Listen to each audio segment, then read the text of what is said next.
Yo, what up? 1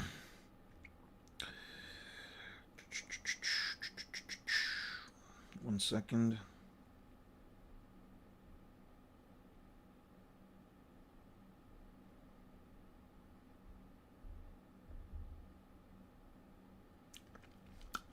What's good, Sornum? What's good, Lando? Hey, what's good, Peter? How you doing, man? All right. Couple of things we need to discuss today. Hey, what's up? What's up, Al? What's up, Al Minayama? How's everybody doing today? How's everybody feeling? How did everybody wake up today?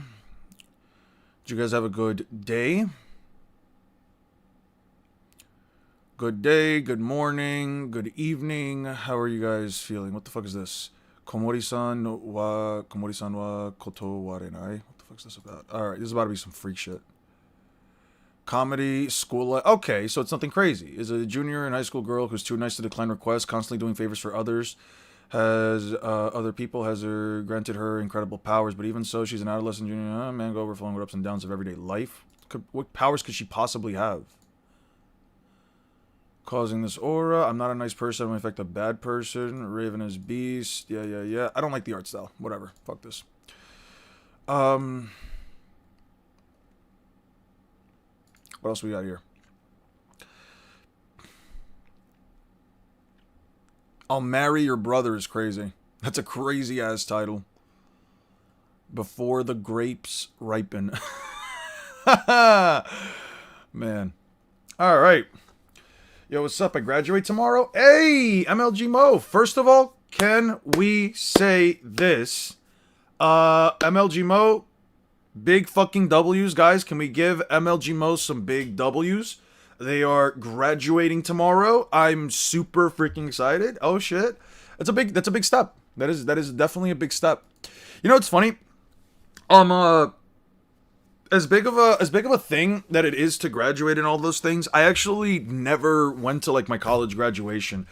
It was something that I never personally cared for. I don't know, big ceremonies like that, as important as they might be, and as an exam and as a way to like celebrate and sort of like, well, basically just celebrate a big accomplishment and a big milestone in a person's life. I don't know, me personally, they're so boring to me.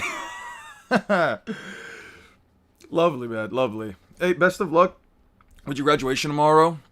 Um,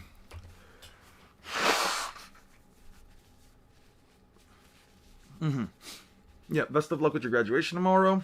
And yeah, no, just I'm assuming high school or college, either one. That's the real rehearsal was today. It was boring as hell, no cap. Yeah, that's the thing. One of the things that I've never cared about these celebrations.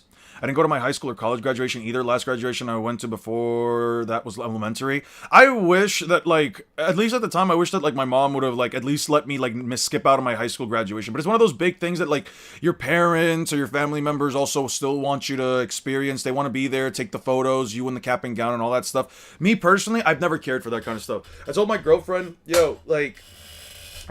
actually, like, yo, if we ever have kids, I'm not going to any fucking graduation. Them shits are fucking boring as hell. I can be proud, I can be there for the lunch, the dinners, all that shit, but asking me to sit down in a fucking room for hours and hours just to hear some jack off talk about some random BS until they basically call up either my name or my kid's name or whatever so that they can go up or we can go up and get like the thing. I don't care, dude. Even my own college graduation, I told my mom there's no way I'm writing multiple forms of transportation because when I went to college, my college trip was like 2.5 hours.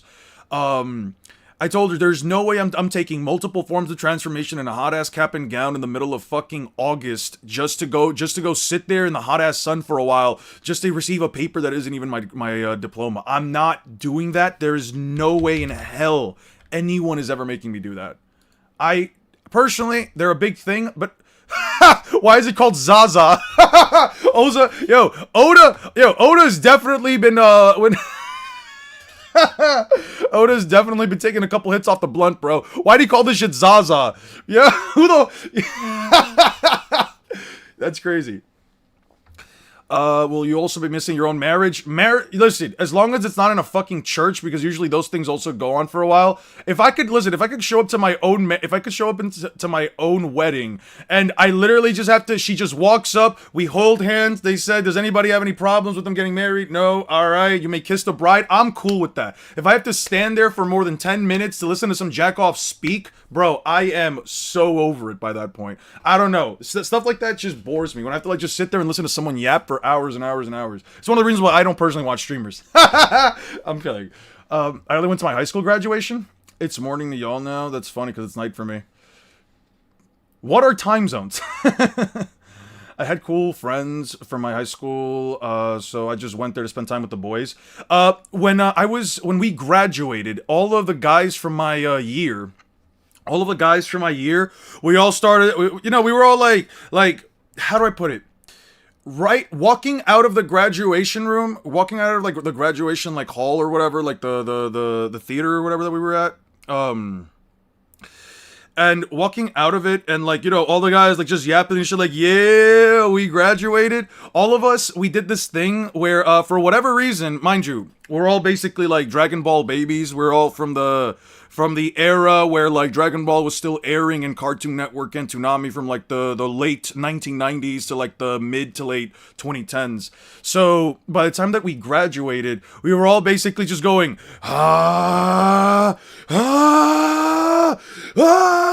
like we were all just transforming into fucking Super Saiyans, and until we all like just yelled at the top of our lungs like we were powering up. That shit was fun. I will say that was like the highlight of that. I would say that like it was basically the best part of that graduation ceremony. Everything else was just us standing around for a while. I went to my brother's graduation, and of course we'll do the same for my future kids.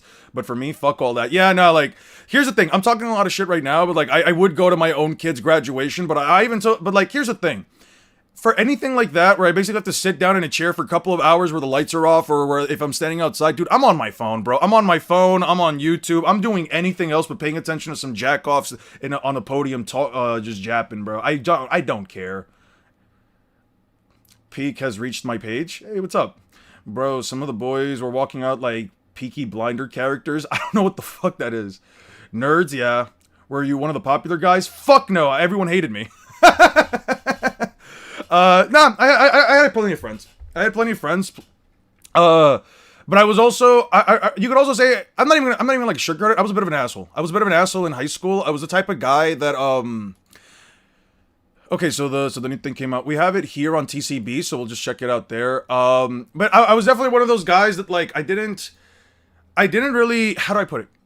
You could kind of say it was almost like protagonist syndrome, where, like, I didn't really, like, think about how other people felt or whatever. I was definitely an asshole as a kid, but I mean, it tends to be, I feel like that usually tends to be the case for a lot of people, where like they, like the consciousness that like every single other, like you are not the main protagonist and every single person around you is another person living their own subjective metric of life. It's something that like for a lot of people, I feel like it doesn't hit until you start hitting like your adult years. I can definitely say that I'm proud to not be as much of an asshole at this point. I feel like I'm a lot nicer to people. But yeah. Did you say Luffy beats Naruto? I did say that Luffy beats Naruto. Oda was hitting that za while drawing this chapter. Why is the title Zaza? I don't know, man. I still feel his presence. I'm too big to keep track of him properly. He looks so funny now. Look. Nidhogg. To think thou and I would meet again in this world. Traitor. Cough. Snow, of course. Lightning is born from colliding ice together. Thine synergy is exceptional. Ragnir. Thou art as I remember thee, waiting all this time for a new master. How nostalgic. Ragnir the Hammer, mythical squirrel fruit model Ratatasker. Ooh, I love that. Indian marriages would have made you mad as they take days if not weeks to end, and yap you're talking about happens daily for multiple hours and it's too tiring, way too annoying. Yeah, I have a very, hey, what's going? How's it going, guys? How's everybody feeling? How's everybody doing today? A huge character development arc hit Eon after high school, I believe. Yeah. I've heard the arguments. I've definitely heard the arguments, though.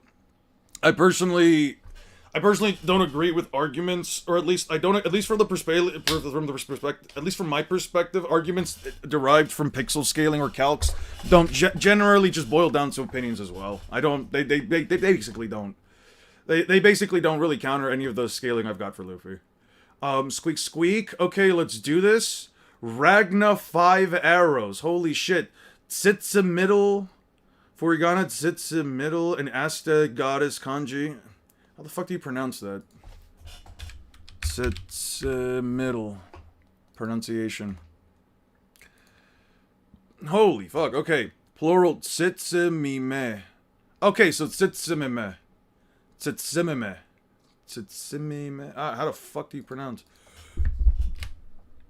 Pronunciation. How the fuck do you pronounce this?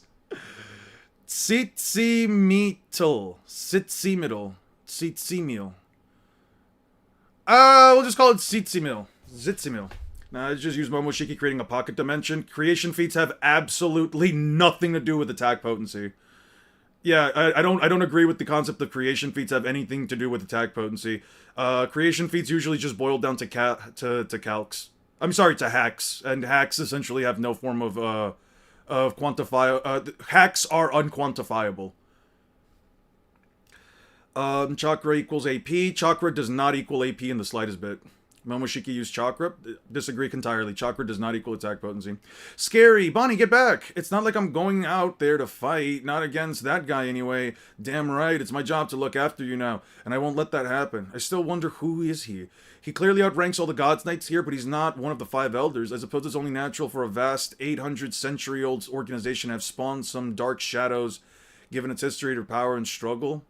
I constructed a building over the span of 2 months, so I have building level AP. Chakra equals power, though? It does not. Chakra quantity does not equal attack potency. You're not going to sit here and tell me that a person who has, let's say, a planet's worth of chakra, just every single attack automatically just quantifies to planetary levels of chakra unless you can give me an objective one-to-one scale. An objective one-to-one scale between chakra, between quantity and potency. There's never been an example of one-to-one scale. How do we say that? How much energy does a fireball jutsu have? Are we going to say that if a fireball jutsu for, like, let's say Kid Sasuke uses up a quarter of his chakra, are we just going to say that a quarter of that Sasuke's like, what, a quarter town level or some shit?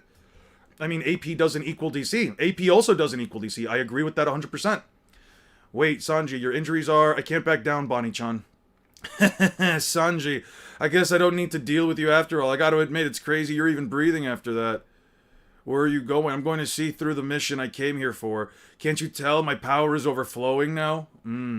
Toodles! That prick hasn't given up on kidnapping the children yet. Sanji, we can't let everyone's efforts be in vain. Usopp and Luffy admire this country, and it's my personal duty to protect Elbaf. Ooh, my boy's really a knight. I'm sorry, Goldberg tacking on an H and after S. Any S in a word makes his dialogue almost fucking unreadable. Tacking an H... after any S. Okay. Star levels worth of chakra. You scaled... the amount of your chakra scales to your AP, nothing implies that. Nothing at all implies that. Since we know Momoshiki absorbs a star's chakra, a planet's. It's more of a stamina pool than a mana pool. It could be whatever the fuck it is. It doesn't equate to attack potency. Ask yourself... who is physically stronger based, Guy or Garp? Garp. 100% Garp. 100 fucking percent Garp, dude. I've yet to see my guy send out a single fucking punch, far above a city that just completely blows it up. Which of the big 3 is most likely to duck a fade? Of the big 3 MCs? Definitely not Luffy. Probably Ichigo. If the guy is strong enough, probably Ichigo. If chakra reserves equal stats, then Kid Naruto must be stronger than Madara. That's what I'm saying. Then quite literally Kurama. Then quite literally Kurama would have just straight up been stronger than Madara. Guy was able to bend space. Yeah, bending space means nothing. Bending space means absolutely nothing. What the heck are people saying in chat? I don't know. You can just leave them be. Owl Library. To think that this back door led to an underground passage. This hidden room is unbelievable. You saved the books from the fire and brought them here, Biblo. I thank you. I thought I'd been all reduced to ash. Yeah, I'm grateful too, but I'm starting to see you're more of a mystery than I first reckoned, Biblo. Near the West Wing, Tree Canopy, Western Village. Heave a ho! Boom. Okay, hello there. Summers here. No, wait, make that Super Summers. I found a suitable giant ship. Get the brats over here in the next 5 minutes. Everyone knows Child Naruto's planetary because he has as much chakra as Hashirama. True! Kid Naruto is 100,000% planetary. Naruto was given quadruple Kakashi's maximum chakra at birth, so baby Naruto with sealed Kurama over any version of Kakashi type shit. Gravity bends space. Everyone with mass has gravity. I have mass. I'm currently bending space in a minuscule scale, but I'm still doing it. Super Summers, Thrag versus Kaido. I would probably say Kaido. That ending was crazy. We'll check it out. Look at the forest. It's a war zone here. Garp would use Guy as an excuse to throw 5 galaxy impacts on him and these ninjas. It was a clean cut, so this treatment should reattach your fingers, but it'll take a couple of months to heal. Thank you, Chopper. I feel so useless. I'm supposed to be treating everyone myself. It can't be helped. Don't beat yourself up about it. Thank you, Dr. Chopper. You saved our moms. It's just first aid. Once we're out of this meth, I'll treat them properly. Oh, Gerd, Tasso. Is this a dream? My top idol's fingers were severed. I humbly offer my fingers if you need a donor. I'm good. How cold, and yet even your spite is something I'm grateful for in these trying times. Alright. I have to give it to you, though. Risking your life to save your brother, Bjorn. I have newfound respect for you. Roto. Don't get too excited, Roto. You're making your wounds gush blood. I'm high on Gerd, Tasso, and I was just starting to look up to you. Didn't know Oda smokes? That's what I'm saying. Chopper the goat? I agree. Ro was cooking until he said Kaido beats Thrag. I'm gonna be honest, like, what does Thrag really have? I don't know like Thrag scaling like that. Take my opinion, honestly, is nothing more than just that, an opinion. I genuinely don't know how high Thrag scales. I know some people say like large planetary or multi-planetary or whatever the fuck. I mean, I don't know how Thrag necessarily deals high damage to Kaido. There's basically no reason for me to believe that Thrag has a way of bypassing Kaido's durability. How strong do you think Dragon will be? Probably Yonko level at least. They had to hold Thrag inside of a literal sun to kill him? Okay. Yeah, they had to and Luffy had to punch Kaido hundreds of times with, Luffy had to punch Kaido hundreds of times with beyond continental punches that, were basically destroying his insides out. I don't know, man. I don't know. Again, take my opinion entirely with a grain of salt. I don't know how high Thrag scales. Sorry about this, Goldbird. It'd take way too long without a giant's longer stride. It's okay, I'm the only member of the new giant Pirate-esh who hasn't suffered any major wounds in this battle. Besides, it's a crisis. For Elbaf, we're lucky to even have you fighting along Shidash. Oh, that is really annoying. Don't sweat it, her captain's motto is basically, my friend's country is my country. No wonder Hajuden pledged himself to him. But with those black flames, they turned into steel bullets and explosives, and those knights we beat seem to have powered up. If you don't wrap this up soon, it's gonna get real ugly. Wait a second. Hold on. That's so interesting. The black flames turned into steel bullets and exploded. Wow. I don't see how he can bypass Kaido's durability. He's strong and thrash Kaido around, but he doesn't have any ability for internal damage. Also, he has no internal defenses. Okay. Thrag isn't even planetary? Emperor Mark should be planetary. Okay. Whenever I hear scales, I hear Kaido upskills. So we all know that Thrag's durability is somewhere below star level. Scales it because it's like a okay, if you say metalinguistic and all that shit, I don't care about any of that. Okay, I just don't care. You already lost me. Summers, I've gone and done it now. I summoned something insane.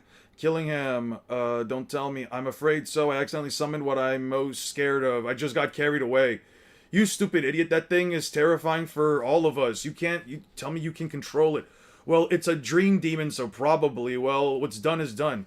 So he can technically make his own demons even come out. His own dream demon.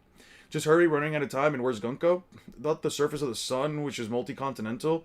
Viltrumites can fly through planets to destroy them. They're lacking AP despite being punch-kick merchants.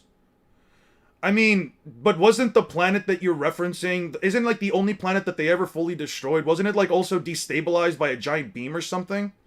Show Thrag seems stronger and tougher than comics Thrag. Really? I thought it'd be the other way around. Superman versus Kaido. Superman, I would genuinely believe, can literally pick up Kaido and force him out of the planet. Thrag, I haven't seen anything from them to believe that. Straight up donuts, other Viltrumites, I think he could pierce Kaido's scales. Yeah, but you can't really prove that he could. I don't know, you have to prove that, like, Viltrumites can tank... You'd have to somehow prove that, like, Viltrumites can tank multi-continental amounts of punches, multi-continental amounts of force in a second. Miles obviously stronger than Kid Naruto regardless of how much chakra he has because of the output of his chakra in Naruto canon. He has way more control. Yeah, but control doesn't mean jack shit because, again, if you're saying that chakra scales to the amount if your AP scales to the amount of chakra that you have, then that means that if you overall amount of chakra that you have is, let's say, mountain, you have like a mountain's worth of chakra. That doesn't automatically mean that each attack, no matter how small or big, is fucking mountain level. It would mean that if you put all of the chakra that you had into an attack, it would be mountain level. When I say that a tailed beast is mountain level, I'm also saying that, like, they don't cap that. I'm not saying that their chakra quantity caps out at mountain level. I'm just saying they have chakra that, at least in terms of amount, can blow up a mountain. But you can't necessarily... I can't tell you how much chakra that they have, but I can tell you that their chakra could at least... You're right, that's why only the amount of chakra you can output scales to your AP. Correct. Can you explain to me when a feat was performed where they outputted enough chakra to blow up a star? I need to see a feat that explains that they can output an attack, that can blow up a star. They have not done that. Momoshiki turned a star, or I guess in this case a planet, because it's not actually a star, it was a planet. He turned a planet with a low amount of chakra into small chakra pills. And that was because of a god tree, not because of attack potency. So no, it does not work. Viltrumite survived the planet explosion. Multi-continental ain't much. The show low-key kind of upscaled the verse, especially Viltrum's feat. Okay.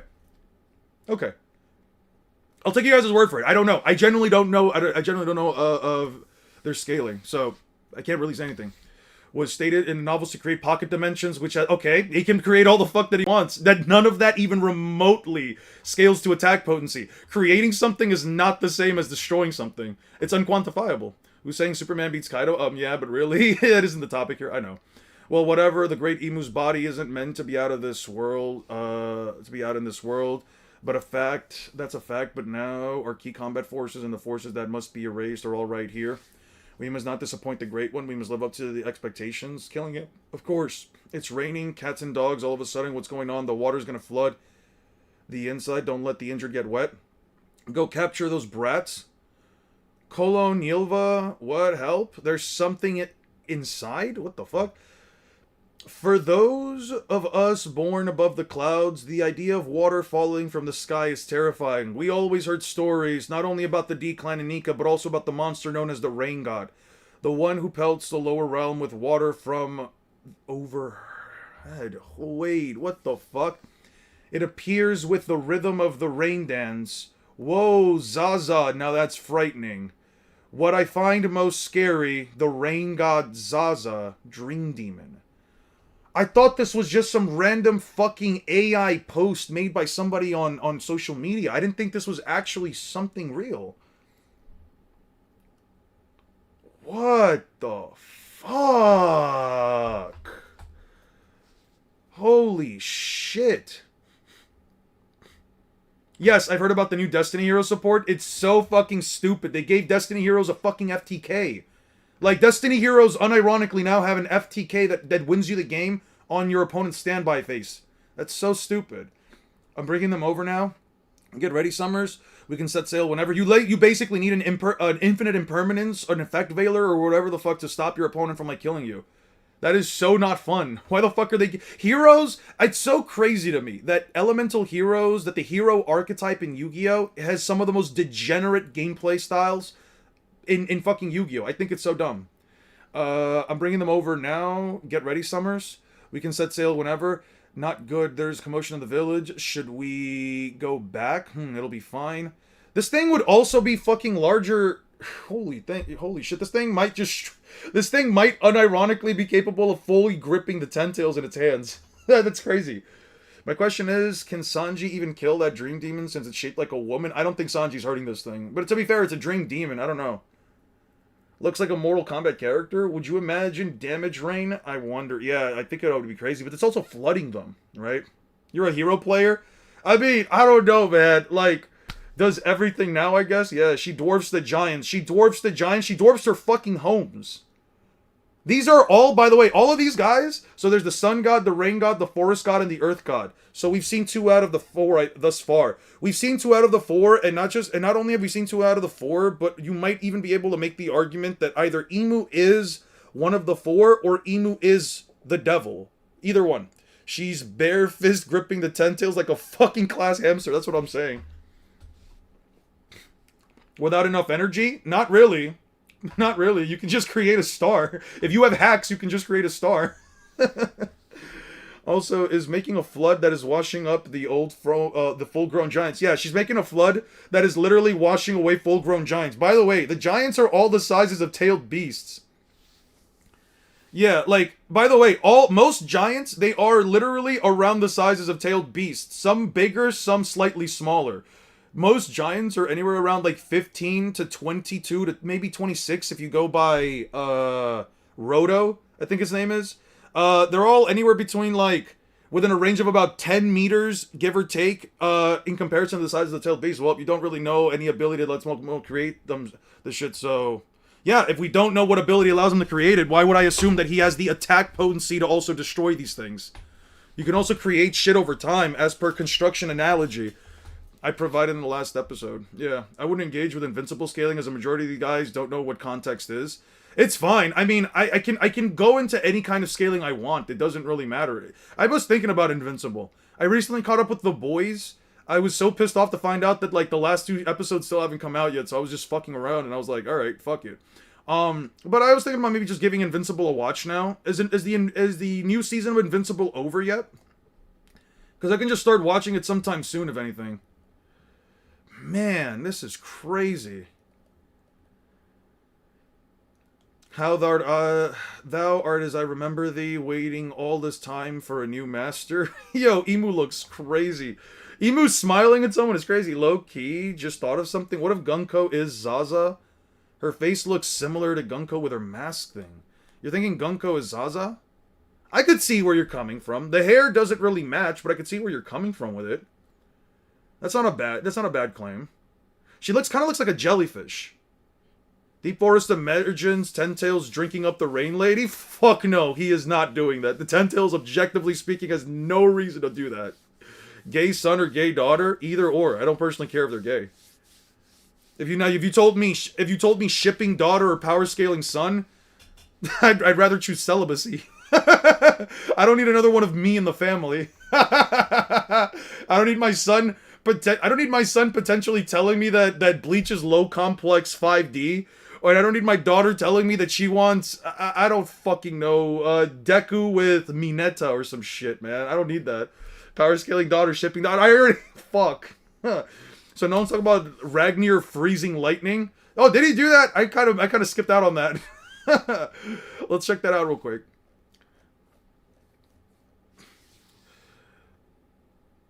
Ragna 5 arrow. Oh, no. He literally is fucking freezing lightning. Holy shit. They're literally freezing bolts of lightning. What the fuck? So the woods fruit and the forest god have something in common? Probably not. But yeah, invincible power scaling isn't something the creators cared about. Just wanted to tell this crazy superhero story. Yeah, that's fine. Killingham has the power to summon a godlike entity. That's pretty busted. That's what I'm saying. So you're telling me that if I, for whatever reason, fear... So you're... Whoa. So you're telling me... If Killingham was in front of me and I just so happen to fear a giant, curvy, plump, gothic mommy, that my biggest fear is a gigantic, curvy, plump, gothic mommy who loves stepping on people, you're telling me he could just make that for me? Oh no, I fear this thing. How I fear $1 million. No, Killingham, please don't summon $1 million in front of me. Oh god, Killingham, please don't summon Nami wearing a tight bikini on me. Oh no, oh geez, oh god. At the end of the last, when we were talking about if Ichigo and Naruto were either gifted or hard work. Yeah, what about it? Someone stop Ragnar, bro. He's moving like he's the main character. That's what I'm saying. Oh no, I fear all fine shit. Invincible's pretty good. First episode definitely hooks you in. I watched the first. No, I'm like 4 seasons in. I think I'm on season 5, or is it season 4? I'm on like season 4. I just haven't started the newest season. Mark gets his ass beat by robots designed to fight his father, and then beats a Viltrumite way stronger than his dad. Mark is a bum and a fraud. I tried telling you in the beginning of Elbaf killing him would realistically summon anything. That's why Oda didn't give Emu take over his body. Emu could summon a realistic Prime Joy Boy. True! Yo, imagine Emu accidentally summoning a realistic Prime Joy Boy. That would be so fucking funny. Oh, man. Pretty sure yours is a curvy, plump, gothic Alright, alright. That's definitely a 1 minute timeout. Fuck you. Wanna know something? Sakura is the most hardworking girl in the big three, technically? That's fine. The hardworking girl in the big three, I would disagree over between her and Nami. I would definitely disagree. But sure. I really hate if a 5'2" petite femboy stepped on me. I don't think they're gonna be petite or 5'2", bro. I don't think they're gonna be petite or 5'2" at the very least. Has better water feats than the entirety of Naruto. Yeah, a devil fruit. Imagine a devil fruit user having technically a higher quality. Imagine a devil fruit user unironically having a higher quality water feat than fucking Naruto characters. That's just crazy. Killing him finna summon some beans for real. Alright, that's also a timeout. Fuck you. Oh man. Yeah. The fact that killing him, I don't know, man. Orihime also trained. You could also just make the argument for Orihime. The fact killing him was scared about whether or not he could control Zaza means there must be some limit. Yeah. Hold up, don't steal my credit. I've been telling everyone killing Go was going to do nasty work. I'm not stealing any credit. I'm just saying, dude, this shit is kind of crazy. Oh man, this chapter is insane. I love this chapter. This chapter is so cool. Ragnar, also, Emu's interaction for me was actually, like, probably one of the more interesting parts of it. Seeing that this technically implies... This might unironically imply that, like, Ratatoskr was part of Joy Boy's faction, and the original Nidhogger was siding with Emu as well. Bean son or bean daughter and no committing suicide. What if okay, I'll just get a vasectomy. You didn't say I couldn't get a vasectomy. Crazy, but yeah, the dream fruit is a crazy powerful considering how powerful and huge these nightmares are. Yeah, no, they're fucking insane. They're massive. Like, within scale, they're absolutely fucking massive. Just got out of the shower to confirm water isn't wet. My towel is wet, the water itself isn't. My research methods are ironclad. But is it actual water like a double fruit user gets grabbed by Dream Zaza? Are they done for? I mean, we don't know yet. I don't know. Let's wait. We can just wait. Luckily for us, One Piece is still ongoing. But as far as I can tell, none of these characters are... Let me see this real quick. None of these characters are Devil Fruit users, right? They're just all Elbaf giants. Yeah, no, look at how big this thing is, even in comparison to the large castle in the thing. It's even taller than the large castle. Look at this thing. Holy shit, she's even taller than, like, a castle that at least is, like, this castle wall right here. The castle tower, I should say. Who is the guy who summoned Gaga? I don't know. Killingham. Let's see. That was towards King Eon. Don't. Not. Okay, I got you. Bro really said Nidhogger. That is his name, Nidhogger, because Akira knows all of their abilities. It'd be a realistic dream monster. True. Can we all just admit that Luffy is actually the most hardworking MC in the Bug 3? Yes, the Bug 3. The Bug 3 are bees, roaches, and beetles. Ichigo's the roach. Good thing Sanji and Zoro are fighting that. Yeah. Hopefully they fight and beat that thing, because holy shit. Did you notice that MMA also have a halo? The MMA also have a halo? Yes. What, the Gods Knights? Yeah, the Gods Knights have halos. They have added halos now. Elbaf has been fucking wild so far. Holy shit, I wouldn't have predicted half of the stuff that happened in this arc. Me either. The only thing I was hoping for was maybe like an Emu reveal, and I can't believe I got that. Like, I legitimately was hoping that we'd get like an Emu reveal at some point, but holy shit, I wasn't expecting Emu to just show up and start fighting. Also, the fact that we now know that, right here, as Summer stated, we were right. Well, whatever the Great Emu's body isn't meant to be out in this world, that's a fact, but now, like, that's insane. He means Zaza has a halo. No, Zaza? Zaza has a halo? You know what's crazy? I thought this was part of its hat. I thought this was like a big, like, jellyfish hat. You know what I mean? Like, you guys see that? Like, I thought this was like a big, like, jellyfish, like, cap thing. And it wasn't actually meant to be a halo. No, you're right. It's a fucking halo. This thing has a halo too. Holy shit. I guess the more apt term would technically be like a Hagoromo, but I guess you could call it a halo, yeah. Actually, no, it wouldn't be a Hagoromo. Luffy has more of a Hagoromo. This thing, I don't know if you could really call this thing Hagoromo yet. When this thing gets animated, it's going to be insane. Is it a drawing? Is it a drawing thing, or does it actually matter that Emu's spots are missing sometimes? It's probably a drawing thing. We don't know yet. If it's not, it's probably... I mean, Oda's also very intentional sometimes with the things that he does. He has the spots right there. He has spots right here. When the fuck does he not have spots? Emu doesn't show up for the rest of the chapter, so you can't... I don't know what you're talking about. Are you saying Emu has a mental nerf? Emu revealed before Dragon Power reveal is crazy upscale for real, for real. That's what I'm saying. Halo shared universe confirmed.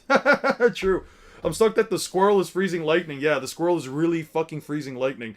Also, Ratatasker over here really must hate him because this is the first time I've seen him with like this little fucking anger thing. Is this implying Gear 5 is the last transformation? Not sure. Not sure. That tree guy in the chest solos the JJK verse. I don't agree with that, but sure. Naruto was born with gifted chakra reserves and came across a broken shadow clone skill that would kill most people who didn't have it, yeah. Alright, so let's cover a couple things. I'm gonna do two things. I wanted to give you guys a bit of a heads up. I know I said I was going to focus on just working on Naruto versus Luffy. So, just to give you guys a heads up, at least until maybe the next month, some point, maybe through the midway of next month, I'm not going to be streaming on Mondays any longer. The only reason why I was able to is because I had family members here, so the work around the house and the things that I have to do on my personal end were actually lightened up quite a bit. But now that I'm on my own again, I have to basically start taking care of everything that I need to do. That'll usually be for Mondays, so you guys probably won't be seeing me around for Mondays. I also said I was going to probably just stop working on content until then, but there are two things that I do want to work on. I have two video ideas I will be working on before I put out Luffy versus Naruto, or Naruto versus Luffy, or however the fuck. Which I'll still be working on this on the side. I'll probably just be working on it on the side. I'll try to write it down, do a bunch of different things, but I'll probably just leave streams themselves just for the research portion, and I'll see if I ever have the energy to actually like put this stuff out in between. I don't know when I'm putting them out. Maybe I'll throw them into a stream every now and then if I need to give myself like just a break. But just to give you guys, the first idea is why I won't pixel scale, why I won't use calcs or pixel scaling, and the second thing is One Piece downplay is weird. The titles are still a work in, the titles are still, oh yeah, Douglas Bullet versus, yeah, I can do that later. I'm buying all of the Dragon stock, get ready for the biggest upscale in One Piece history. Hopefully, man, hopefully Dragon, like, lives up to the hype, because holy fuck. Lord, did every other Uzumaki know, and after Kurama's chakra leaking into his own, only had 4-time Kakashi in base? I mean, how do we know what other Uzumaki's chakra quantity was? How the fuck do we even come to that conclusion? Gear 5 may have variations like Tankman, Snake Man, and Bounce Man? Hopefully, maybe. I don't know. Anyway, if there are any topics that any topics regarding these two conversations, mostly the first one is not so much the first one is less of a me telling people not to scale, not to use calcs, and more so me just explaining why I'm not going to use them, why I don't care for them, and why ultimately, if we're going under subjective metrics, and in some cases metrics that essentially require you to treat things like they're in the real world, even though physics just don't add up one to one. I'm just gonna use this video right here to also explain my personal metric, my own personal metric, which I have finally sort of developed the name for, which is either this Lennis or Niles? Essentially, these both stand for low-end narratively implied scaling or narratively implied low-end scaling. This is essentially the name that I'm like 50-50 on these names. I don't really know what to call it yet. What about who's the most racist character video? Frieza did it for the love of the game. Yeah. That video I'll definitely put out after I do Naruto versus Luffy. Or I might even just make a short. I might actually just turn that into a short because I feel like I can talk about Frieza. I can talk about characters like Frieza or Horty Jones. Or even Gato. I can basically talk about, like, those characters in the form of, I'll put that later. I do have the video idea already written down, but I'm thinking about maybe turning that into a short. Naruto vs. Luffy will have a lot of controversy. It's fine. What the hell is Niles? Okay, so these stand for, it's basically the same concept, but it's low and narratively implied scaling or narratively implied low end scaling.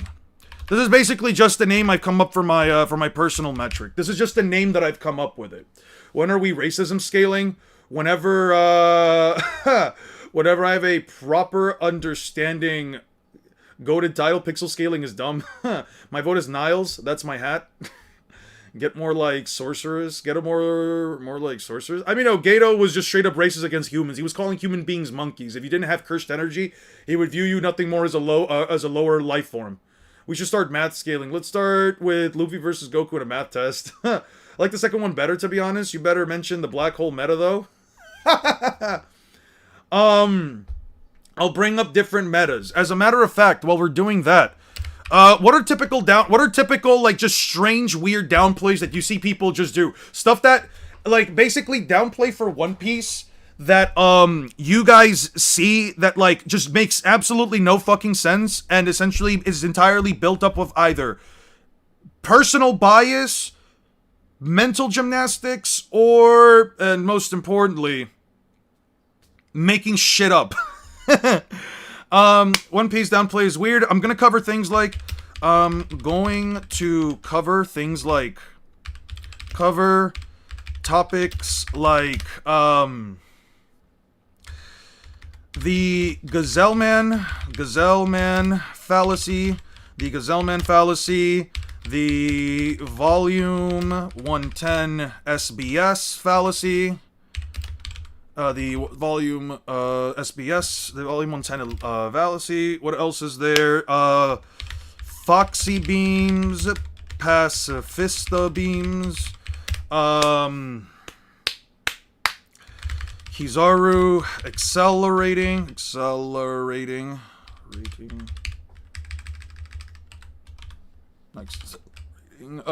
accelerating,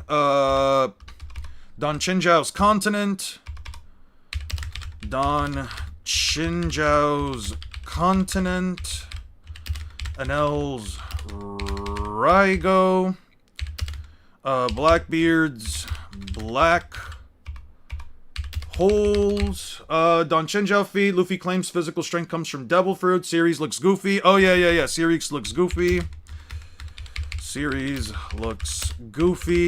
Therefore weak. I also think maybe Luffy's immunity to blunt force. People trying to debunk it. I don't need to go into everything. I just need to go over things that are entirely based on personal bias. In things that are entirely based. Let's see. Saying Luffy isn't lightspeed pre-time skipped. Who wants to debate it? The author was joking around when he did the dodge and lightning. You have to move at light speed. Oh yeah. Anel SBS / other SBS. I'm gonna probably throw in one more because I can only talk about so many things before the video becomes like 20 fucking minutes or 30 minutes and then I just have nothing else. One thing you guys won't have to worry about is me also bringing up how other series have. I'll even bring up Kuro dodging his own shadow. Montdoors create. Actually, I don't really need to bring up Mondor because that's more like high-end scaling. Karin Kushina, wife of all crazy chakra quantities. But where is it stated? Where is it even remotely stated that they have more chakra than Naruto? Tsunade also is Tsunade. Yes, Tsunade would technically be a Uzumaki. Yes, the Blunt Force one is a good one because it dismisses the base powers because people don't like it. Sure. Luffy. I'll probably just watch. For that one, I might just watch Steinixos's the Luffy's Blunt Force video again, just to like fill up my points, because I feel like for that one, I have to like look for a lot more examples of it. Luffy isn't immune to Blunt Force. A minor caveat one: people limiting the series to island level. Not above island level. Is continental. Sure, if you believe random evidence and not the actual story. The size meta, apparently, no matter how large the tailed beasts and 10 tails are, especially is assumed to be bigger, even giants exist in 1P. High resistance is not equal to immunity, so we're all clear. Who actually watches Stein? I like Stein's video. Yeah, Steinixel's already made a video on it, which is I didn't think it was necessary.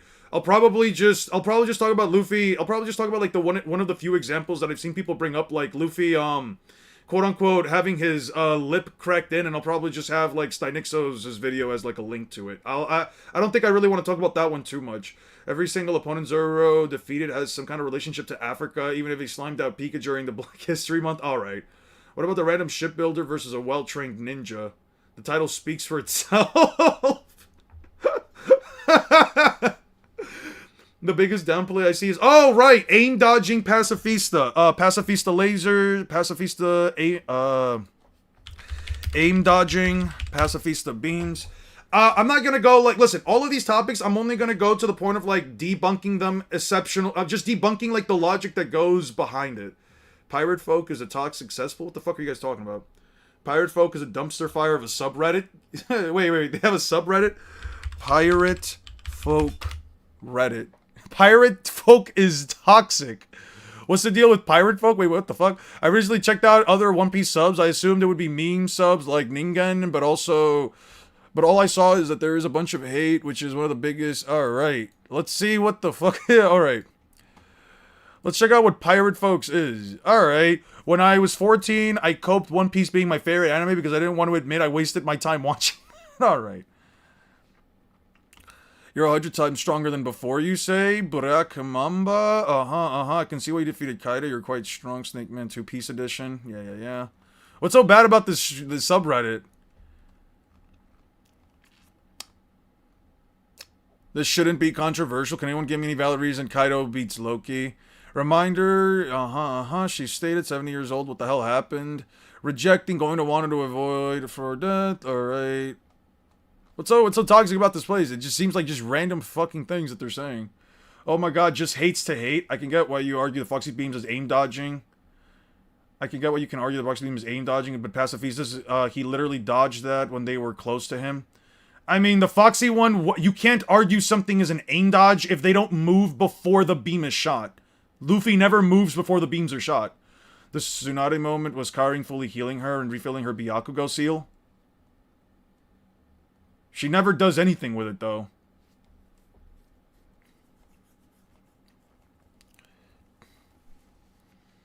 I think it's tones. Look up dog shit man.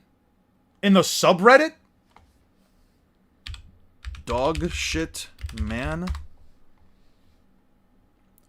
Upvote this post if you hate dog shit man. Who the... Alright. Odin does some crazy shit.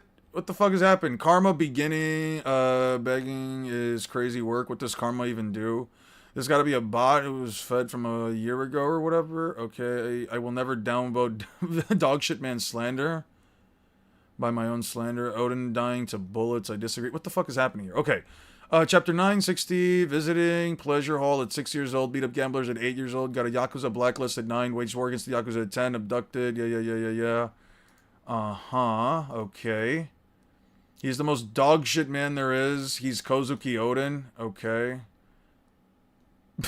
Oh, that's crazy. Who exactly is dog shit, man? I'm just a thread when one person used it as a reference to Harold, another one is Odin. I vaguely recall that for Garp. Dog shit man is Odin. Garp and Harold are also called dog shit men. A lot of people usually use the OG dog shit man. Jesus Christ, people are, yo, Odin is dog shit. Harold is horse shit. All right, I see what the issue is. Let me look again. Pirate folk subreddit is toxic. Let me read this post. I never thought I would say this is worse than the quality of the sub is degraded significantly over the years, and most likely due to the lack of control over people's content. Pirate Folk's original intended purpose was a place to voice criticism and distaste with the aspects of One Piece while allowing people to also have meaningful discussions around the series without endless dick riding like main subs. While this does occur sometimes, the majority of Pirate Folk has become a complete fucking cesspool. It has become dedicated to the agenda posting, power scaling, and worst discussion points imaginable by people who do not actually like the story of One Piece anymore. It's fucking exhausting and tiring to see it come to this. While I had gripes with Wano as a whole, Egghead has been a huge step up for One Piece and has been overall fantastic. While I can respect people not jiving with the story anymore and not enjoying aspects of Egghead, what I can't accept is the dumbest comments imaginable by people who sit on this sub just to shit on a story when legit great major reveals gets dropped and nothing is done about them. We just allow cesspool content to flourish, and at the state of the subreddit just gets worse overall.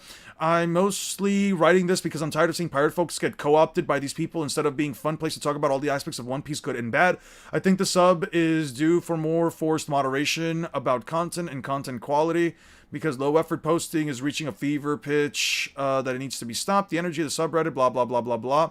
The fate of every /a/colony had been a constant, never-ending Sanji Zoro fan squabbling over nothing is kind of annoying lately, though. Personally, I don't mind most of it. Comments are critical / negative, probably because pretty much every comment I ever wrote about One Piece is somewhat critical. Much more important to the tone, which is fairly bad on there. Even besides the silly agenda posting, which is oftentimes gives me secondhand embarrassment, this place is absolutely not ideal for reasonable or critical discussions, unfortunately. This is what happens when there is no good moderation. Pyro has become like the opposite of the main sub. Instead of being too overly positive, people here are being overly negative. Both are toxic as fuck. I love lean.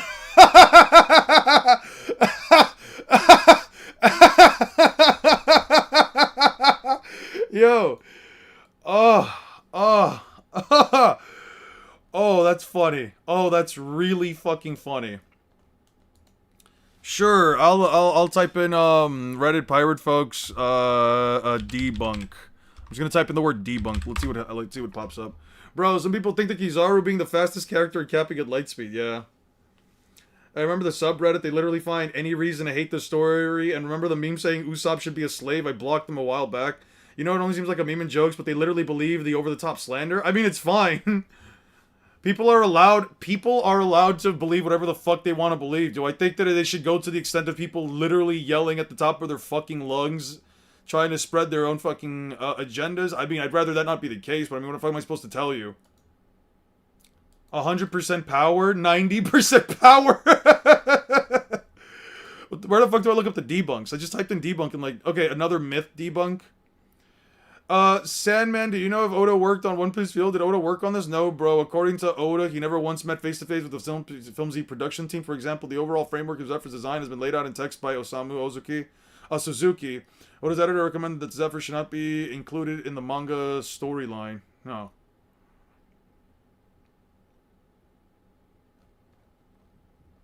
That's fine. There's nothing in the story debunking any of them being as strong as yeah. Nothing here is being stated about, like, debunks. Problem is, they mean it. It's 100% whining disguised as memes. No, they mean these things. Got you. If we scaled other verses the way Naruto scalers like to, then the average Pokemon slimes out a majority of the Naruto verse thanks to Pokédex. Yeah. How does Odin catch all the slandered? Yeah. What are the debunks? What are the debunks? I don't know, man. Like, I don't see any. Show from all of Reddit. Oh, let me go back. All time. Let's see. Relevant top theory debunked defending One Piece's worst panel. Ranky using hockey debunked within an hour. People. Okay. Already answered this in the forum, but Frankie, it doesn't seem that Frankie used Haki because his attacks wasn't black like Bonnie or Sanji. Luffy doesn't specify who used it, and he didn't because he's facing away. Doesn't see the attacks. Luffy just says, "Ark, it hurts. You used Haki, you jerks," or something. So a 12-year-old can master Haki before nearly half the crew. Man, Luffy is so hushed. I literally just him and a few good men. Haki can canonically be taught. Luffy just doesn't want to because he's a hybrid Nika. Because as a hybrid Nika, he wants to have all the fun. Don't you see that, Oda? Did you see that, Oda? How amazing Oda is? Hey, give him a break. They've only known each other a few months.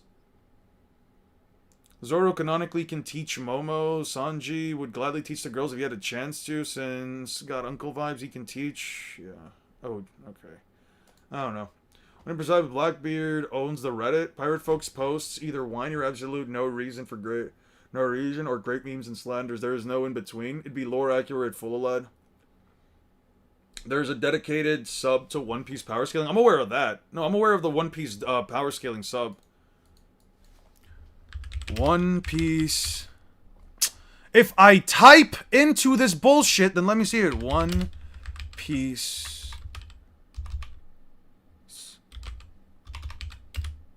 Power scaling. Cold take. Old Beard was without a doubt the weakest Yonko in the series, not counting Buggy, of course. I don't know why these people think Luffy's crew needs to know Haki to be useful. Because characters don't have the main power system, therefore they must not be strong. Or whatever.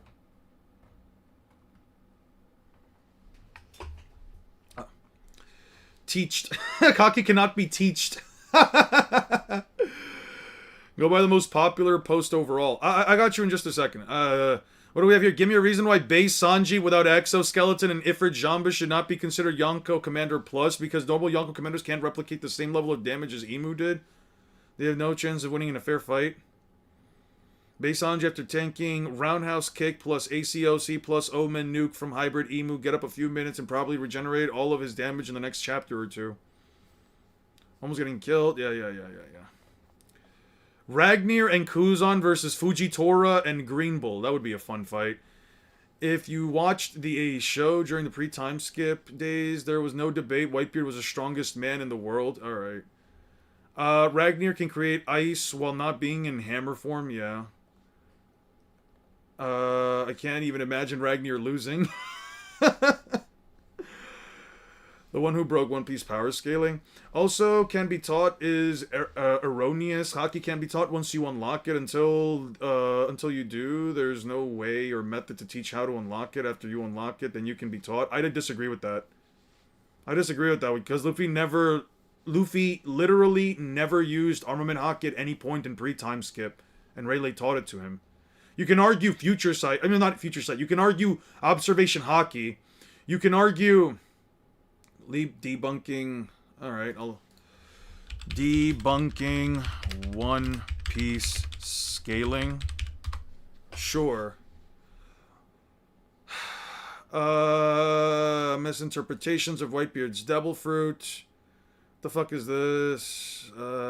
Survival scaling. Yeah, ancient weapons. Yeah. Debunking the planetary scaling myth in One Piece because of Whitebeard's Devil Fruit, which scaler consistently drops the most batshit insane takes, but occasionally says something so accurate that could be mistaken for Oda himself. Nature Boy, what the fuck? Nature Boy is the answer? Who the fuck is Nature Boy? Barnacle? Sean? I don't know who any of these people are. One Piece Continental debunk, read the caption. Usually these statements have been used to scale One Piece to Continental. Statement 2, but I'll be showing you why these continental statements that people use could be debunked. First of all, we have Chinjao plus Elizabello working together in the manga panels, implying to say, if we were continental, we would have destroyed Pika all by himself. Why do we have so many allies? Kiryu, I haven't finished yet. Pika. If we're continental, he would have destroyed Pika. You could also just argue Pika is stronger than Chinjao, especially since he can code his whole thing in Haki. Here we have Sai, who didn't split the Dressrosa Hill. Dressrosa, for any of that matter, as he located it, not the starting point, but the outer edge of the middle point. Okay. Stated to be continental, by the way. So a character not performing a continental feat, but performing a feat that is still extremely impressive means that he can't be continental? That's just a feat. That's just a feat. What the fuck? What kind of logic is that? As shown, the split from size kick attack failed to split the heel entirely, even reaching to the outer point of the edge and Dressrosa. Okay. Hako Navy, I'll remember that just in case. He knows what'll... Just in case. Who knows what'll happen in the future? Okay.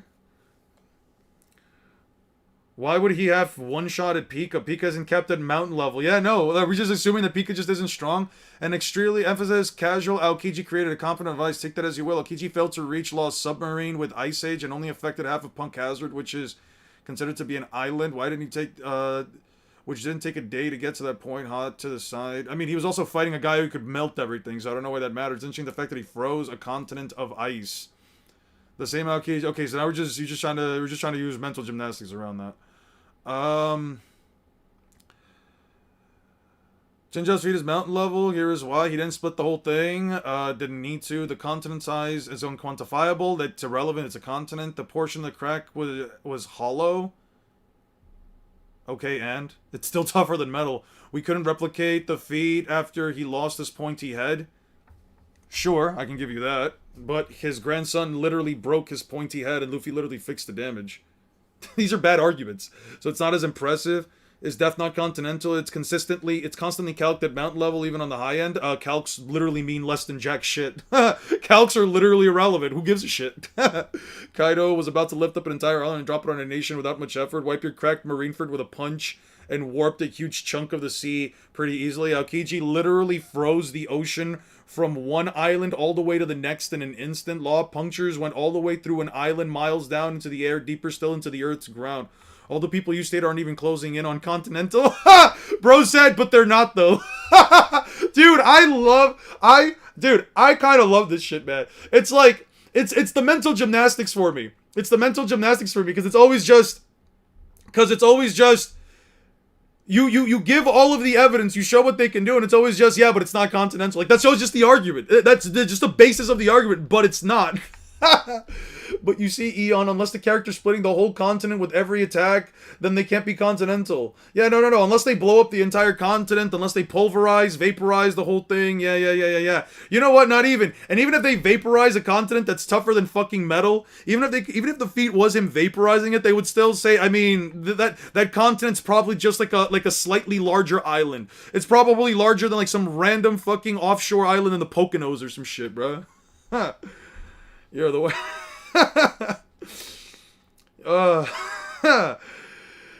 Isn't those attacks gonna kill innocent people if they don't hold back? Yeah. If they decided to fuck up the entirety of Dressrosa, I don't know what would happen to all the people, all the hundreds of thousands of people living on the island. I don't know how many people live in Dressrosa, but look up how Loki killed the old gen agenda. Okay, how Loki killed the old gen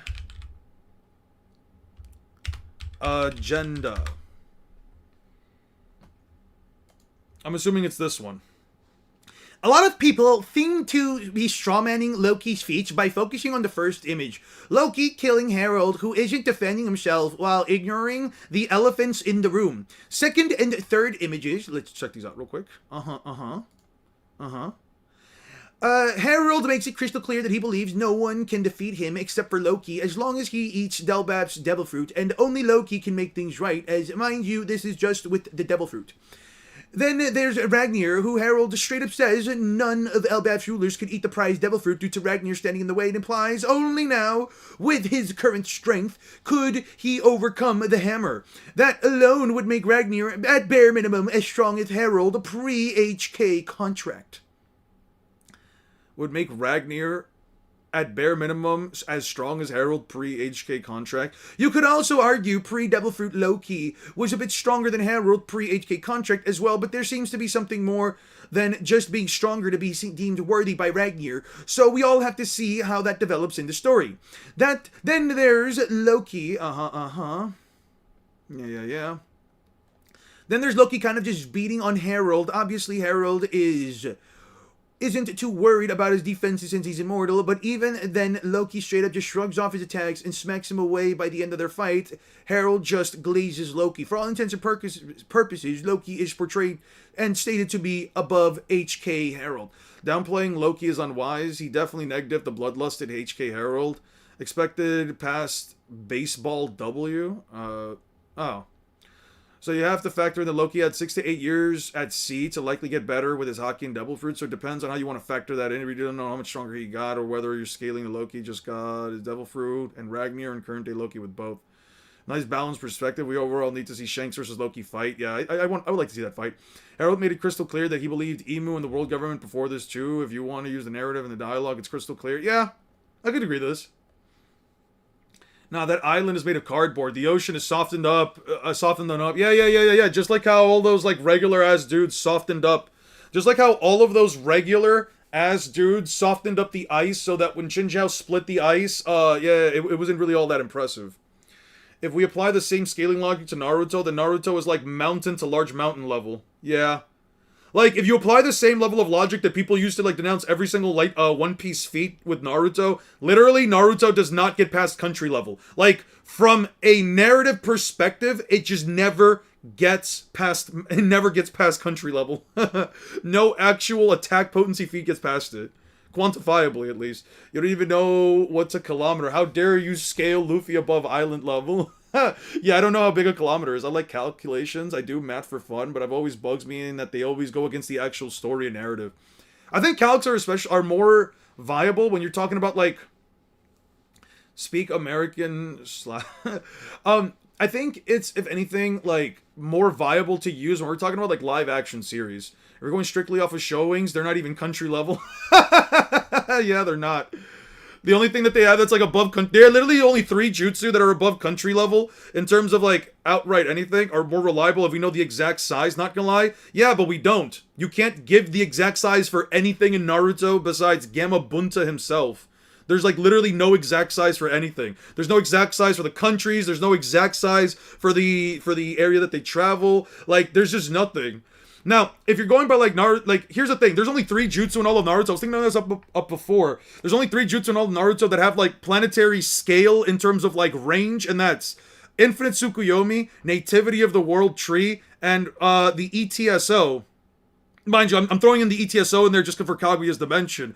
The ETSO essentially is Existence Eraser or Hacks. If you believe that it is, it has no AP, so it's irrelevant, and it's also just nulls all ninjutsu. Amino Minaka is a byproduct of ninjutsu. That's out of the way. Nativity of the World Tree only covers the planet itself and those tree roots, but none of the tree roots actually terraform the ground, destroy any structural integrity of any location around the One Piece world. As soon as it dissipates, as soon as Kaguya is taken down, it just dissipates, and literally everything is just back to normal. So it's literally not even an AP-focused ability. It's just straight up just a large tree that spreads across the planet. And if we're talking, what was the last one? Oh yeah, Infinite Tsukuyomi, that's a Genjutsu, it's hacks, who gives a shit? You have to wank that out of characters and sorcery statements, yeah? ETSO seems to just break things down rather than erase their existence. Which is also fine, but yeah. And nobody scales to the ETSO anyway, so who gives a shit? Alright. So, downplayed and scaling. Think about it. We have Dressrosa, Base Luffy, victims like Sai who can split continents. People like Old Whitebeard that could destroy the planet, and Emu who did the same thing with his finger. And also at a low ball, the One Piece world is 16 times bigger than ours. I think because in 2022, 2025, before Gear 5, we were scaling it to like Solar System MOBA. But all in all, I scale Luffy to Dwarf Star. One Piece speed down players are a whole different topic. How in the world does anyone scale to star level, let alone star? Even Whitebeard Split can destroy a planet, maybe do enough damage to cause global catastrophic events, but he cannot completely destroy the planet. Power scaling has evolved a lot in just 5 years. Back in the day, it was chain scaling, pixel scaling. 2 forms that are pretty much accepted as outdated nowadays. When someone says, I have Luffy at sword, it ruins the legitimacy of everyone else making claims, because people reference Dwarf Star Person and use them as a justification for everything One Piece fans say is wank. Because its popularity and status as one of the big 3, it's frequently compared to the likes of Dragon Ball, Naruto, and Bleach, as well as other powerful versions. As One Piece doesn't have the same power ceiling as they do, it comes off as looking weaker, of course. Even if One Piece isn't the strongest verse and all, it doesn't make it any less enjoyable. I mean, I don't agree with the whole, like, it doesn't have the same ceiling, but sure. Emu calcs are, I mean, in my opinion, are fine to use in power scaling, but if you want to debate using a calc, you have to prove its validity. Yeah, but the validity is still only provable. The validity is still only provable in the context of, is the math right or wrong? What should be valid is, what are the values being used? You know, I was having this conversation with myself before when I was making breakfast. I was like sort of like ripening this up for the world tree. I think chakra is simulating the life force of the plants throughout the Naruto world. We similar things with Zetsu reacting to Naruto's KCM chakra. That's interesting. That's an interesting perspective. So recently, wait, what was this? Calcs are funny because the majority of people are not qualified to do high-end math or physics, but we have no info we need to derive actual numbers for the calcs. So yeah, I was gonna say, part of my reason for calcs, and I was making this argument in my head before when I was making breakfast, I was like just like writing up the video in my own mind. I was like, one of the biggest issues that I feel like I have with pixel scaling is that here's the thing about calcs in general, not even pixel scaling, calcs. A calculation, by the way, I'm gonna save this real quick. I'm gonna save this. Save as a PNG, and we're just gonna write topics to cover later. And I was thinking to myself, like, one of the biggest issues I think with calcs are that, like, even if you have somebody make a calc and the calc is objectively correct in terms of all of the math that it has, the issue with calcs isn't so much the math itself, more so what are the values that you are using in order to get that math calculation. Because you can validate the math by simply saying that yes, all of the values that all of the end result, the result of the calculations that they got, the math that they used is objectively correct. But the issue is what can be objectively correct is the math itself, but what can be incorrect is the values used for the math. If you're using pixel scaling for an example, and you get a different end of size scaling for something, for example, you think that something is, let's say, 10,000 meters in comparison to like 50,000 meters, or you think that something is like, I don't know, or something weighs 100,000 tons versus 10,000 tons, I believe that you're just going to get completely different values overall. You're just going to get completely different values. The moment that you go into using calcs, and again, I don't have an issue with people using calcs. I'm not saying that everyone should stop using calcs. I am also not saying that it is objectively correct to not use calcs. What I'm saying is that there is another form of scaling that you can use, in this case, using the actual evidence in the story, because at the end of the day, with calcs, you have to just make assumptions. You also have to make assumptions just using the evidence in the story. But with calcs, you have to basically make up a value, whether it's a low end or a high end or whatever the fuck, you have to get a value. You have to interpret so many different values that the story is just never going to give you. You have to assume so many things. And even if you're like throwing in pixel scaling, how many times have people gone out of their way to scale different fucking things, and they all get objectively different numbers based on how they counted the number of pixels? That's kind of just my point, right? That's kind of just my point, right? It's like, if you are getting a value for an ability based on whatever the fuck, vaporization, the size of the hole, the size of a character, comparatively using the sizes of like land masses nearby that have absolutely nothing like that. Like, yes, the math value that you got at the end could be correct. The mathematics behind everything that you gave could be 100% correct. But if you did not have the objective values of those things, it's just as meaningless as saying, oh, well, I'm eyeballing it. It's just the same thing as eyeballing it. It's just eyeballing it with the extra steps of doing math. They typically vary from the manner of destruction for any feat. There are discussions threads on Versus Battle Wiki arguing which is the most valid. The agreed upon outcome is then used in calcs. I mean, that's all fine, but I feel like my biggest issue with it is that people are trying to like actually figure out how objectively powerful something is, and the problem is that you're just never going to have that. You're just never going to be able to figure out if something is the objectively correct value. You're never going to be able to do that, right? And then same way that we just described, destructive capacity is not the same as attack potency. You can have while destructive capacity is reliant on attack potency is not reliant on destructive capacity. You could have a character create a storm that can reach a couple of kilometers if you wanted to make the fucking argument, but you don't know the actual scale of how big it is. If you say that, like, it spans, let's say, like, it can reach up towards the land of the snow, well, how far was the land of the snow?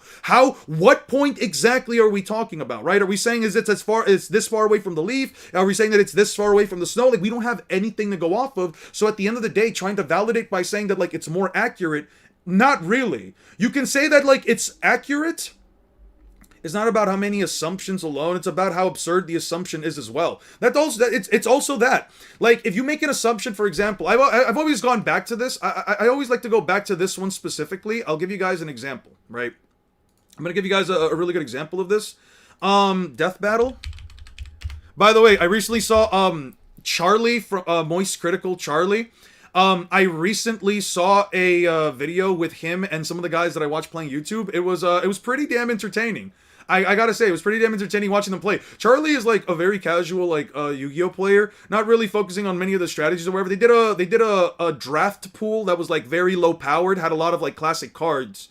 It was really enjoyable. I definitely enjoyed like the little like back and forth that they were having and the stories that they were giving each other.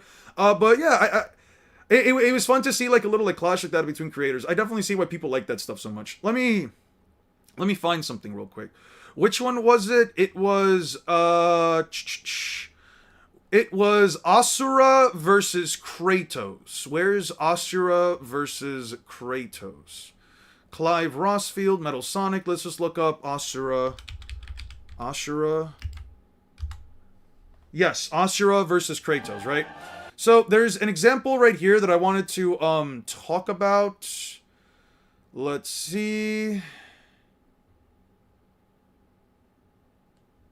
Yeah, right here. They basically, like, for example, with Death Battle, they basically tried to say that, like, the Milky Way equals this amount. They're trying to talk about, like, the density of gold. They're basically saying that, like, this godlike being that created the entirety of the existence in this world, the universe that they are fighting in, all of the, whatever cosmology they created, Chakravartin was the creator of this, and yet they're saying that the composition of his body is made out of literal human gold, right?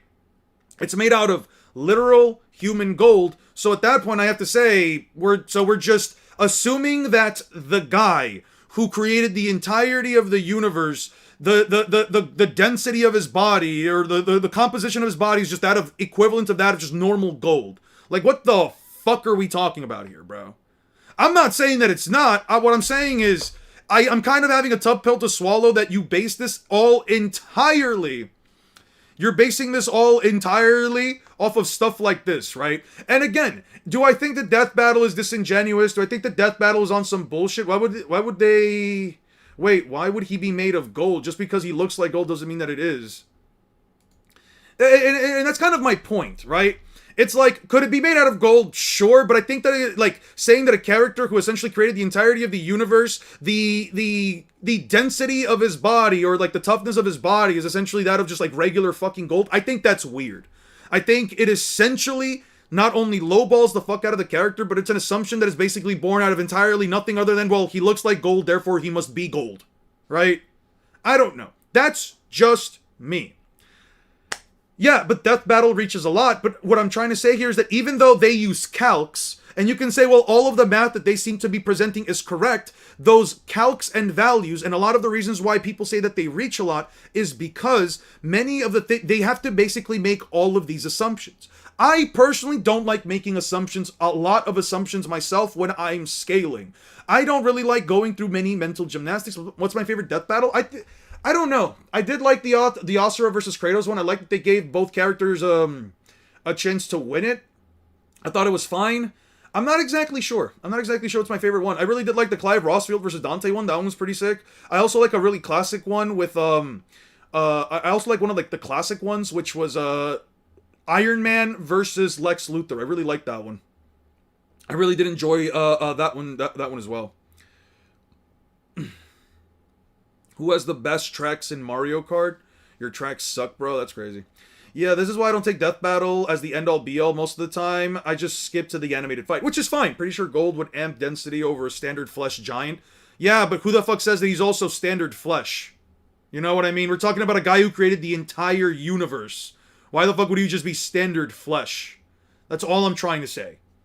Great minds think alike, Eon? Yeah, no, I mean, it's not even about like just great minds think alike. It's more so just to say that like no matter what kind of metric that you are using as a viewer, no matter what kind of metric, whether it's the Niles metric, whether it's the Niles metric or the Lennis metric, whichever Lennis/Miles metric, whether it's calcs or pixel scaling, whether it's your own personalized metric, seems to have fun with their shit at this point. If someone is 100% correct but they're toxic and someone is 0% correct but decent, I would rather listen to the latter. 100%. And here's the thing. I don't say this again. This isn't again to say like, oh, Death Battle is just fucking stupid, they're wrong. But no, they have fun with what they do. They do have at least some level of logic behind the things that they try to scale. I'm not gonna sit here and tell you like, oh man, yo, this is so fucking stupid. The video is bad. Blah, blah. I don't give a shit about any of that. This is one of the reasons why I always say like, take scaling with a grain of salt. This is just a form of content. This is just a form of conversation, of expression, of theory crafting, mental exercises, etc. I don't know about Ozra's Ras, but the way you talk about it seems like the calc would be lowball either way. The calc is a massive lowball, at least in my opinion. But what I'm trying to just simply get at is that there is no singular objective way to scale, and I think it'd be better if their pitches didn't cost a lung and a kidney, but I fuck with it. True. But at the end of the day, all I'm really getting at is that if you have a problem with a person saying, for example, I don't know, Bleach is low complex multiversal because of all of these statements and these calculations, you can just say, well, I don't agree with the calculations. You have nothing to base it off of. I just don't agree. It's fine. You can believe that. It's fine.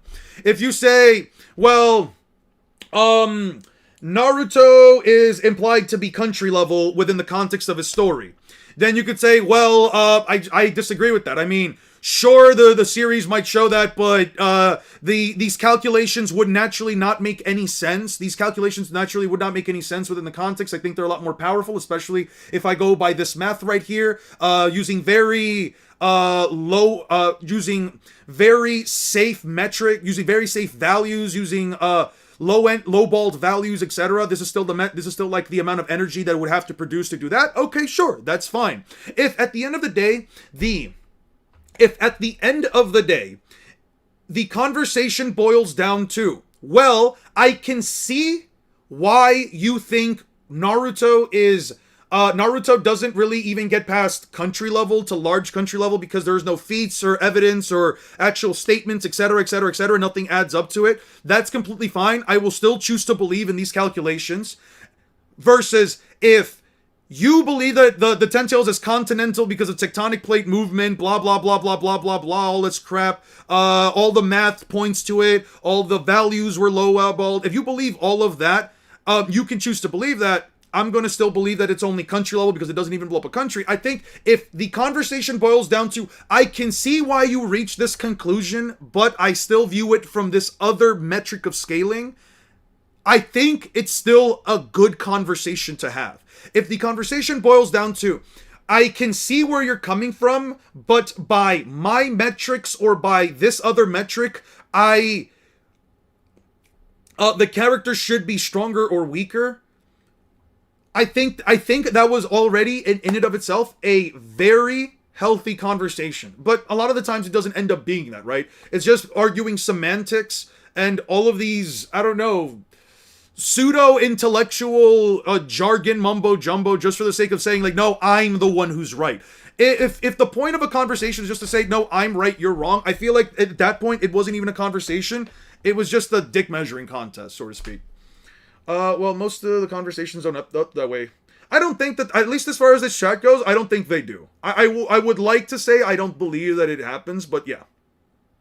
You told me in a comment that Luffy's Devil Fruit doesn't give him additional strength. That's your point. Therefore, I put the burden of proof on you to prove that. I can 100% do that. But that's the thing. Also, one thing I want to start having people do, Stop with this bullshit about like, you're burden shifting, the burden of proof, blah, blah, blah, blah, blah. Listen, if you are making a claim of any kind, a character is this strong, this thing is not this strong, blah, blah, blah, blah, blah. I don't care if you're on the positive or the negative end. If you are making a claim, have some evidence to fucking back it up. If the person who is on the positive end of the claim has evidence to provide for their thing, and the person on the negative end of the claim is just basing it off of, can you prove that it's not? And it's never a matter of showing evidence, of showing implications, of showing statements. It's more so just the perspective of like, okay, but moving the goalpost, then just go fuck yourself. And if a person is on the low, and if a person is saying, for example, right, Superman can throw around a planet if he wants to, and I'm asking, how does he throw around a planet? Can you prove the feat that he can throw around a planet? You're like, I mean, he does all these other things, and he like once punched the planet really hard, and he once threw this, and he once did that, and blah, blah, blah, blah, blah. But it's never, he can throw around the planet, or never performs a feat that's better than throwing around a planet. Then it's like, how can you tell someone to prove that he can't? You can't, I don't know, man. It's kind of weird. Just both show your fucking evidence. Just both show evidence is what I'm getting at. Light speed, Waterfang equals nuke level. Kakashi's Waterfall, Wood Dragon, Shinra Tensei, Massive Shinra Tensei under a nuke. Yet so many people be making wild assumptions without proof. Yeah.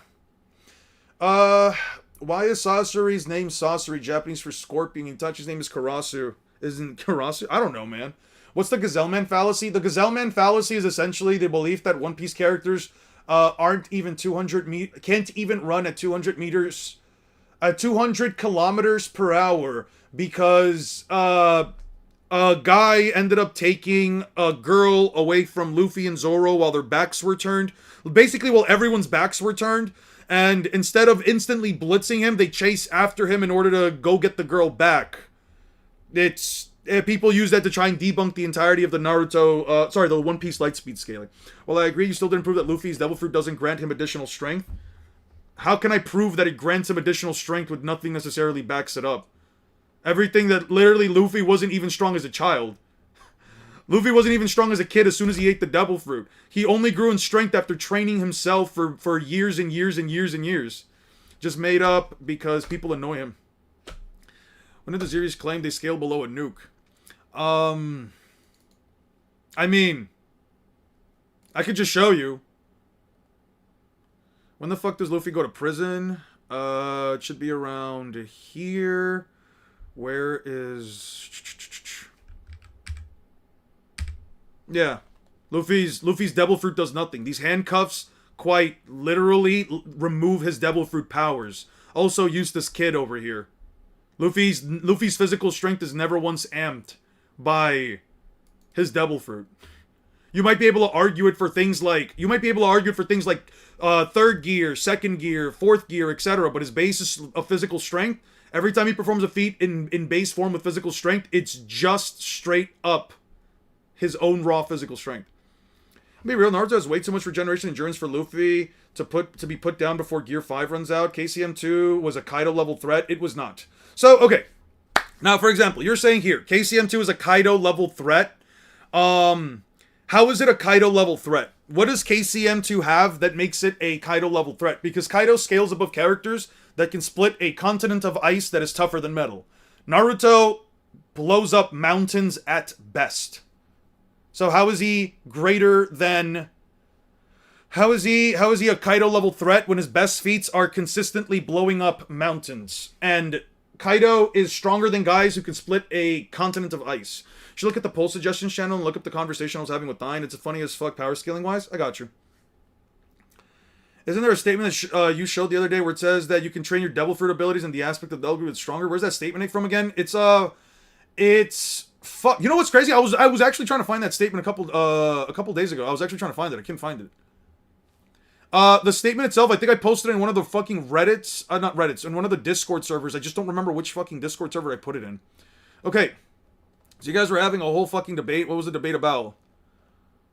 Okay, what is this about? Which mastermind and their minion wins? Kaguya and her Zetsu army.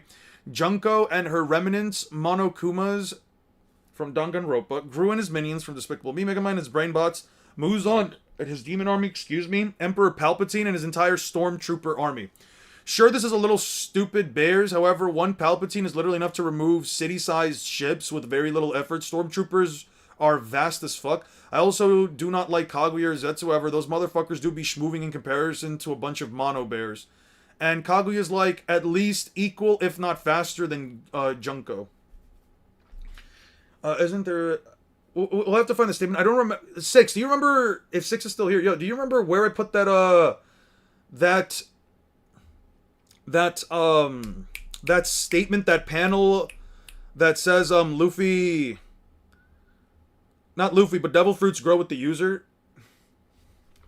Really, I think most everyone here is going to agree Emperor Palpatine nutsack over there is mogging everyone else. It really comes down to how you scale Megamind. Kaguya and Junko. Gru isn't bad with some moon level tech, but his speed isn't there comparatively if you're using Megamind, star traveling, process, calcs at all. Muzan is buns in this situation as expected. Does Palpatine have all the Empire resources or just a butt ton of stormtroopers? I'm assuming he has the entire collection of everything they have. 10 to the 20th power Monokumas is too much. Actually, 10 to the 60th power, sorry. Nobody is taking out that much. Not even an entire army. If it's a whole empire, that's like a lot of zeros. If it's a whole empire, I think they take it. Kaguya would give them trouble. Zetsu aren't doing anything, and the Force can be crazy strong, especially Vader and Palpatine. Also, they have Thrawn and Tarkin. I like Thrawn and Tarkin. Palpatine kind of shits on it regardless. He has massive aura and fear manipulation that hurts you the longer you are near him. Vader soloed a whole planet of combatants before.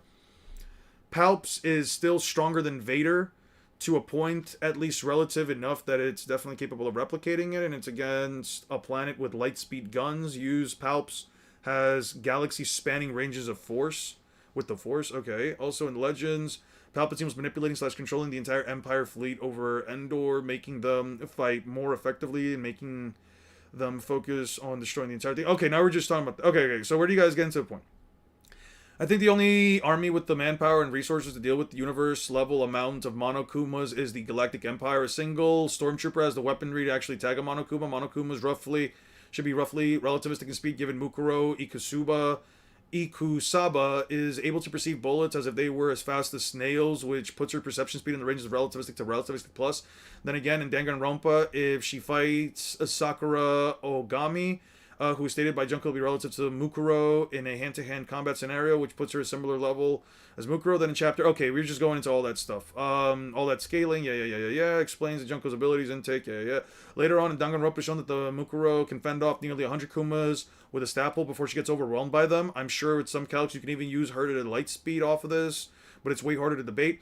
Here is how I think all the army stated exceptions. Sidious loses to Junko. Peko and maybe Mukuro is all she needs to deal with Zetsu army, while she directly that stupid amounts of Monokuma to Kaguya. Guru and Megamind numbers. Peko is also needed, which is quite literally... Okay. Yeah, you guys are just... Yeah. That's a long. This is long. Jesus Christ. What the fuck are we going on in here? Small nitpick, but the atoms, by the way, adding to numbers, seeing observable universe. Yeah. Universe is 98 billion light years in diameter, given that the cubic nanometers. Okay, now you guys are just using into calcs. Depends on how fast she can travel. It can potentially take millions, if not billions of years, assuming she kills a metric ton of them every millisecond. And she has her dimensions hopping, FC, interstellar travel speed, based off of Urashiki, although probably lower. At least she is immortal. That's why you said the fight is over. Junko gets killed because she dies from like health-related illnesses because she's like 100 or something. Deadass. This fight might just be UEBS type shit. Okay. That's a lot. Can you check the memes? Sure. The fuck you got? Okay. What the fuck was the last thing we checked out in memes? Nice meme you got there. I'm gonna take that shit. Alright.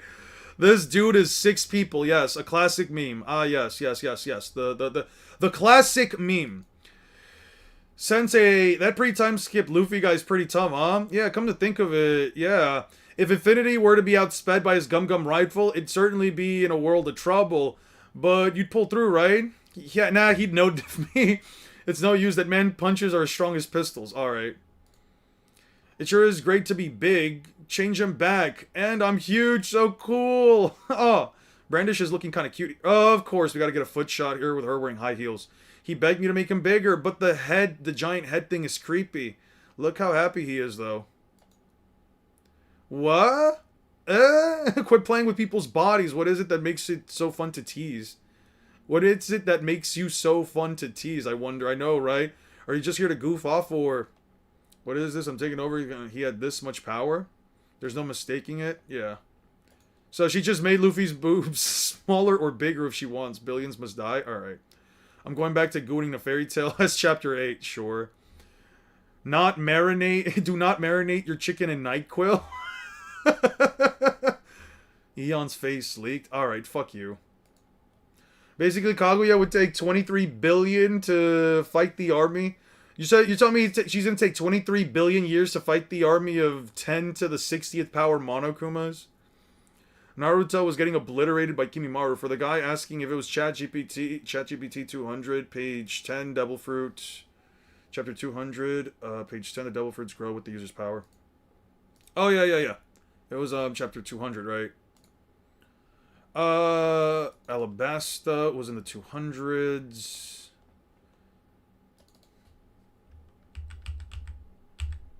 Yeah, devil fruits are only as strong as the person using them. Yeah, and by the way, I posted a response to another post I didn't bring up unprompted.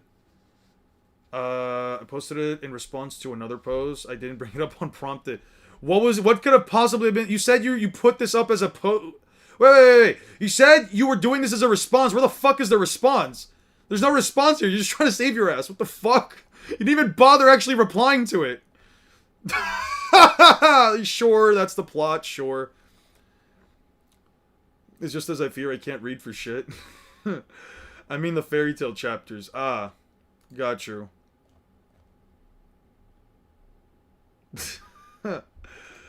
Sure. Yeah, I wanted your opinion on the detective. Okay, so this is new shit. I'll check this out later. I'll actually check this out later. I'll check this out later. Actually, let me do this right now. Fuck it.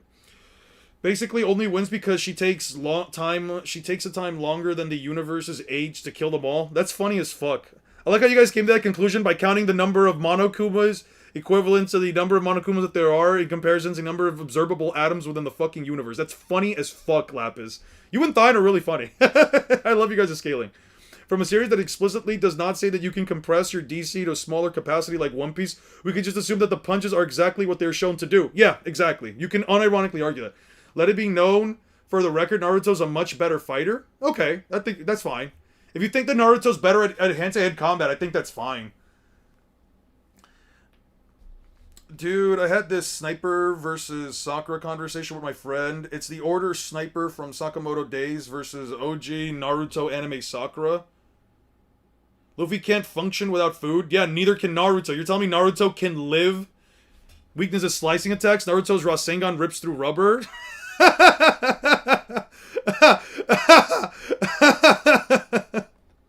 Bro really said his weakness is bladed sharp attacks, therefore Naruto negs. Sure thing, sure. Yeah, because these attacks, these blades being sliced through Luffy, these blades that are slicing through Luffy, that are literally causing him to bleed through his mouth, that can easily cleave through fucking mountains. So doesn't that mean that Luffy's Devil Fruit does give him a power boost? What the fuck are you talking about? Where is it even remotely implied that Luffy gets his powers from a Devil Fruit? Yeah, Luffy's still fine. Luffy took all those hits and he's still fine. Your Devil Fruit powers are only as strong as the person using them. How do you interpret that to mean Luffy's strength comes from his Devil Fruit? And even, if anything, this is linguistically saying the exact opposite thing, bro. Might want to read that shit later. It's a lot of stuff. I'll check it out right now because I'm gonna get to work as soon as I'm done reading it. Why do people think Luffy's weak to cutting attacks? No, they're just effective. Luffy's Eon, is dragon overrated? Which dragon are you talking about? Because there's a lot of dragons, unless you're talking about Monkey D. Dragon. Okay. Order Organization Kappa, I forgot his name. Okay, Eon, I wanted your opinion on some fairy tales, specifically how Agnolog and the five dragon gods compare to the fairy heart Zaref after acquiring infinite energy. The main bridge between those two characters is obviously Natsu, who in this fight with Zaref, once he's brought back to life, channels the power of emotions, able to punch Zaref with enough power to burn Zaref's infinite magic at the cost of his arm. Yeah. Enryu no Hoken Ankoku Bakuenjin. Okay. Zaref Natsu. It's sacred fire. No. It's a blaze of savage emotions. I can't move. This has never happened before. Could this be? No, I cannot die. It'll be perfectly fine very soon. I can leave the rest to you, right? First Master? Yes. I'm burnt out. I just want to see everyone. I just want to see happy in everyone. Hey, big brother. Mavis? Okay. In the original series, there was really nothing to go off of when trying to bridge Agnologia to Natsu or Zaref. However, in 100-Year Quest, we were introduced to the 5 Dragon Gods. And while fighting one of them, the Water Dragon God, marked Phobia, he gets completely outclassed. However, another Dragon God appears, Ignia, the Fire Dragon God, and the son of Igneal, okay. With seemingly no particular efforts, he's able to produce flames for Natsu to consume. With that flame, Natsu gets a new form, with black flames covering his hands. With this form, he's able to overpower Mark Phobia. But the fight, he gets immense blood loss that only ceased by Luffy begging him after the flames dissipated, and reveals the damage to his arm, similar to the damage he received while he burned the infinite magic. I can feel the power. I'm burning with it. Okay. It's okay, I've got you. Wait, what just happened? Jesus Christ, his arms are fucking gone. There are some key differences. First of all, the 100-Year Quest new form lasts about 25 pages from 21 to 22 pages, and Natsu performs 5 attacks during this fight. While this fight and Zaref only last a few pages in a single hit, there is also the fact that while the original story's feats and damage seems to come directly from the flames, while his new 100-Year Quest is more up to interpretation. As we later see, Natsu achieves a similar form by eating a replica of Igneal's flames, and he suffered recoil by it due to the massive and sudden increase in power after exiting it. I was fascinated by the power of Igneal's that you left behind. What? I made his magic mine. I thought that doesn't mean I can utilize it the same power as he did. King's Fire. Okay. There's also debate to be had about how Agnolius compares to Ignia and the other Dragon Gods. There are multiple statements claiming that the Dragon Gods are superior in power. However, later in the chapter 163, we are introduced to Ferris, who, while drawing from Agnologia's arm, he's able to match Ignia's power, and after fusing with him, he's still concerned about getting hit with the same attack that took down Agnologia. I myself learned Dragon Slayer magic in the hopes of sealing them away, but their destructive power is nearly divine, earning their titles as gods. One of them is at least as strong as Agnologia. Okay. So if Igneal wants to martyr himself for the future of humanity, I won't shed any tears. As for us, we fled Agnologia 400 years ago, fled to Guiltina. The 5 of us who survived stayed here as the 5 Dragon Gods. Our power eventually eclipsed even that of Agnologia, who we once feared. My father was the strongest dragon, and yet Agnologia defeated him. I'm different, Natsu. I would have bested... I'm different, Natsu. I would have bested that monster. Okay. Could you stay out of the way? You're scared of Agnologia, aren't you? Rainbow flames? Stop that. They're flames that burned half the body. Forgot to add them? Okay. Naturally, he rapidly ingested all of that power. Natsu, I wasn't used to these flames, you see. We gotta get used to it first. That just seems inconsistent as fuck. So, they're stated to be as strong as Agnologia, but then their powers eclipsed Agnologia, but then Igneal says, I'm different, Natsu. I would have bested that monster. My father was the strongest dragon, and yet Agnologia defeated him. I'm different, Natsu. I would have bested that monster. So they're supposed to be stronger. No, so they're implied to be stronger then, right? Can you please read with more emotions? Not right now. My voice was kind of fucked yesterday, and I'm making an effort to not have my voice sound completely fucked today. Ugh. Okay. I have no clue, dude. I have, like, zero context for any of this. It seems like it's clearly showing right here that, like, Natsu is capable of overpowering Zaref's infinite magic through the power of emotions. You could even argue that like Zaref's not putting an infinite. You might be able to argue that like Zaref is not putting out. Who are you, sir? I'm the guy who's proven to be right every time I've managed to change like 6 people's minds here in this chat. Eon might be up next. Oh no, you're never gonna change my mind. You're 100% not gonna change my mind on fucking Naruto beating Luffy. There's nothing that Naruto has that beats Luffy. Absolutely nothing. There's literally nothing in his arsenal that makes me think he beats Luffy. TSO, way too fucking slow. Rasen Shurikens, way too fucking slow. Gets Perception Blitz 10 times out of 10. Like, unironically, Naruto could be in fucking 6-path Sage mode and I still think base Luffy can speed blitz him. It's not even fucking close. In the most patient way possible, I highly doubt you're convincing Eon of anything if you won't even debate me on Chopper versus Naruto. Yeah. Like, I'm gonna be so honest with you. The speed difference is so fucking disgusting that Luffy unironically punches Naruto once in his chest and his heart explodes. Like, there's just nothing Naruto has. The more I've thought about this fight, the more I came to the conclusion that, like, Luffy unironically has every single thing you could possibly give a character in order to counter everything in Naruto's arsenal. That's because you like Luffy more. That's very biased. Naruto has kunais. When does Naruto use kunais? I think it's actually very biased to say Naruto would randomly use kunai when he barely ever uses kunai, especially... Actually, he doesn't even use them once in the fucking war.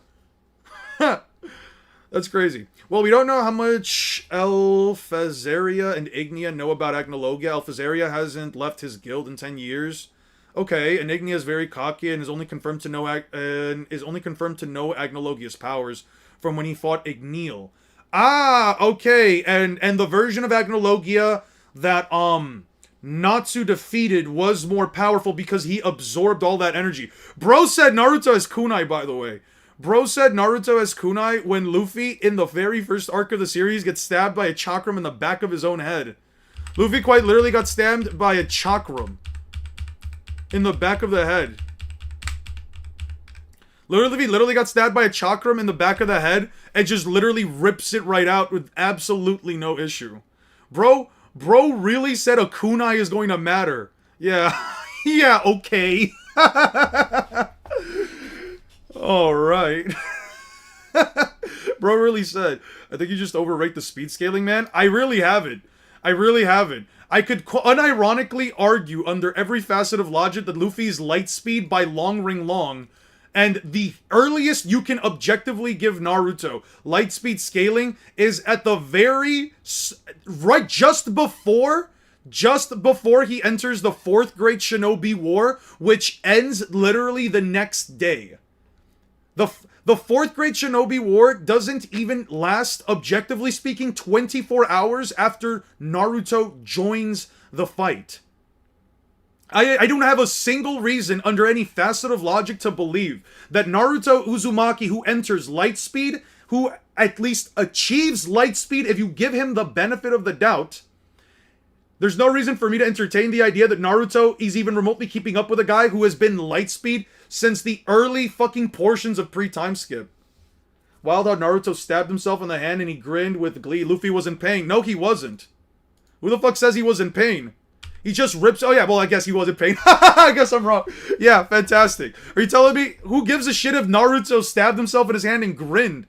Luffy, you wanted me to show you something really funny? Let me show you something really funny. This guy right here, this absolute freak Django, you see this guy Django? He's the one who threw that chakram. You see how hard he can throw this shit? He's cleaving through multiple trees. Django is literally slicing through multiple trees with these chakrams. Naruto stabbed his own hand. What the fuck are we talking about? Here's Django quite literally slicing through multiple trees. He's the one who threw the chakram behind Luffy's head, so him saying ow is not a debunk in the slightest bit. And here is Naruto taking hits from a Jinchuriki enhanced Gaara, a Tailed Beast enhanced Gaara.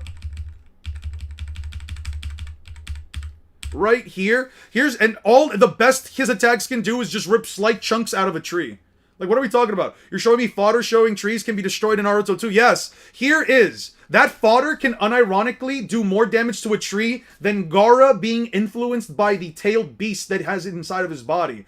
I don't know what you're talking about, dude. Bro is making shit up at this point. Bro really said, yo, Bro really said, yo, this weak ass character from One Piece has nothing on Naruto characters when he's literally outperforming in less than 30 chapters something that happens in Naruto in on chapter 128. 132, my apologies. I don't know, man. They barely got to the center of the tree. Disingenuous much? Okay, prove to me that they would rip the entire tree through and through. Because last time I checked, all that is a couple of chunks out of the tree. The dude sliced through multiple trees. Multiple trees. We're talking about multiple trees. We're talking about multiple trees versus a single fucking piece of bark that was ripped out. Come on, dude. To be fair, Kakashi uprooted a tree several times with water style in the Land of Waves. Does not imply that they're not even tree level. Oh, no, no, no. I'm saying Gaara isn't even tree level. Well, I never said anything about Kakashi. Uprooting a couple of trees for Kakashi is honestly completely fine. That shit's honestly completely fine. But can you do me a favor? Can you show me a single feat? Show me a single feat in Naruto. Oh, actually, let me show you another example real quick. This is my favorite example in the whole series, just to show people that they literally, moving on, since I debunked that point, you didn't debunk anything. How does Rasengan beat the rubber? Can you prove to me that a Rasengan can hurt Luffy? Under what facet of logic do I have to entertain that a Rasengan can beat Luffy? Why is it not blunt force trauma? Why does a Rasengan not deal blunt force trauma? Because all it ever does is do 2 points of contact. A, it spins and sends you flying. B, it breaks through. I mean, Gaara kind of has to be stronger than that Kakashi. I don't agree with that. I have no reason to believe that Gaara has to be stronger than Kakashi. I have no reason to believe that this version of Gaara has to be stronger. Let's see. Let's bring that up, and then, you know what? Let's just pull something up for Naruto real quick. What was it again? Oh, yeah. Sage Naruto. Let's talk about how Sage Naruto also gets mogged. Let's talk about how Sage Naruto also gets, like, strength mogged by Luffy in the very first arc of the series. Bro, Naruto threw up a giant rhinoceros up into the air. Extremely impressive feat. Very fucking impressive. The rhinoceros is huge. He tosses it up into the air while using Sage Mode. And look at that. The rhino is about as big as Gamakichi, Gamaken, who are all about the same size as Gamabunta. And yet here is Luffy. Tossing around Momu. Momu the sea cow, who's twice as large as Gamabunta. Luffy's literally outperforming Gaara over Land of Waves Naruto, but Gaara's not over Kakashi. I don't agree with Gaara being above Kakashi. The Haku's stronger than him. KCM beats Haku. True. But Gaara doesn't fight KN0 Naruto. He doesn't fight KN0 Naruto. The Rasengan twist and tear stuff apart. Naruto's training. Can you show me one person? Can you show me one person whose body and skin were ripped apart? Had the Rasengan destroy rubber. Training had a Rasengan destroy rubber. A rubber ball. He had a Rasengan destroy a rubber ball where it literally just pops on the side. Mind you, a rubber ball that doesn't even remotely compare to a guy that can stretch his arms past several fucking villages. What are we talking about? Bro's really trying to say that a little rubber ball training. Bro is really saying a little rubber ball training is somehow supposed to mean that Naruto can beat fucking Luffy. Come on, dude. Come. Bro, the best Naruto can do with that shit is just pop it. Bro thinks that just surpassing the slight elasticity of a little rubber ball is the same as Luffy, who can quite literally stretch his arms past multiple fucking villages. How do you even reach that level of logic? How do you even remotely reach that level of logic? As a matter, I'm just gonna show you this one right here. Yeah. I'm sure. Look at Luffy stretching his arms over multiple mountains that are what, 1,500 meters tall? They're like, what, 1.5 kilometers tall? And Luffy's stretching his arm far past out their range into multiple villages. Rubber is rubber. Under that logic, a tree would not be a plant. What the fuck does that even mean? What the fuck does that even mean? Yes, and rubber has tensile strength.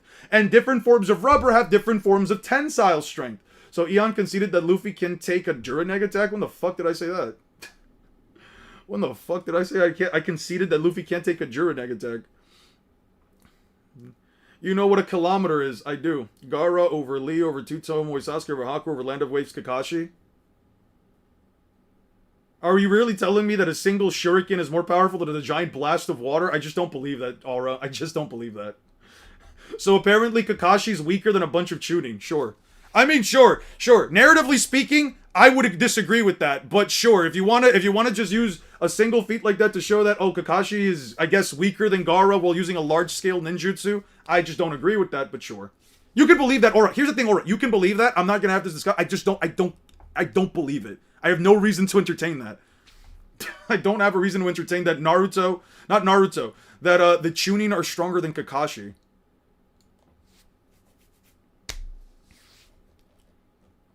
By that logic, I'm basically being told that a Jonin, and one of the strongest Jonins in the entire leaf, is weaker than a bunch of Chunin. Reasons why you don't see people torn apart is because their durability is amazing compared to Luffy? No, they're not. No, the fuck they're not. I'm saying Kakashi admittedly inferior himself to Haku, okay? So other characters relevant to Naruto who beat Haku are inherently above Kakashi. No, I get the point of your argument. But the other thing is that Naruto didn't fully defeat Haku, as in Haku literally just gets up and then just blitzes Kakashi either way. Naruto put down Haku in a single hit, sure, but he didn't literally take him out or kill him. He just literally knocked him out of the ice mirror. So to say that, oh, Naruto is above Haku, even though, how does that exactly equate to, how exactly do you equate the durability of the ice mirror to, I don't know, uprooting a couple of trees? I don't know how you make that comparison, because they're two completely different jutsu, especially in scale. Let's not forget that when Luffy stretched his arms across to save Usopp, which is like 100 meters, I mean, we can use that, but I would just genuinely say this is just like a better feat. Just showing that. 2 points for me, I succeeded in beating you once again. Now to my next point. What next point? What do you mean you beat me? Who the fuck is telling you won?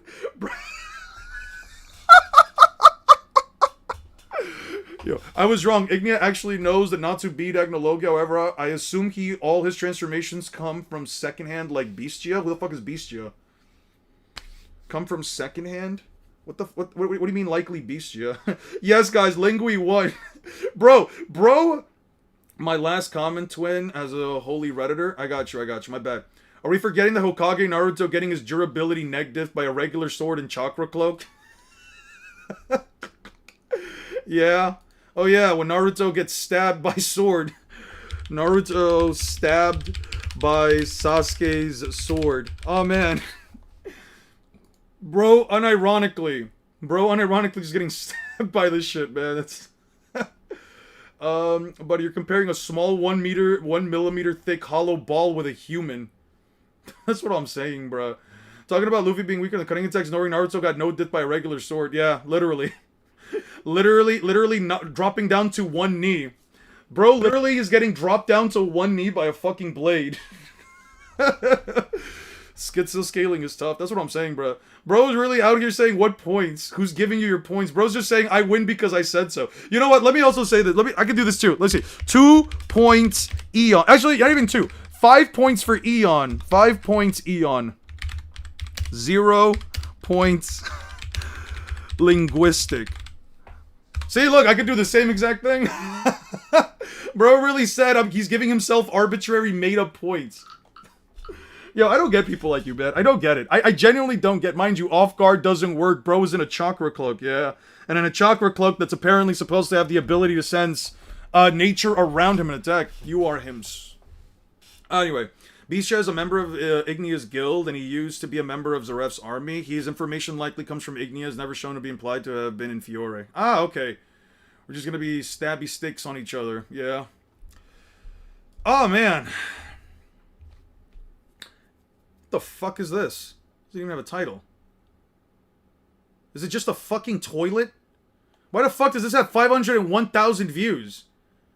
This really be a fictional character dick measuring contest. Yeah, it's just a dick measuring contest. Oh man, your character yelled ow. That means they're automatically weaker than my character. Let's just remove all context from the conversation. Your character cried at one moment. Oh man, because your character cried, that means that they're a bitch, which means that they can't beat my character under any facet of logic, because my character never once cried. Like, what kind of logic is this? Naruto's voice is less than sharpstick level. True. Naruto's voice is less than sharpstick level is crazy. Obviously, Naruto can change his durability from kitchen knife level to planetary just by paying attention or not in Chakra Cloak. Luffy was shown to get easily distracted at all times, and it always cost him in a battle every time. When does he get... Can you show me one fight where he got caught where he was distracted? Show me one fight where that happens. Show me how it costs him the battle every single time. Naruto can just trick Luffy with food and one-tap him with a Rasen Shuriken. Not if Luffy can literally see into the future. Not if Luffy can unironically see into the future. Oh, man. Bro said Luffy punching through Onigashima after massively upscaling from a guy who can split a continent of ice tougher than metal is only country level. You gotta love One Piece downplay, dude. That's why I'm gonna make this level. This is why I'm gonna make this video, dude. This is why I have to make this video. It's like the downplay is just the this is why I just have to make this like this One Piece downplay video, bro. It's just so funny the mental gymnastics that a person has to go through. Bro is just goalpost shifting. Soon he'll pull out his ultimate rage quit. Yeah. Soon he'll pull out the rage quit. He'll say, well, I know that he'll soon say, well, screw you guys. I know that I'm right. Raw strength feats only. Yeah, yeah. Yeah, isn't splitting a continent of ice with your head a raw strength feat? How would that not be a raw strength feat? How would that not be a raw strength feat? I posted some other skins to help the Agnologia's case. Let's see. Isn't this the girl that has Agnologia's arm? He's even more powerful than when he fought him in Sirius Island. We can't defeat him. I do have a plan, but I'm a Dragon Slayer. And the camaraderie that comes from the touch of one's feminine skin with another. Sure. That was totally necessary. Fantastic. Luffy got distracted in Wano and got hit by Kaido. Oh, are you talking about the guy that literally showed up out of nowhere in the middle of their fight, grabbed him from behind in order to stop him from shooting out his last punch before Kaido put him down? Oh, yeah. How often does a random person just show up in the middle of a fight to stop you from fighting? Holy fucking context. Holy fucking context. Slowly off of Naruto best but nobody else. Stop bringing up that ass feet. It's not raw because Jinzhou was cooking. I'm embarrassed that I said this out loud. True. Jinzhou was definitely, how did that get there? I wonder how that got there, and I wonder how you uploaded it. Huh, isn't it interesting? Future sight. Yes, future sight. If he's focused on his fucking opponent in front of him, I would say that, yeah, having a random dude come out of fucking nowhere in the middle of a fight just to grab you and stop you from hitting, yeah, I would say that's a little fucking out of the norm. I'm not even tracking the Naruto guy, but this argument's straight.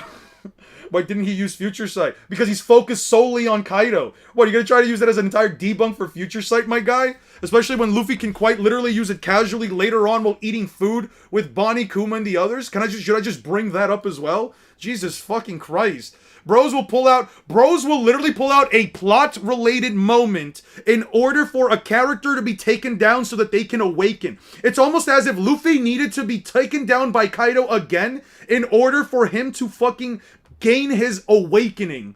Bro was really trying to say that now, oh, hey, is only applicable to one person at a time. I'm not saying that it's applicable to one person at a time. What I'm saying is that it's the same thing as the Gazelle Man thing. Oda needs Luffy to be taken down by Kaido so that the awakening part of the series can happen. It's part of the, what is it called? Narrative. The characters, the fucking author, they all care about plot. Are you gonna do another debate tourney? Is there anyone come that you really like to debate?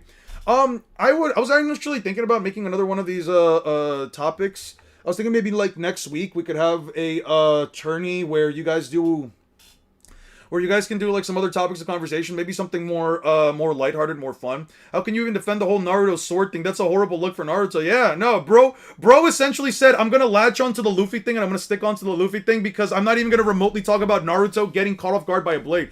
Thing is, but you can be Luffy with a clone. That he can be Luffy with a clone and Naruto can sneak up with him, and I'm shocked how you think this logic is wrong.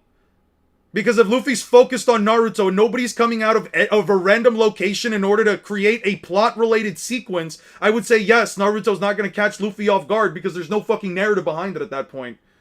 Yeah, Naruto has bad speed scaling in comparison to One Piece in the first place. Bro is basically trying to say, here's what bro's trying to do. This is the shit that I was talking about before that happened with that whole conversation about continents, right? This is the whole conversation going back to that, where it's the thing about these scalers, or quote unquote scalers. The thing about them is that, like, what they'll do is this: they'll bring up a specific moment. They'll bring up a specific moment that completely takes away all of the narrative implication that goes behind it, and just the story needing to progress. In this case, Luffy needing to be defeated by Kaido again in order for him to awaken, right?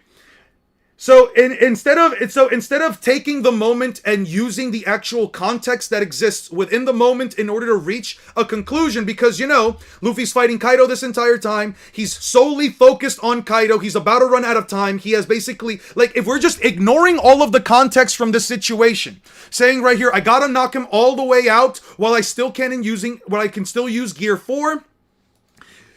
Luffy taking damage from Kaido, saying, don't leave me yet, strength. Luffy pushing his body to its absolute limits and solely focused on Kaido just for a guy to come in last fucking second to grab him. And then saying, oh, but he didn't use future sight, even though we're not only ignoring all of the narrative consistency that's happening here, and then continuing that to then say, well, now everything looks like it's over. Oh, wait. In the next chapter, Luffy's supposed to now come back, and this time he's supposed to, what is it? Everybody say with me now, awaken. So instead of ignoring all of those things and instead saying, oh man, Luffy's come back to life. Wait, what is that sound? What is happening? And making and turning a moment like that again, you're looking at it entirely just from that moment alone and not the narrative itself. You're now sticking to this bullshit idea that Luffy can't just use future sight on more than one person because, oh man, he didn't use it against the one guy that nobody saw coming and came out of nowhere, right? So here's what happens next, right? So then they see this point and what they try to do. So then they use this point, ignore all of the evidence, ignore all of the narrative implications, ignore the narrative, ignore the author choosing to move the plot on ahead, even if there's a single fucking discrepancy, choosing to now just say, well, fuck what the author's intention was. Fuck any discrepancies. No, just Luffy didn't see the guy coming, therefore future sight must not work. They latch onto this, and then their entire argument essentially just devolves into the following. At least I know I'm a great scaler and very, very precise. No, you're not. You're not very precise. And you can't be very precise if you are ignoring narrative. Lingui 1 again? Eon, what you yapping about? Yeah. They usually just... So future sight's just inconsistent? It's not inconsistent. Jesus Christ. Yeah, you guys are just rage baiting at this point. Anyways, I got 3 points on my third victory in a row. Today I will now proceed to move on to huge scaling gap between the two. Jesus Christ. Now, bro said, enough with the conversation. Let's just keep moving forward. All right. Bro said, I made my point. I'm not going to listen to any counter arguments. This was my point. I win the point. There we go on. Yo, I have no... oh, man. I just have no reason to even remotely consider entertaining this anymore. I'm just going to time you out. I don't really give a fuck. I'm timing you out. Bro is really just trying to turn this shit into an I win by points. I don't suppose you'd like Eon to judge us on Chopper versus Naruto. Dude's just taking participation trophy if that makes him feel better. Dude is a hardcore Redditor. Just stop. He's already dead. Yeah, no, it's fine. I already timed him out. He's not going to be yapping here anymore.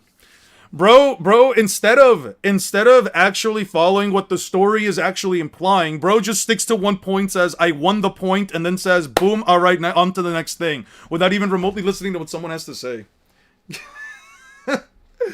That's so fucking funny, bro. That is so fucking funny. Yeah, people like this are usually the type of people you can't have a conversation with because they'll just immediately try to ignore everything you say that they won, and then move on ahead. Anyway, now that we got that disingenuous that disingenuous person out of the way, I like your One Piece scaling, by the way. I appreciate that, Lilos. I really do. He accused me of rage baiting so he could duck me. Eon, I don't know, dude. I was wrong. His ult was nuh-uh. Yeah, his ultimate was nuh-uh. Kid Naruto scaling is so easy to figure out if you've seen what. Yeah, let's pull out Luffy versus Naruto. Let's start actually doing a research for this. 71 pages. Jesus Christ, this is going to be a massive fucking... Yeah, this is going to be massive. Yeah, you guys are going to... Yeah, I'm definitely not getting this shit until like September, bro. This shit is... This is going to have way too much stuff back to back. You just can't accept you were wrong. I literally have a million power in Rise of Kingdoms, therefore you are wrong. True!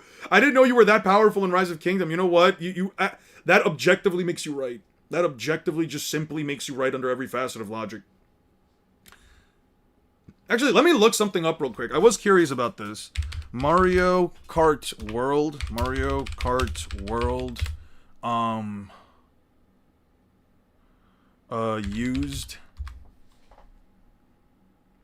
There's no way this shit is still fucking $70 even while used. Pre-owned. Pre-owned, dude. Go. They can go fuck themselves. Holy fuck. Pre-owned?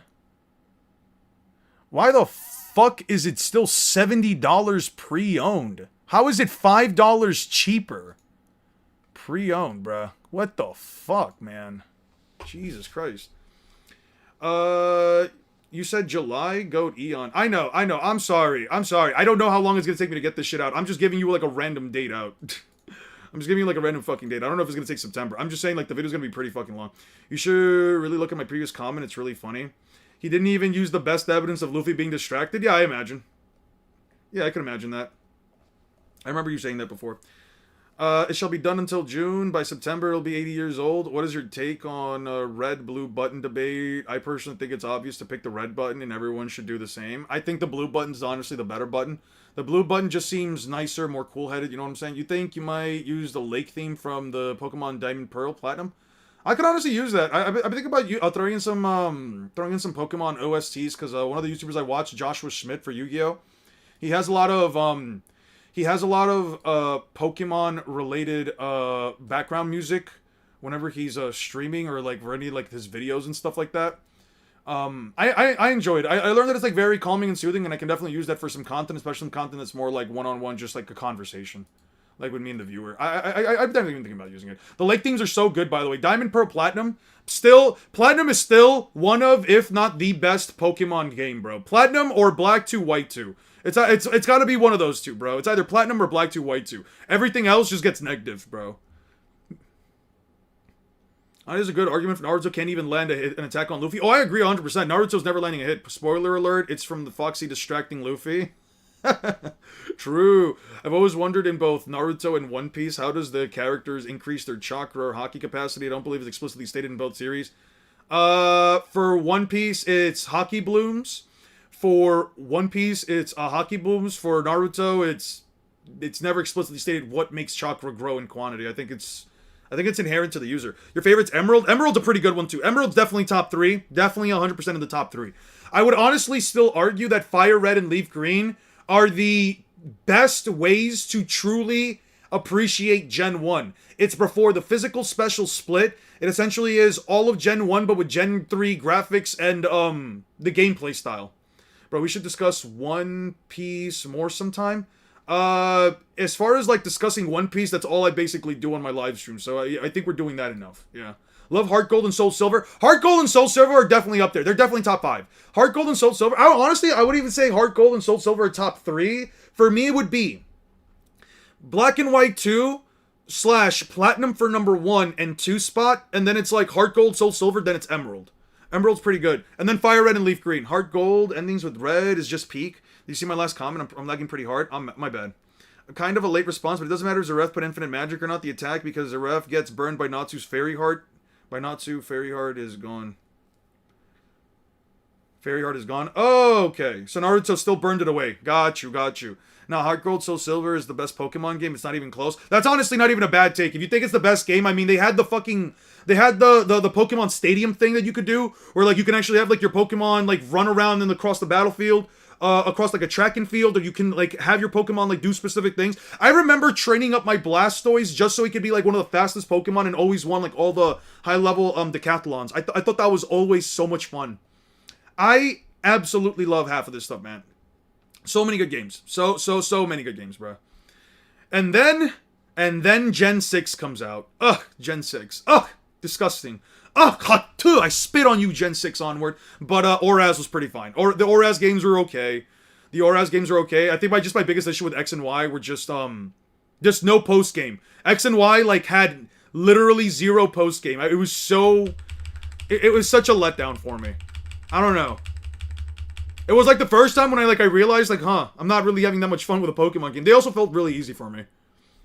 So, you have a list of how many anime you have completed? I'd have to, like, go through. Everything after Gen 6 was meh. Yeah, everything after Gen 6 is, at best, like, mediocre, in my opinion. What's a Hockey Bloom? Going through an intense battle, your Hockey can grow... Through intense battles, your Hockey can grow, exponentially stronger. Not up there. Let's pull this up. There we go. Sweet. So even if you're lucky, yeah. Okay, the Navy warships show up. Sniper King drops. Okay, let's just delete these. I don't need this. I don't need that. I don't need this. I don't need that. There we go. Have you had any discussions on the differences between Hockey output versus Hockey capacity? No, because I don't think there's any way to measure Hockey capacity. I hate to do this, but I'm still lagging. Did you see my comment asking if you saw my comment? I did see your comment asking if you saw my comment. If I saw your comment. I did do it. Essentially, to put it simply, I see where you're coming from with the idea that, like, if Fairy Heart, if Natsu, what he burned away was Fairy Heart, and Fairy Heart has infinite energy. I don't know, dude. Like, with Fairy Tail, it just seems to either be the characters are super fucking strong or they're not. You can measure Hockey capacity. No, it's impossible to measure Hockey capacity. I know you said Hockey mass. Hockey mass is unquantifiable. There's literally no way of quantifying it. There's no one-to-one metric that you can use to say a character has more Hockey. Yes, but you have no way of actually arguing what the actual quantity is. There's no actual measurement for it. What I'm saying is, does the concept of Hockey mass exist? Sure. Yes, I agree with that. Can you quantify it? Impossible. There's no point in having a conversation about it because you can't argue how much Hockey... How can you quantify it? Explain it to me. I would love to know how you give an objective one-to-one scale for Hockey mass. I would love to know. You can mentally tire yourself out and be unable to use Hockey, like being too tired to kick, but you don't use your leg. There is. That's why Gear 4 has a time limit. So how much Hockey do you have? What objective metric do you use to time that out? Because do you have an objective time limit for Gear 4? What's the objective limit? It started. It's the Buster Call. Run out. Keep moving. We know that we know that there are reserves to Hockey. We know that for a fact. I'm not denying that there are reserves to Hockey. What I'm saying is quantifying it is next to impossible. Carrying out the Buster Call or targets, like, there's no X Hockey amount equals this. For the protagonist, at least their powers are heavily dependent on their mental amps. I mean, you can also, but by that logic, Caster, the thing is that at that point you can argue that your mental capacity is strong enough. You can just straight up have power. You can straight up have finite power that surpasses it. About yesterday, I'm sorry, I wanted was best for me and everyone else on the stream. It felt, I just felt unright for these guys to say to stay unpunished, but I do for wanting what we wanted, but I'm sorry. Ororinchen, or I'm just gonna call you Oro. Listen, Oro, I appreciate the apology, and you're fine. If you have a video, Lilos, I'll check it out. I'll check it out. I'll check it out right now. I'll type it. I'm assuming it's the same thing as your channel. I'll check it out. Like, I don't mind that, but what I'm saying is, if you can find a way. Listen, I don't think there's any way of objectively quantifying chakra quantity. If you have a video that does it, I'm willing to change my mind on it. I'm willing. Also seems to have a bit of a regen factor. I don't know about a regen factor, but it definitely does come up. Yeah, willpower doesn't have a definitive number. Oh, I'm aware of that, but they're saying that they can quantify it, so sure, I'm willing to check it out. Lilo's Adventure. Sure. Holy shit, hey! Holy shit, you got 32k subs, sweet. Alright.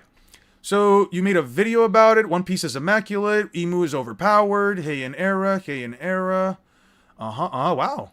You know what? I like your thumbnails. I really like your thumbnails. Is it the Hockey is complex? Is it that video? Garp versus Yonko is obvious. Cursed energy is genius. Hockey is complex. Okay, I got you. Before I check out the video, though, just to go back to it, like, with Fairy Tail, it just seems so weird to me, because at times it just feels like the characters, like, you're telling me that a character with finite energy is just able to create, or able to generate more energy to burn something that is essentially stated to be infinite, which doesn't really make me think that Natsu has infinite energy, more so that they can kind of just generate infinite energy from their discussions. I would like to discuss it with you more. Sure, I'm done with that. If anything, here, let's do this first. I'll check out the video, and then once I'm done, if you want to have a discussion over it, we 100% can. I'm just gonna check it out first, though. I'd be so down for it.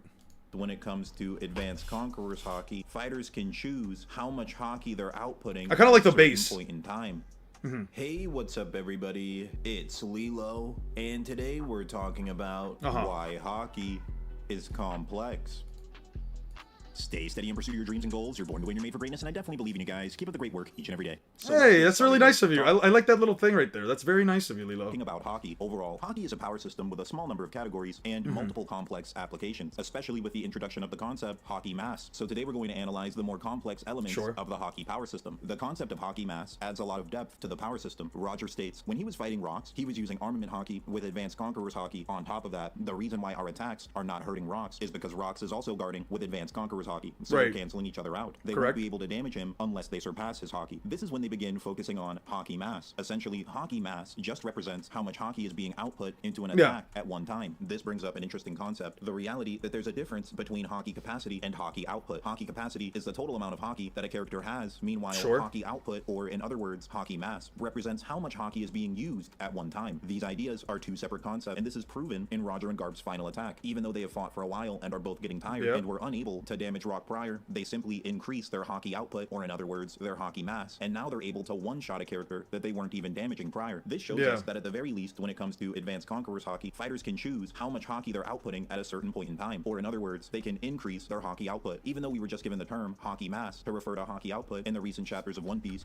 for a very long time, this is simply the first time they're getting a name. Earlier fights in the series implies that armament hockey also has hockey mass, or in other words, hockey output. In the final attack between Zoro versus Pika, Pika states that Zoro won't be able to defeat him now that he's using full body armament, and Zoro states that's only if your hockey is greater than mine, and proceeds to cut through Pika. Essentially, this implies that even with armament hockey, if your overall stats are relative and your armament hockey is weaker than your opponent's, then you can't significantly damage them. And when Zoro says this would only be true if your hockey is greater than mine, this could be referring to armament hockey output, or hockey mass. Another example is Luffy when he uses Gear 4. When Luffy uses Gear 4, Cavendish states that Luffy is using too much hockey, and as a result, Luffy runs out of hockey. Seeing how Luffy can fight in base form, Gear 2nd, and Gear 3rd for a much longer time frame than he can fight in Gear 4th, this heavily implies that when Luffy's using Gear 4, his hockey mass, or hockey output, is greater than when he's using Gear 2nd or Gear 3rd. That would explain why he burns through his hockey capacity at a faster rate. This implies, essentially, when characters are saying Luffy is using too much hockey in Gear 4, this is really saying Luffy is using too much hockey mass in Gear 4, or in other words, he's using too much hockey output in Gear 4. This further implies that even armament hockey has a difference between hockey capacity and hockey output. One of the more interesting implications of armament hockey having hockey output or hockey mass involves a scene with Zoro. When Zoro fights King, he states that Oden could use Enma as light as a feather, even while having this much hockey drained. And Zoro says the reason why he was struggling to wield Enma was because his own strength was lacking. This is very interesting because in recent chapters, it's revealed that Zoro didn't even know that he had Conqueror's hockey at this time. So in Zoro's mind, there's a real possibility that he thought this was just draining his armament hockey at a faster rate, or in other words, it was outputting more armament hockey than he was used to, or you could say Zoro thought it was using more armament hockey mass than he was used to. It should be noted that Zoro himself isn't the smartest of characters. He's not someone like Robin, for example, so maybe we should take Zoro's analysis with a grain of salt, but from Zoro's perspective, it's heavily implied that he thought his armament hockey was being output at a far greater rate than usual because he didn't know he was using Conquerors. So all of these different elements in the story imply that hockey mass and hockey capacity have been concepts throughout One Piece for quite a long time. Where it gets very interesting and debatable, however, is when referring to observation hockey. When talking about Katakuri's observation hockey, Luffy states hockey runs out as you use it. If the fight goes on long enough, his observation hockey is going to get weaker, guaranteed. Now this is an interesting distinction between observation hockey and the other two main hockey types. Essentially, this implies that with observation hockey, your hockey capacity and your hockey output are directly linked. In other words, as you run out of hockey and your remaining hockey capacity goes down, your observation hockey gets weaker at the same time. This is an important distinction between Advanced Conquerors hockey, for example, as we saw with Roger and Garp versus Rocks. Even though their hockey capacity was going down and they were tired near the end of the fight, they were still able to increase their output and do debatably their strongest attack of the entire fight at the very end of the battle, using more hockey mass than they were using prior. Observation hockey might operate slightly differently than Advanced Conquerors.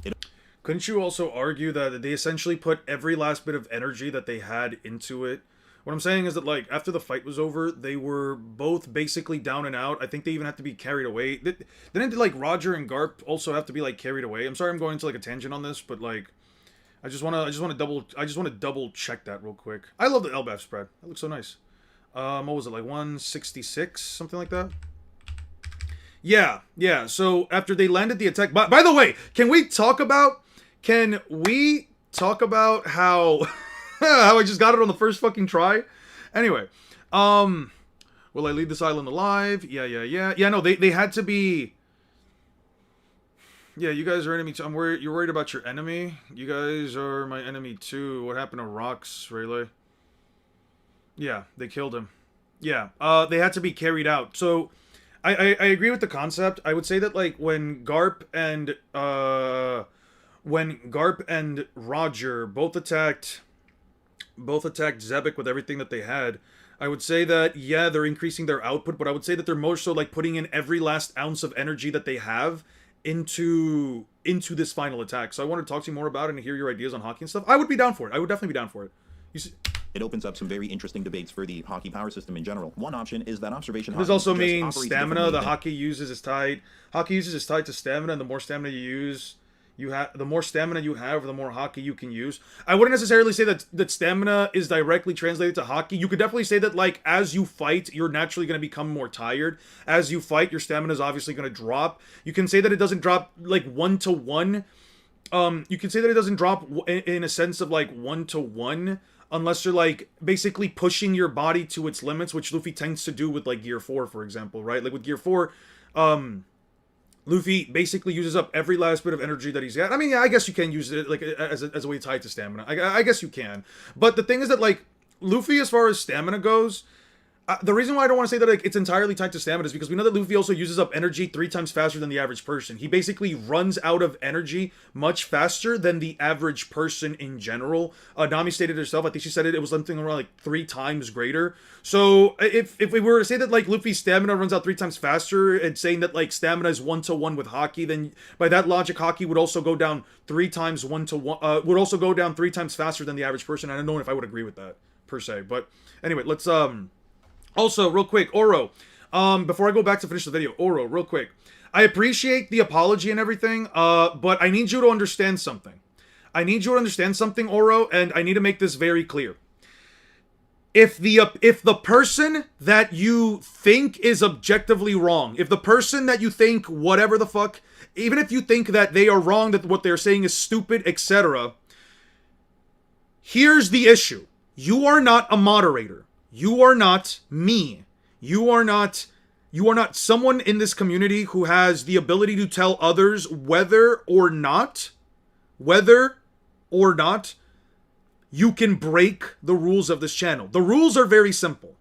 For my channel, I do not give a fuck what the reason is. If you are insulting someone over a topic of conversation that is an opinion, especially over anime characters, I don't care how stupid their opinion is. I don't care how much you think they should be insulted.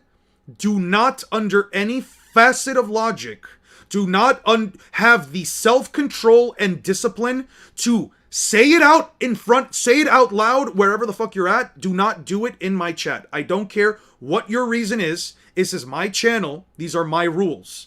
If you insult a person, no matter what they say, they could say child Sakura. They could say Sakura as a 4-year-old curb stomps Loki from One Piece. They could say Kid Konohamaru solos. When do I get mod Eon? Huh? Whenever I get so many subscribers that I need more mods. I don't care if someone says that Kid Konohamaru solos Zeno, the god of gods from Dragon Ball. I don't care if someone says that a neighborhood cat beats the fucking one above all from Marvel. If you say anything even remotely close to an insult to another person, I am going to time you out or I'm just going to remove you from the channel. I don't care what the reason is. I do not want scaling to ever get toxic. It isn't your job to tell people it isn't your job to insult people. It isn't your job to put people in their place. I'm being honest here. I'm giving you this as a warning as well. Have the self-discipline to simply not type in whatever you think you want to type in. an advanced conquerors and armament, meaning it's the only hockey type that gets weaker as your hockey capacity goes Yeah. down. Or you could argue that maybe all of the hockey types get weaker as your hockey capacity goes down. But that is a bit harder to debate because of the Roger and Garp example. Also, in general, observation hockey does work a bit differently than the other two types because it's stated that observation hockey can only be used while the hockey user is calm. Here's something to consider. Many times throughout the story of One Piece, there's statements where they say one character's hockey is stronger than another. Considering that hockey capacity and hockey output or hockey mass are concepts in the story of One Piece, it makes you wonder what specifically is being referred to when they say someone's hockey is stronger than someone else's. Are they saying their hockey mass is greater, or are they saying their hockey capacity is greater, or is it a combination of both? It also makes you wonder what specifically is happening when characters have hockey blooms. It's stated that a hockey bloom causes hockey to become stronger, so does that mean hockey blooms are making characters' hockey capacity increase, or is their hockey output increasing, or again, is it a combination of both? Another possible option, is there a third category where it's just hockey strength on its own, something separate from hockey output and hockey mass, and hockey blooms directly impact hockey strength, a completely separate category? This is an interesting discussion to have, so let me know what you guys think about these different possibilities in the comments. Another thing to consider, there's a possibility that hockey blooms are increasing both hockey output and hockey Fuck capacity. you, And you can Swarnum. scale that based off of Luffy's Gear 4. Essentially, his Gear 4 is getting stronger, but it's hard Alright, to tell have if a the good one, time limit is Swarnum. increasing Have a at good all. So one. think of it like this. If Luffy's hockey output has increased, but Gear 4 is still running out in the same time frame that it was when his hockey output was lower, that would mean that his hockey capacity had to grow as well. So let me know what you guys think about this in the comments, because we do see Luffy's Gear 4 get stronger throughout. Okay.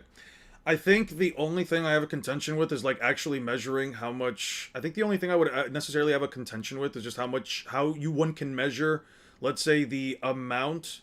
Yeah. I think the only thing I have is like arguing how much hockey one character has over another. I definitely think this is an interesting topic of discussion, so I'm actually down to have it. I was planning on working on Naruto versus Luffy, or at least like finishing the scaling, but yeah. There's a concept of hockey levels.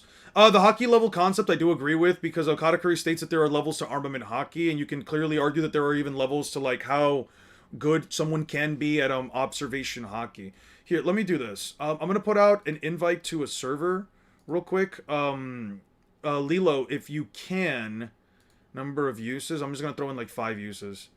Lilo, if you can, I would appreciate it if you could just click the link. We can have a chat here. Yeah, that's exactly what I was thinking too. Yeah. Yeah, I'm down to have a conversation. Here's the Discord link. It's 5 links in there. You guys can join up. And we can just have a chat here. I don't necessarily mind. Kimimaro was gonna beat Gaara and Lee. Jirobo needed mutual destruction to defeat, and Kimimaro blitzed Gaara too. He would have killed him at the end. Nice. We need more healthy discussions in this community. Does infinite hockey mean infinite durability, infinite future sight, or for his millions of years? Probably. Although I think it would probably still be tiring to an extent. Would you say Yuji reached his full potential in Majulo? Probably? I don't know. I don't know what you can necessarily argue is the full potential of someone in JJK, per se. So just don't forget, put out a daily pin to not insult anyone in your chat. Yeah. I'm just saying, if a person wants to join here, it's fine. I don't think I need to put it because nobody's gone out of their way to do it, but I'm not... I feel like I already gave the whole thing with it. Postponing the video like Mihawk Ducked Vista. Fuck you. I can't even... I'm trying to network here with other content creators. It says I need to be a member for 10 minutes before I can speak. Oh, it's fine. So I'll just do a little bit of work on the side while we wait that out. Really? In the server? In the server, really? That's so funny. Okay, so I just stayed just to know. Why would you time me out if I was leaving anyway? Bruh, yeah, I knew it would be timed out though, but why? Here's why. He said I eat beans. The 1 minute timeout was because I thought you were leaving. Now the 5 minute timeout is just for fun. True, I need you to grow to become a mod after all. Yeah.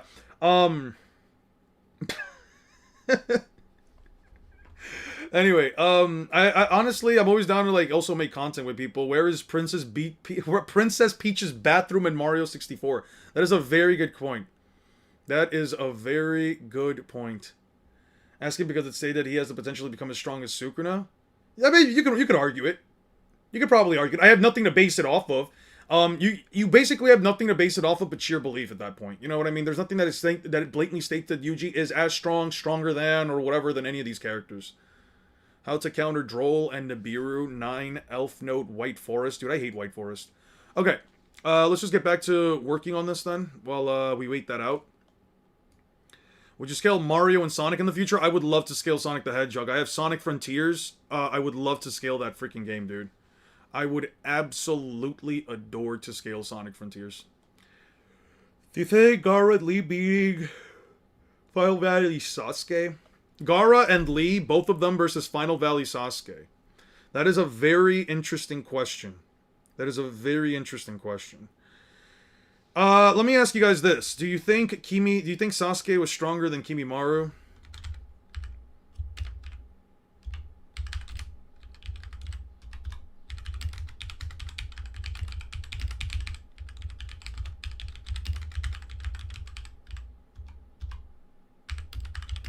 In the Final Valley.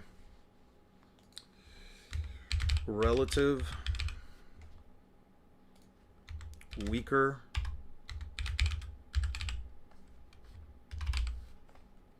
Stronger. I'm not sure. Kimimaro was obviously weakened by his illness. He obviously wasn't in the best physical condition throughout all of it, and he basically died to his own thing.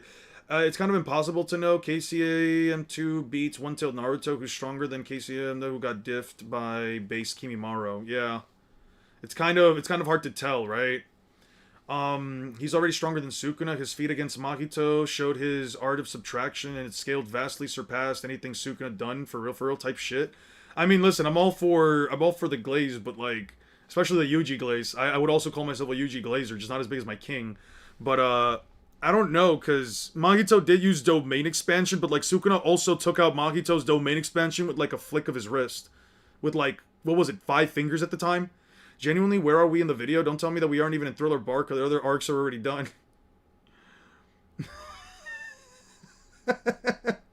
I have a pretty good idea of all the scaling post time skip. Probably what I'll just do for post time skip is just look up for any small things to just like solidify the overall scaling. I'm gonna kind of blitz through most of post time skip because I really don't care about most of the stuff that happens there. It's mostly just to like figure out the pre time skip stuff, because like the pre time skip version of Luffy is kind of what I'm most iffy on. But when we go to post time skip, I'll likely just try to like blitz my way through that. I don't think I'm gonna take longer than like maybe like a day or two for like each arc in post time skip, all things considered. I'll probably just use characters side stuff. I wish you were at Thriller Bark. I don't want to be at Thriller Bark. Thriller Bark sucks, dude. Not the arc, the location. I didn't like Thriller Bark as a location. Meaning he's relative in KCM2 and other Sound 4 who are below Kimimaro. Interesting. By the way, it's confirmed that Killing Goat's Dream Demons do in fact get abilities that the OG has, but probably a bit weaker. Where is that confirmed? Can you show me? It started the Buster Call. Buster Call started. Okay. Our targets are strong at Luffy's. That's about 60 people. We've confirmed the presence of the criminal. By agreement. Okay, by Admiral Aokiji. Sure. All ships to position. Where do you think you're running? Look at the war pages are bypassing the ship. That's because I'm here, isn't it? My father said the same thing.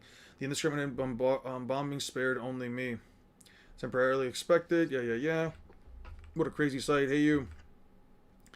Hurry, guys. Stop dawdling. You're hardly in a position to be giving orders. I'm hurt all over. All my ribs are broken. You've got more ribs than that. So you're fine. Sheesh, you're a pain. You guys want to know the secret of my new weapon, Kabuto? You guys want to know the secret of my new weapon, Kabuto? Let me explain. The Sniper King weapon, known as the Kabuto, is shut up or we'll make you run. Give me a break. All my ribs are broken. All 10. You've got more. False. Eon loves femboys? Alright. It's confirmed that Eon was slandering femboys. I've never slandered femboys. The only thing I've said about femboys, you just ordered some beans for lunch. End bean slander. No, we're not going to end bean slander. If you eat beans, that's a fucking problem. Dude was, that was due to damage of Unrefined Mahito himself rather than being overpowered. Powering his domain. Sukuna versus Satoru, damaging Sukuna to his end? Damaging Sukuna to his end? That was due to the damaging and underfined Mahito. Okay. But that was also like a 5-finger Sukuna. That was also like a far weaker version of Sukuna, though. Are you a Black Clover enjoyer? If so, did you enjoy the ending and thoughts on the Black Clover copying Naruto's allegations? And you call it copying? Okay, I'll say this. Black Clover does not copy Naruto. It has inspirations from Naruto and Bleach. And I think it's completely fine. I'm starting a Bean and Femboy Appreciation Club. Invites will be sent to real ones only. The fact that you're starting a Bean and Femboy Appreciation Club... Listen, the Femboys aren't even a problem. If you like Femboys, you like Femboys. The fact that you're saying, I like beans, I eat beans is crazy. Just for context, at least as far as like me and my friends, whenever we made the context of like like you eat beans. It just more so means like you're a dickhead or like you're being like an asshole or whatever. Like you're basically just being like an absolute piece of shit. So if you're starting a bean factory, starting a bean appreciation club, you're basically appreciating people who are assholes. I don't know.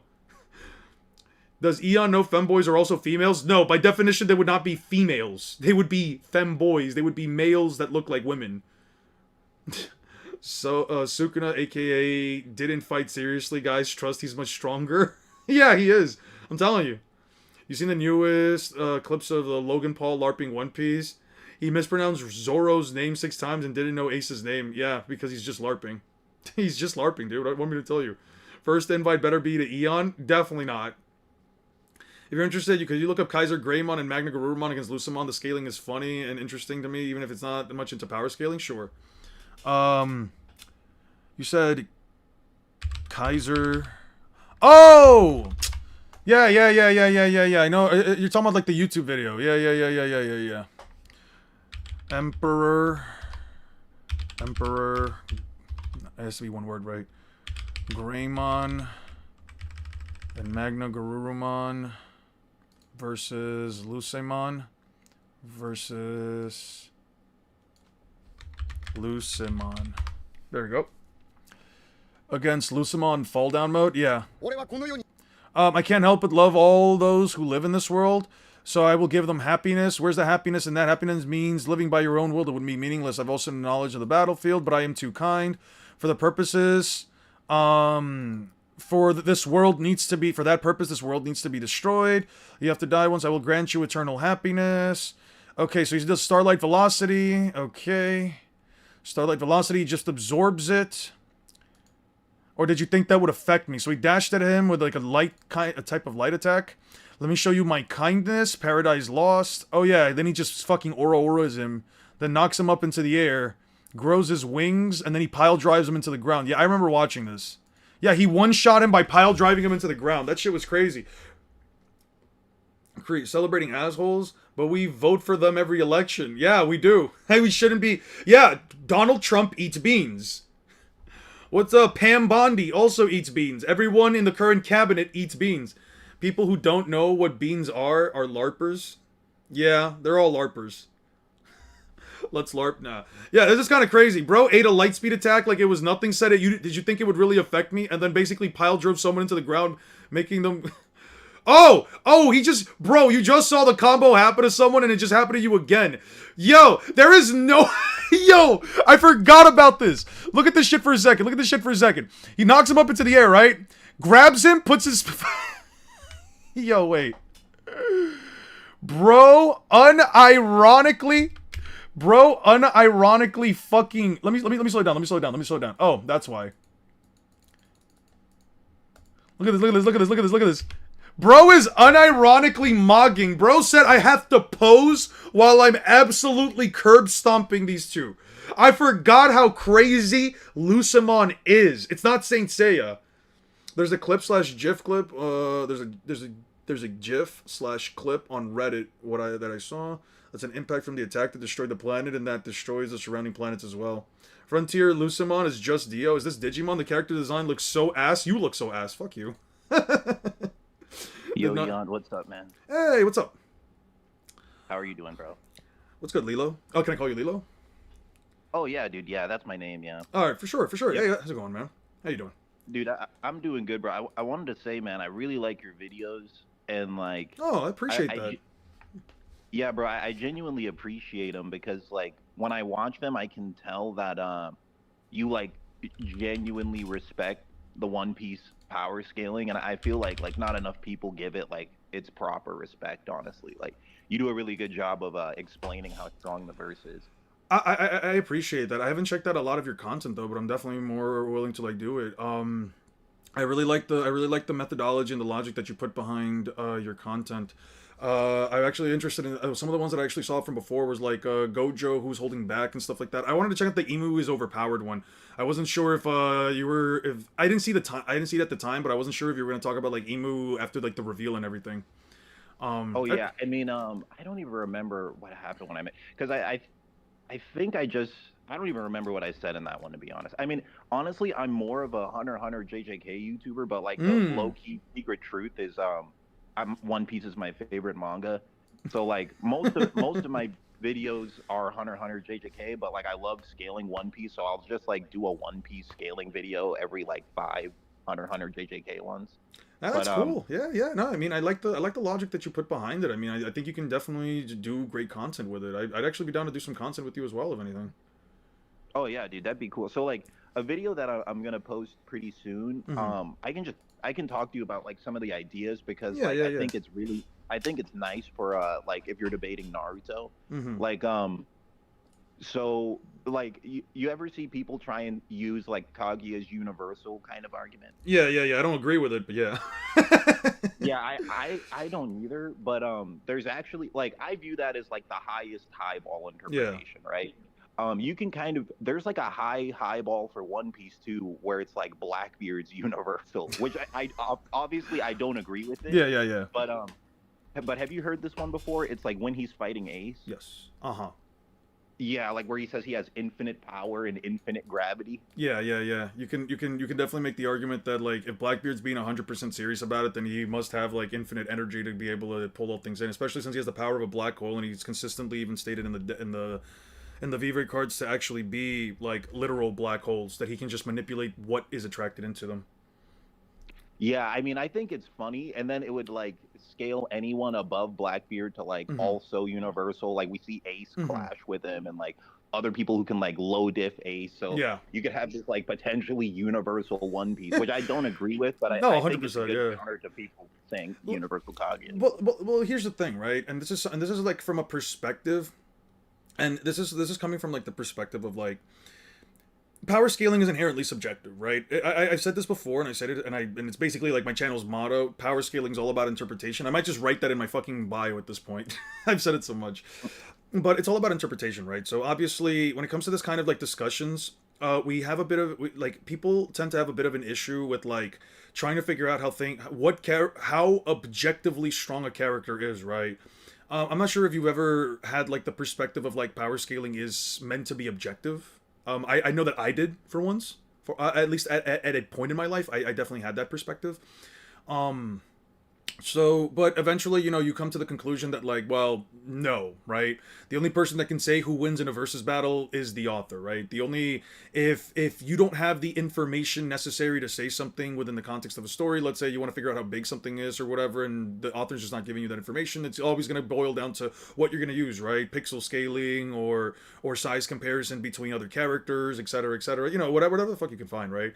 So, like, people saying that like Kaguya is universal, I would disagree with it, but I can understand where the scaling's coming from. I understand the logic behind it, though I don't think it per se follows the narrative, right? Same thing with One Piece, right? You can argue that Mont d'Or is low complex multiversal because the guy creates an infinite number of books and an infinite number of worlds, and each of them have their own time spaces, and you don't age inside of them and all that shit. It's like, you know.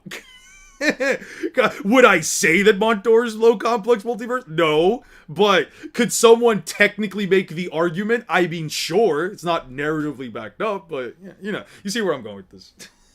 No, yeah, I completely agree with that. Like, I mean, I kind of view when it comes to power scaling, I kind of view it as like what's most likely to be Yes. true. Yes. So that's why I like to include like a low ball and a high ball interpretation, and then like that way people when they hear it they don't like get too mad. They're like, oh, you're not like that way they have both, you know? Yeah.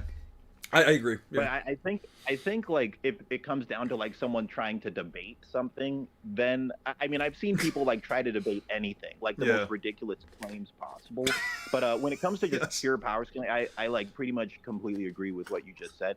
Like the scale I actually use for One Piece, I'd be interested in hearing your thoughts on this. For sure. What's your thoughts on like using the power levels in NES lobby? Because like 100% use them. There's no objective reason to not use them. If you have them, fucking throw them in. I'm throwing them into myself for my scaling for Naruto versus Luffy. So like one scale I was using with that is I would like you can make the argument that if you can low diff someone, your power level is around 3 to 5 times greater than theirs. Like you see it with Frankie getting low dipped by base Lucci. Yes. He had like Frankie's power levels around like the 800 range because he was relative to Fukuro, who was like 820 or something, and then he gets like 800 exactly. Yeah, 800 exactly. And then so like base Lucci is 4,000, and with his devil fruit, he might even be above that, but he gets low dipped. So basically, that's like a 5 times difference, and he gets low dipped, right? Yeah. So you can make an argument that maybe that's just consistent for all of One Piece. Anytime you see someone get low dipped, there's like at least a 5 times gap. It could be more. I think that it's actually quite fair. I didn't really want to like give an so personally, just to show you where like my thoughts on that. I never fully felt comfortable with the idea of saying like a character is X amount of times more powerful than someone else, you know, for X insert X reason, right?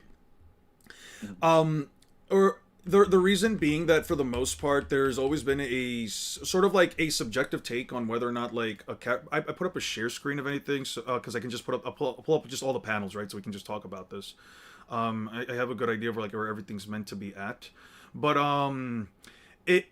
So with the 3 to 5 times, I think you're actually being quite fair, all things considered. Frankie, obviously, like, you know, he's put down by Rob Lucci, he's bleeding out of his mouth, he's dropping to the floor, he's on his knees, you know, and obviously Lucci's already threatening to kill him right then and there until Luffy, you know, hits him away, right? You can argue that it can be at least a difference of 5 times, considering the difference that was treated here. You can also... I think that's fair. Something that I've actually, maybe I can get your take on this, but I've, for a while now, and if you want, I can explain this a little bit more in detail later. For a while now, I've been basically going under the assumption that, like, Luffy has to, at the very least, become 5 times stronger after every single major battle he goes through, where he also has a meal right afterwards. I don't know what you think about that. I mean, yeah, I think there's a good argument for that. Yeah, I think there's a really good argument for that. People like to say that Luffy and the Straw Hats back in the mansion, the Galila mansion, were mentally nerfed, right? Now, you know what? If you think they're mentally nerfed, sure, whatever. I'm not really here to like dispute that.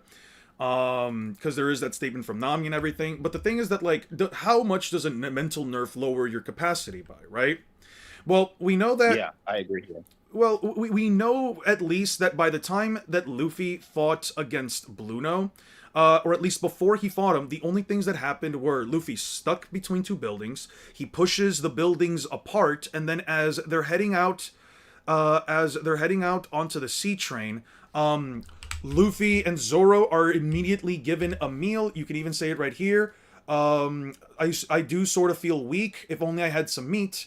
And then Nami gives him a whole slew of meat, right? A massive amount of meat.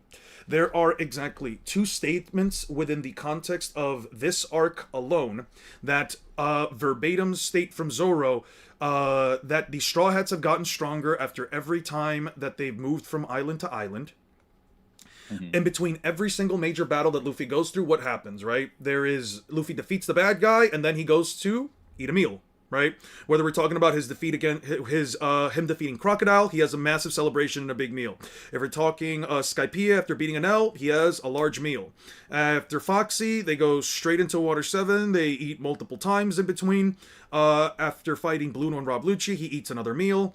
After fighting Bluno, he literally has to become at least 5 times stronger in order to be able to fight Rob Lucci. He has to be able, in order to fight Rob Lucci to the same extent that they fought, he has to have at least have made up the difference in strength between him and Bluno, because he says verbatim, I cannot beat you like this. He's speaking directly to Bluno in this regard.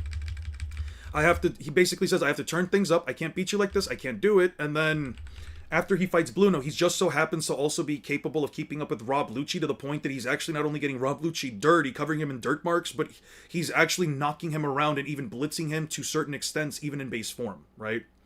I feel like the issue that people have with this, though, is that if you go by this scaling, then we have an objective metric. We have an objective metric at the bare minimum for how much stronger he should get into a fight. And I don't know if you recall this, but what happened with Luffy versus Bluno once second gear was used? What happened? He just starts like low diffing him. Yeah, low diff, negative diff. There's no concept of difficulty at that point. Bluno quite literally took Bluno quite literally took back shots from Luffy at that point. yeah, that's true. He took canonical back shots. Yes, he took canonical back shots from Luffy. So If you can see like the image that I have right here from like chapter 410, you can even see that like Luffy from a standstill can grab Lucci, and you can even show.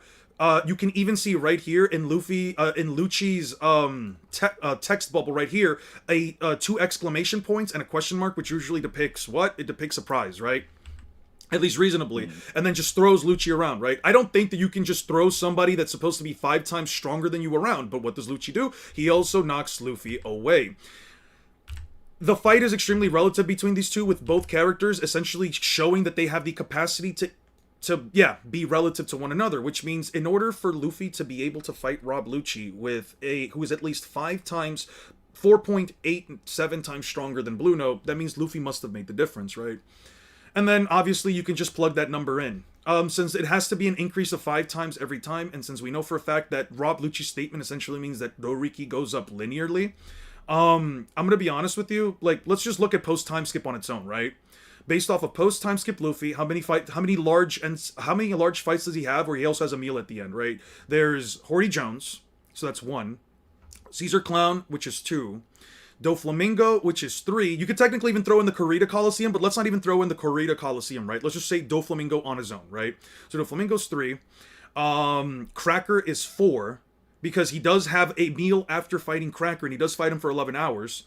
Against Katakuri is 5. Against Kaido is 6, because he has a meal in Udon Prison, plus the training, not including the training. Against Kaido, after he knocked him out, would be 7. After Kaido knocked him out of Onigashima the first time, it's 7. He had a meal right afterwards, and then he went back in and fight him. And then again, defeating Kaido is 8. Defeating Kaido and then eating afterwards is 8. Versus Kizaru, it's 9. And then versus the Gorosei, it's basically 10, right? So just from that alone, and if you want to throw in his recent fight with, not even fight, I'm not even going to throw in like Elbaf into this, right? So right now we have 10, right? So what would 5 to the 10th power be? Oh wait, I did that the wrong way. So what's 5 to the 10th power? That would mean that Luffy can canonically implied he became over 9 million times more powerful within just the span of post-time skip alone, without accounting for anything else. Mind you, we're also talking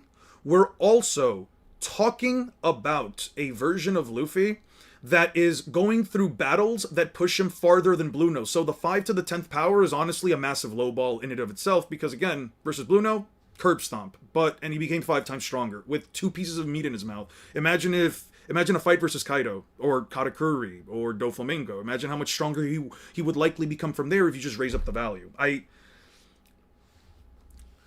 really like that argument. Like, this is really interesting. Oh, wait, can you still hear me, Ian? Yes, I can. Oh, okay, yeah. This is a really interesting argument because it makes you think, like, what exactly is the cause behind this power-up, right? Yeah. So, for example, there's a couple different arguments you can make. One, you could say that maybe One Piece characters are kind of like RPG video game characters, where battle experience alone makes them stronger. And something that would back that up is actually Nami. Like, if you look at Nami, she goes from, like, being a normal civilian to being able to, like, tank attacks from Khalifa and like react to Khalifa, and also reacting to lightning.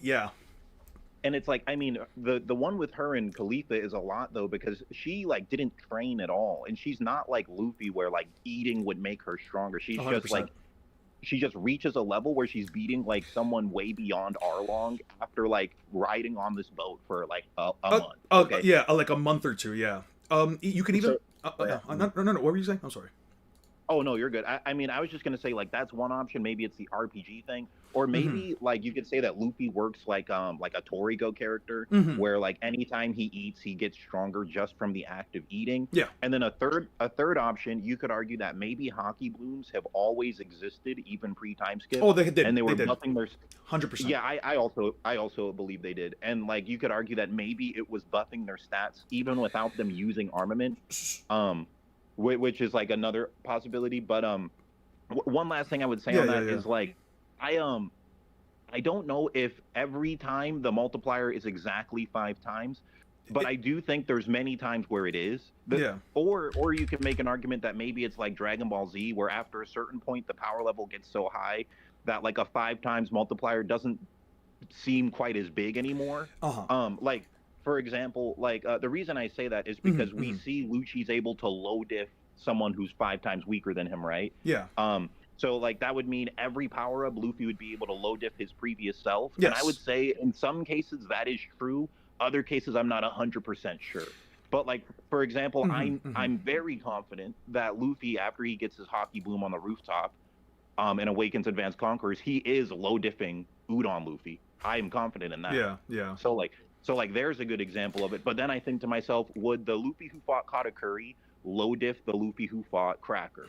And there is arguments he could, because like by the end of that fight, Luffy's Gear 3 attacks are blocking attacks that his like Gear 4 was needed for at first. So like you can make arguments that by the end of Luffy versus Katakuri, his Gear 3 is like Gear 4 level now. So there is arguments for it. No, there's a lot of arguments, and not just arguments. I would actually say that, like, here's the thing: when I say like, let's say like the 9 million times, right? The reason why I say that like this is like a low ball is because logically speaking, if your haki grows stronger through intense battles, would you call Luffy versus Blueno an intense battle? Sure, right? I mean, they were going pretty relative up until Luffy used second gear, but afterwards, complete curb stomp, right? Yeah. The only logical conclusion, or at least the only fair logical conclusion a person could have, given the amount of effort Luffy put in versus Blueno versus the amount of effort he put in against, let's say, Cordy Jones, or against even Caesar Clown, or even against like Doflamingo or Cracker or Katakuri, it's much higher than the amount of effort that he did against Blueno, right? There's actually a moment in Skypiea where Luffy first meets Blackbeard. This is before they head out. There's a moment where Blackbeard makes a comment on Luffy's haki. He makes That's such a cool scene. Yeah, he makes it. It's a very minute scene that most people seem to like miss, but Blackbeard legitimately. You have this stuff organized really well, man. I'm impressed that like you can remember what each one of these panels is by just like looking at like the rough outline of the picture. Like you're pulling it up pretty fast. I do my best. Yeah, right here. I do my best. I don't know. Yeah, like you're pulling them up quick, and I'm looking at it. I'm like, dude, he doesn't even have them named. He's just like, you can just tell by looking at the shapes. I'm like, oh. Yeah. No, well, I mean, when you go through all these chapters enough times, you kind of remember where like everything should be approximately at. Like I know that Luffy loses to Crocodile the first time around like 180. I know that like Luffy states that it. Luffy makes like a specific statement around like 200 and stuff like that. So it's just about like just It's if you try to memorize like the exact chapters, it's gonna be a lot more difficult. I usually just say memorize the range of it. And then usually at some point you might even just memorize like what the pictures are supposed to look like off of like quick recognition. I don't know. I maybe my girlfriend in the chat said Egon's observation hockey is unmatched. Yeah, it's like observation hockey. My girlfriend you're just looking at the numbers and clicking it fast. I'm like, whoa, that's quick. Yeah. My girlfriend has this habit of saying that like I tend to think faster than normal, like which is why I usually need to like just like not do anything after I'm done with like streaming or whatever, because my brain just doesn't stop. I feel like that might be it. But the point I'm really trying to show you is like right here. So between Blackbeard's original statement about like Luffy not looking like he's worth even 30 million berries, there was another translation here that said that his haki was definitely much stronger than this. I think this might be the mistranslation. But he says right here that you're stronger than I thought, and your haki is stronger than the last time I saw you, and the last time was obviously Jaya, right? I've said this for a while, but yeah haki, does the site I gave you, Raw's, work all right? Oh, I haven't. I forgot about the site. I forgot to check it out again, Aura. I'll check it out after stream. I'll put an alarm real quick on my phone to remind me to do it after stream, like around like 6:30, because I completely forgot. Sorry, I completely forgot to check it out. Let me just put a quick time alarm clock for that. I never checked out the site because like it had some like raunchy images in the front. I was assuming because of the yeah, it's fine. I was assuming it was mostly just because like the site also uses RAWs from like other Japanese things as well, so I just didn't want to have it up on stream and I forgot to do it. But anyway, so yeah, haki can definitely grow. Your haki is essentially your power level, right? How strong you are, your haki obviously grows with it, and just being in these battles obviously makes it grow stronger. So, you know, you basically, it might sound a bit. I guess you could say it might sound like a bit egotistical, but it's like I have every reason to believe that Luffy gets this much stronger throughout all of Wano. I have every reason to believe that Luffy gets this much stronger throughout all of, not Wano, but all of like post time skip than like any other interpretation, because it's like I'm just using the information that like comes from the series, right? I feel like, yeah, it's fair. There is a lot of evidence, I will admit. That. Yeah, there is quite a like to a certain extent. I feel like no, and that's the thing though. Like to a certain extent, if something has this much evidence backing it up after back, and it, like you have all of this information just pointing all to the same thing, it kind of goes to a point where it's like, there are other interpretations that could come from this. I'm not denying it, and I'm not saying that this is the ipso facto way that it should be scaled, but it's like, if I'm getting if someone is trying to argue things from a perspective of like, well, it could mean all of these different things could mean in all of these different ways, then at that point my question is that interpretation at that point objective, yes or no? Because I'm basically using the information as it's presented. That's it's kind of how I rationalize everything, right? If I give the least amount of interpretation on my end, and in this case I would say that this is the least amount of interpretation I could possibly give, because again, these are all fights that Luffy struggles 100% more than Blueno. These are all fights where Luffy has a meal right afterwards. They're meeting every single requirement possible, and in all honesty, everything in the story points towards it. My point at that is that like, what exactly is there to tell me that it isn't? You know what I mean?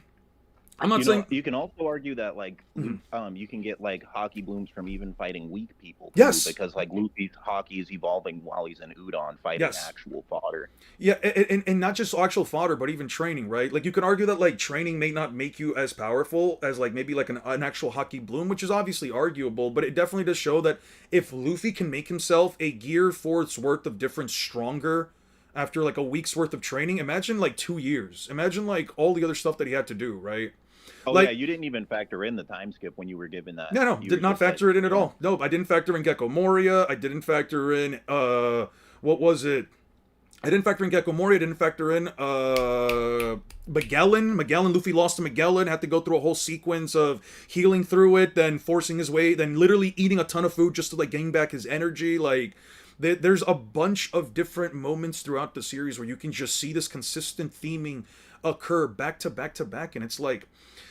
You weren't here earlier for this, but I put it up right here, on Microsoft on MS Paint, dude. I have like 2 video ideas that I'm just gonna work on that essentially just tackle this idea of like how weird it is that people like the weird world of One Piece downplay, and not just that, but like just going over this idea of like, if something is consistently shown to be this, and this is the only information that we have for it, why are we going through the mental gymnastics necessary to say that it isn't, right? Yeah, bro, I think I've thought a very similar thing. My theory on it is because like it's like 2 things. One is just because One Piece is so popular, it kind of has the Star Wars effect, where like a lot of people talk about it without really like knowing a lot about it. Yeah. And then the other thing is it's just like has a very heavy meme culture. Yeah. Like One Piece has so many more memes than it does power scalers. So yeah. As a result, like it gets downplayed the most, and I mean, I could just be like ignorant to who's actually scaling it, but I myself, when I look up One Piece power scaling, I see like a 9 to 10, like a 9 to 1 ratio, the 9 being memes, the 1 being someone actually trying to scale it. And so like I think that's like why it gets downplayed. Every single person that like, whenever I look up, not every single person, let me not generalize it that much. I don't really like generalizing at all. People, at least as far as like power scalers that like mostly focus on like other series, whenever they scale One Piece, it oftentimes to me feels almost disingenuous from many of their perspectives. I've spoken about this a lot. Completely agree.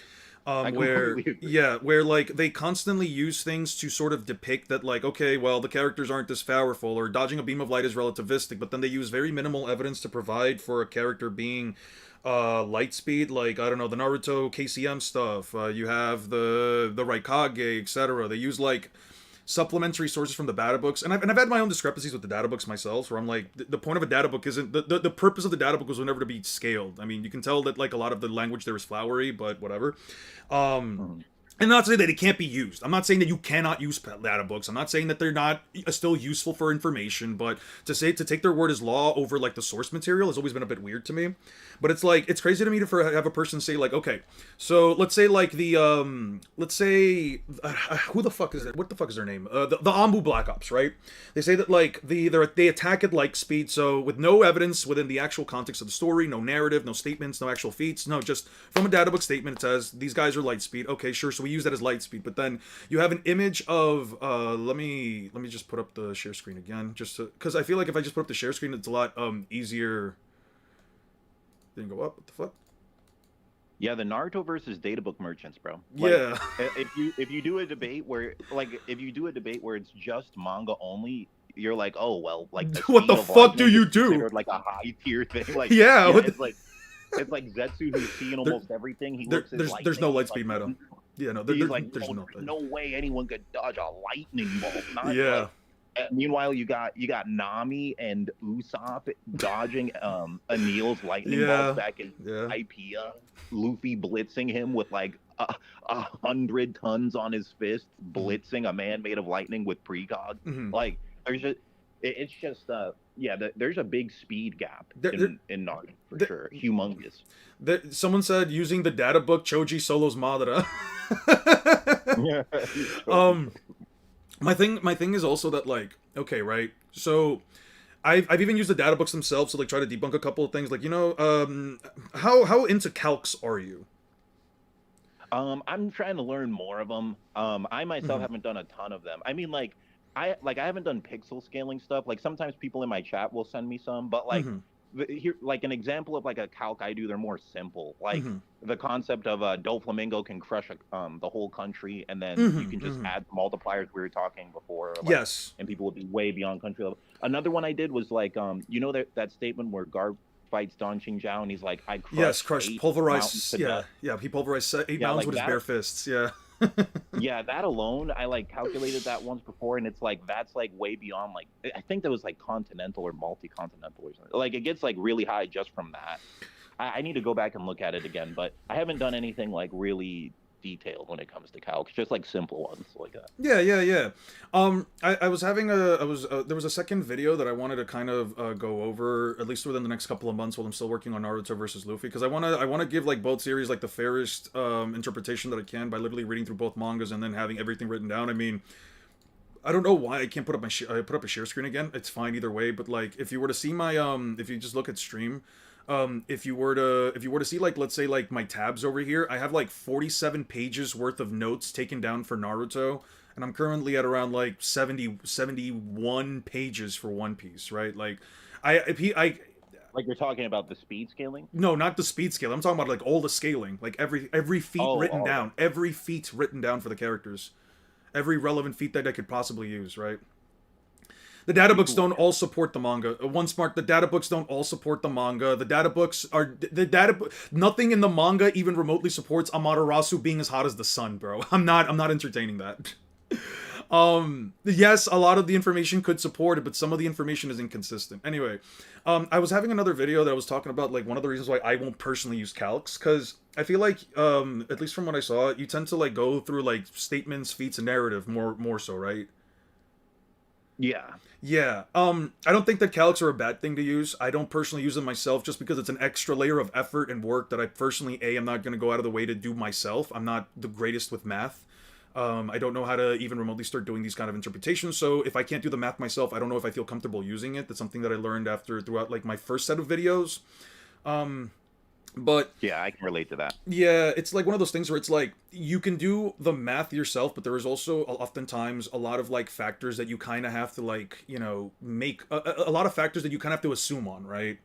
And I think that's always been like my biggest issue with pixel scaling, that like the math could be correct, right? If you put down the math into a calculator, if you go through all the values and everything, and it's like, okay, all of the math consistently gets you to this value, the math is correct. But here's the big caveat. The math is based on values that are all assumptions.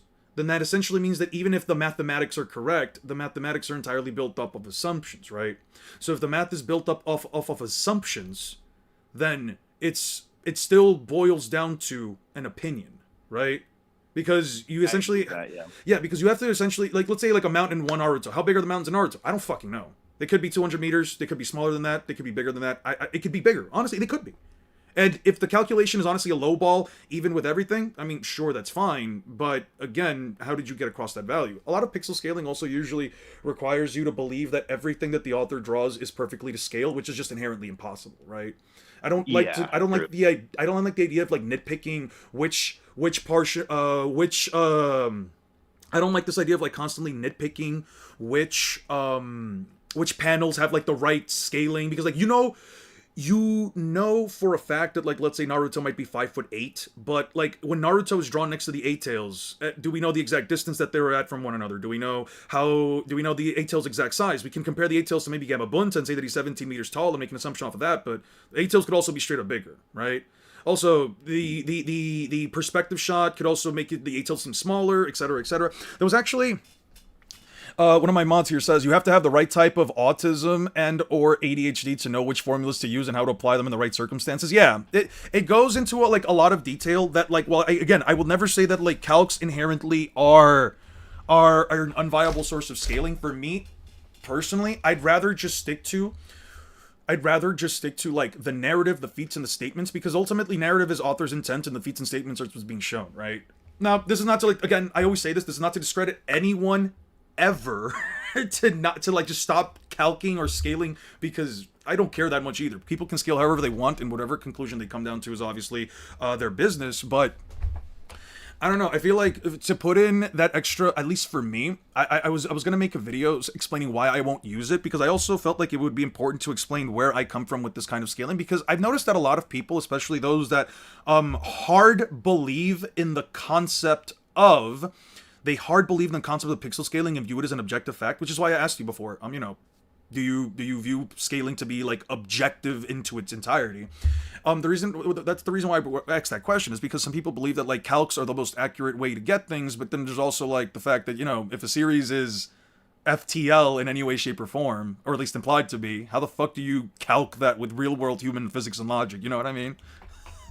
Yeah, no, I agree with like your take pretty much entirely there. I mean, I prefer to use like statements and feats in the story more than like pixel scaling. I think pixel scaling leaves like more room for error and has like more assumptions involved. And then like when speaking about like the Naruto data book, my stance on it is like, if people want to use the data books in like they kind of only want to do it if it's like a Naruto cross burst debate. Yeah. Like otherwise they don't really care. But if people are using it, my thoughts on it is like, okay, well then if it's against One Piece, then I'm like, well then might as well use the Universal Blackbeard. That's a actual statement in the manga, because like the data books themselves get contradicted by the manga a lot. Yeah. And if you just do a manga only debate between One Piece and Naruto, it's like not even marginally close. It's not. Yeah. So like if someone wants to use like a data book where you could argue a lot of the statements are hyperbole, then I would just use the Blackbeard Universal statement as well, because it's like, if you're going to use statements that I think are hyperbole, I'll use this statement from Blackbeard that I also think is hyperbole, and I'll just use them together. It's like, I think there's actually more arguments for what Blackbeard says being true than there is for the Naruto data books, like, in some cases. Like, here's the thing. So one of the biggest, like, I guess you could say, like, one of the most damning things is that, like, or at least one of the most things that complicates is that Kishimoto did write them, right? But at that point, you kind of have to ask yourself, okay, so do I follow what the data book says, or do I follow what the story says? Because if they're both feeding me different sources of information, at that point, I think it just boils down to you as a person. What do you value more, the supplementary source or the source material, right?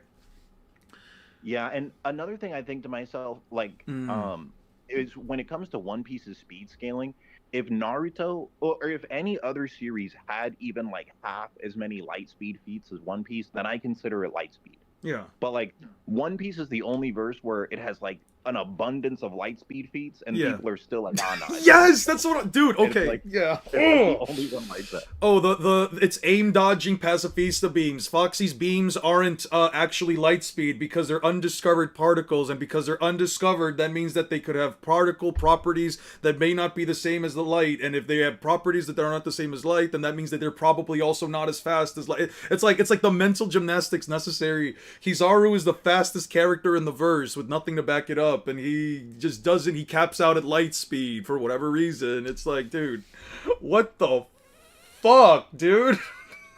Yeah, I mean, like another argument I was thinking, like, I'm not sure if I really like this one or not, Yeah. but I'm interested in hearing your thoughts on it. It's like two things actually. One of them is where you could argue that speed and strength scale together based off of statements from Sanji and Kizaru, where they're like, Speed is weight. speed equals power. Yeah. Yeah, they're like speed equals power. Then you could argue like using like some symmetry or like the property of equality, like the concept like if A equals B, then B equals A. It's like, well, Yeah. if speed equals power, then power equals speed too. So like they scale together. You could make that kind of argument.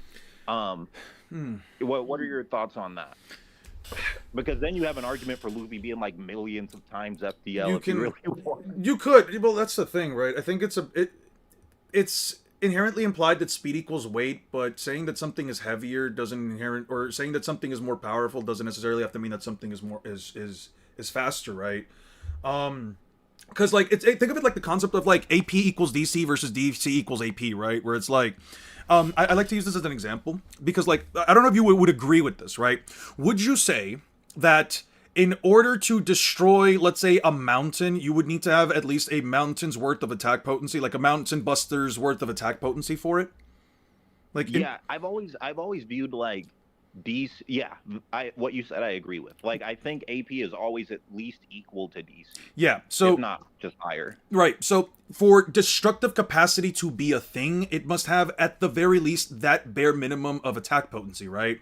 But on the flip side, if something has a high level of destructive capacity, it could also have an even higher level of attack potency, right? You can see this with One Piece, for example, with Don Chinjao stating that you need a monumental amount of force to just open up to split the continent, and then you have Bon Clay stating that when enormous force is directed at a single point, it doesn't cause extra damage, right? So it essentially means that they can manipulate the force of their attacks so that it only does as much damage as they need to do. You know what I mean?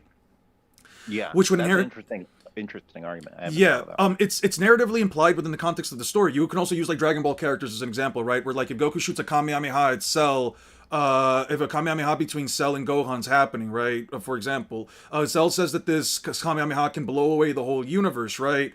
You can say that it has higher attack potency than what it is currently clashing with or what it is currently destroying, right? Where like its attack potency would be far higher than this. It's just that right now, at least seemingly within the context of like, let's say, I don't know, or for example, like Beerus destroying a small rock, you could say, well, Beerus can put in a universe amounts of energy to like blowing up that rock, but he's still only choosing to blow up that area, right? It's not just boulder level or rock level. It's actually far higher, but again, it's just being condensed into a single defined range.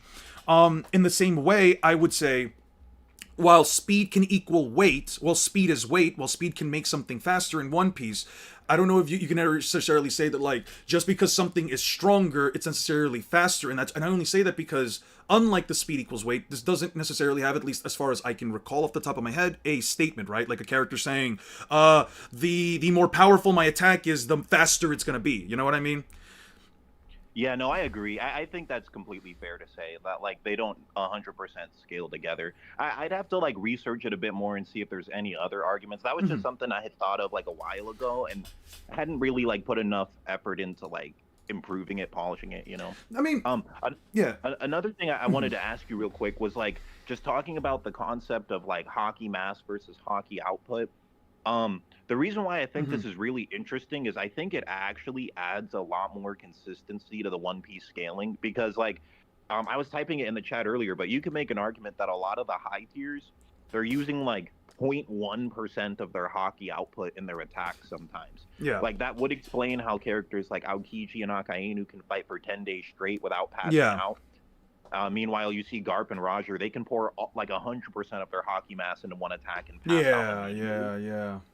So like it would also explain the clashes that people complain with. Like when you see Kizaru clash with Sentomaru, he's using a very small percentage. Yeah. Where you see Brook block Gunko Emu for a second. Gunko Emu's using like 0.1% of their hockey mass. Yeah. All these different things become more logical when you factor in like, oh, they can literally use like 0.1% of their power. I think something that people, I think, and this just comes from like I don't want to say like, I don't want to use the word bias, but like everyone has their own biases, right? Like no one is inherently truly 100% objective in everything that they've stated, right? I think that when it comes to like conversations about specifically like, let's say like what you brought up, right, like Kizaru versus like Sentomaru, right, you can make arguments, for example, that like Kizaru and Sentomaru have like hockey on like equivalent tiers because of what Kizaru said to Sentomaru, but then Sentomaru was knocked back, or Kizaru blitzing Luffy, etc., etc. So like you can show that like there is even if you can't give like an exact percentage value, you can at least say that like a character doesn't always have to be putting out the utmost amount of strength with every single attack. This is something that I've been thinking about for a while, especially when it comes to like Naruto characters, because I don't know if you've ever heard the argument that, like, chakra quantity equals attack potency. Oh no, I didn't. I need to study Naruto more, honestly. Yeah, I need to read it because I just watched it all as a kid. There's a lot of like I actually got through power. I got into power scaling through Naruto. Funny enough, it was one of my favorite series growing up. It was my favorite series growing up. I just watched a lot of content. I was like, oh, these guys are all right. Yeah. Naruto's continental. The calculations right here. They're all showing it. He's got all the math ready and everything. I'm like nowadays, I'm just like, wow. I would literally just take anything that I would be spoon fed with at that time. I did too. But I mean, as a kid, when I was growing up, power scaling was just magic to me. I didn't understand the process behind it at all. So I mean, nobody whatever did, I right? would hear, like any argument I would hear with any semblance of math behind it, I'm like, oh, it must be right. He's using numbers. Yeah. Like, I didn't really analyze it myself until I became an adult. True. And that's the thing, right? It's like, okay, so just to give you an example, some people would like to argue, I'm not sure if you're ever going to fall into this camp, it's fine if you do, I don't personally abide by it myself, but they argue that, like, chakra quantity is equivalent to your attack potency, right? Can I share my, let me try that again. I don't think I can. It's fine, it's whatever. Where chakra quantity equates to attack potency. If you look at the stream for a second, I'm going to bring up a couple of images.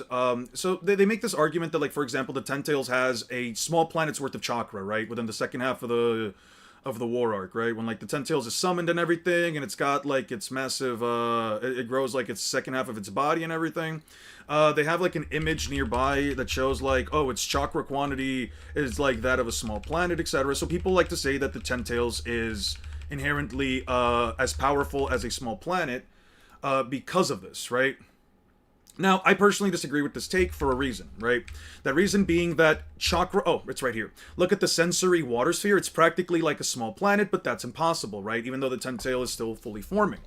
Now, when people say that your chakra quantity, your attack potency scales to your chakra quantity, when they say that, it makes me think that, like, okay, so you're telling me that every single attack that this thing dishes out is just planetary and attack potency with absolutely nothing to back it up other than, like, it just has large reserves, right?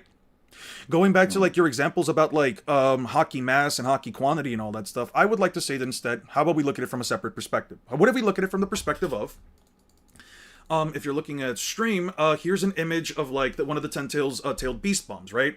This massive explosion that occurs, you can see the horizon of the Earth, but you obviously don't have any sense of scale for what's actually happening. I mean, drawing the horizon doesn't really mean much, at least to me, if I don't have an objective scale for how big anything here is, right? But the reason why I bring this up is because if you actually look at the rest of the Great Fourth Shinobi War, and you actually look at the context of where they are fighting and what location they're at, throughout the Fourth Great Shinobi War, I got to the wrong panel, it's right here, pre-war, and it's all the way at the bottom. Throughout the latter portions of the Fourth Great Shinobi War, you can actually see that they're actually fighting in the Shimo Frost region, which is right here, right? It's like this little green area, which is one of actually, if you compare it to like all the other locations around the world that we can see that are named, it's objectively speaking like the second smallest location on the map. In the entire like world map, it's the second smallest location, right? So again, if we don't have a scale for the countries, if you don't have a scale for anything here, and you're telling me that this tailed beast bomb didn't even blow up the entirety of one of like the smallest countries, could I say that it's country level? Sure, But nothing here implies to me that it's planetary. Nothing about this explosion implies to me that it's planetary. Nothing about any of its attacks, any of its feats imply to me that it in and of itself is planetary, right? All that I have is a single statement that says its chakra quantity is that of a small planet. And in my mind, it's like, if we're going to say the chakra, let's say, scales 1 to 1, for example, 1 to 1, for example, with, like, let's say, energy output, then would that mean that all of its chakra combined could blow up a small planet? Does it mean that its chakra 1 to 1 would blow up a large planet? Like, what does it mean? This is never expressed throughout the series, right? So, with the assumption that the Ten Tails is planetary just because of its chakra reserves, I would say, if you are saying that it's if you are arguing on the idea that based on the utmost amount of chakra quantity that you have, that your attacks are now as powerful as that, then that would mean that a character with planetary levels of chakra, even if they're only destroying a small rock, would be planetary in attack potency, but nothing backs it up. Nothing objectively shows that or backs that up, so I don't know why I necessarily would have to believe in something like that, right? Would Hagoromo and Hamura moving the moon into orbit scale to their attack potency? I'm not sure if it would. I'm not exactly sure.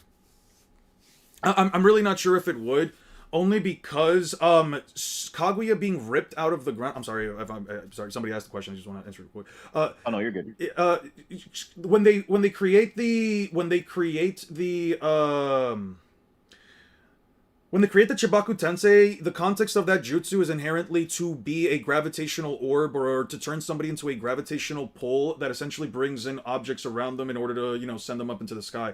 One of the things that I've always found weird about Hagoromo turning Kaguya into the moon and sending it into orbit is that, like, you never actually see what masses of land were ripped out because there's kind of like no sign of it anywhere. There's no sign of like a missing continent. There's no sign of anything. It's kind of just like, where did all that landmass go? Or where did it all come from in order to send it to the moon? That's just my thing for like starters. But second, I don't know if there's anything that necessarily has it translate to attack potency because it is just a ceiling jutsu. Like, you get hit with Chibaku Tensei, the best you can do is like force your way out of it, which I would say at least scales to like your physical strength. But I don't know if it would scale to like, let's say, overall attack potency, right? And oh yeah, Eon. Oh, sorry, my fault. No. I'm done. What were you gonna say? Oh yeah, I was just gonna make one more point. I do have to get going. But, for sure. Just one more point I wanted to make was there is an argument that like Naruto can't even land an attack on Luffy, scaling off of the like Luffy versus Katakuri fight. Yeah. Because you can make an argument that Luffy in his base might have actually been like faster in combat speed than Katakuri. And despite that, like, he could not land a single hit on him the entire time Katakuri used Future Sight until Luffy developed it himself. So, like, it would be based off the fact that, like, the moment his Future Sight went down, Luffy's able to dodge him and land attacks on him. And then the other thing is, like, Katakuri's looking into the future, using his mole spear, trying to stab and kill him, but Luffy's dodging it anyway. The only way that would be possible is if, like, Katakuri's looking into the future, attacking where Luffy's going to be, but Luffy's so fast, he's just gone anyway. So, like there is an argument that Luffy, in terms of, like, raw combat speed, might have been faster than Katakuri, even just using, like, base and gear 2. And then, like, but he still could not hit Katakuri even one time until he had Future Sight. So it's like, even if you highballed Naruto and said he was faster than Luffy, which he's like nowhere close. No, like, there's no way to argue that. Yeah, there's no objective reason to believe that. Yeah. Yeah, even then there'd just be like a real argument that he just actually can't hit. So, I know you have to go, so I don't want to take up too much of your time, but I want to actually run by an idea for you. Now, I don't know how to like describe this in a way that doesn't make it sound like it's like an objective like amp, but like, okay, so would you agree with me and say then like Gear 4 is at least like a 30 times amp on like base, right? It's at least like a 30 times amp. Did you say 3 or 30? 30. I could see it being 30, yeah.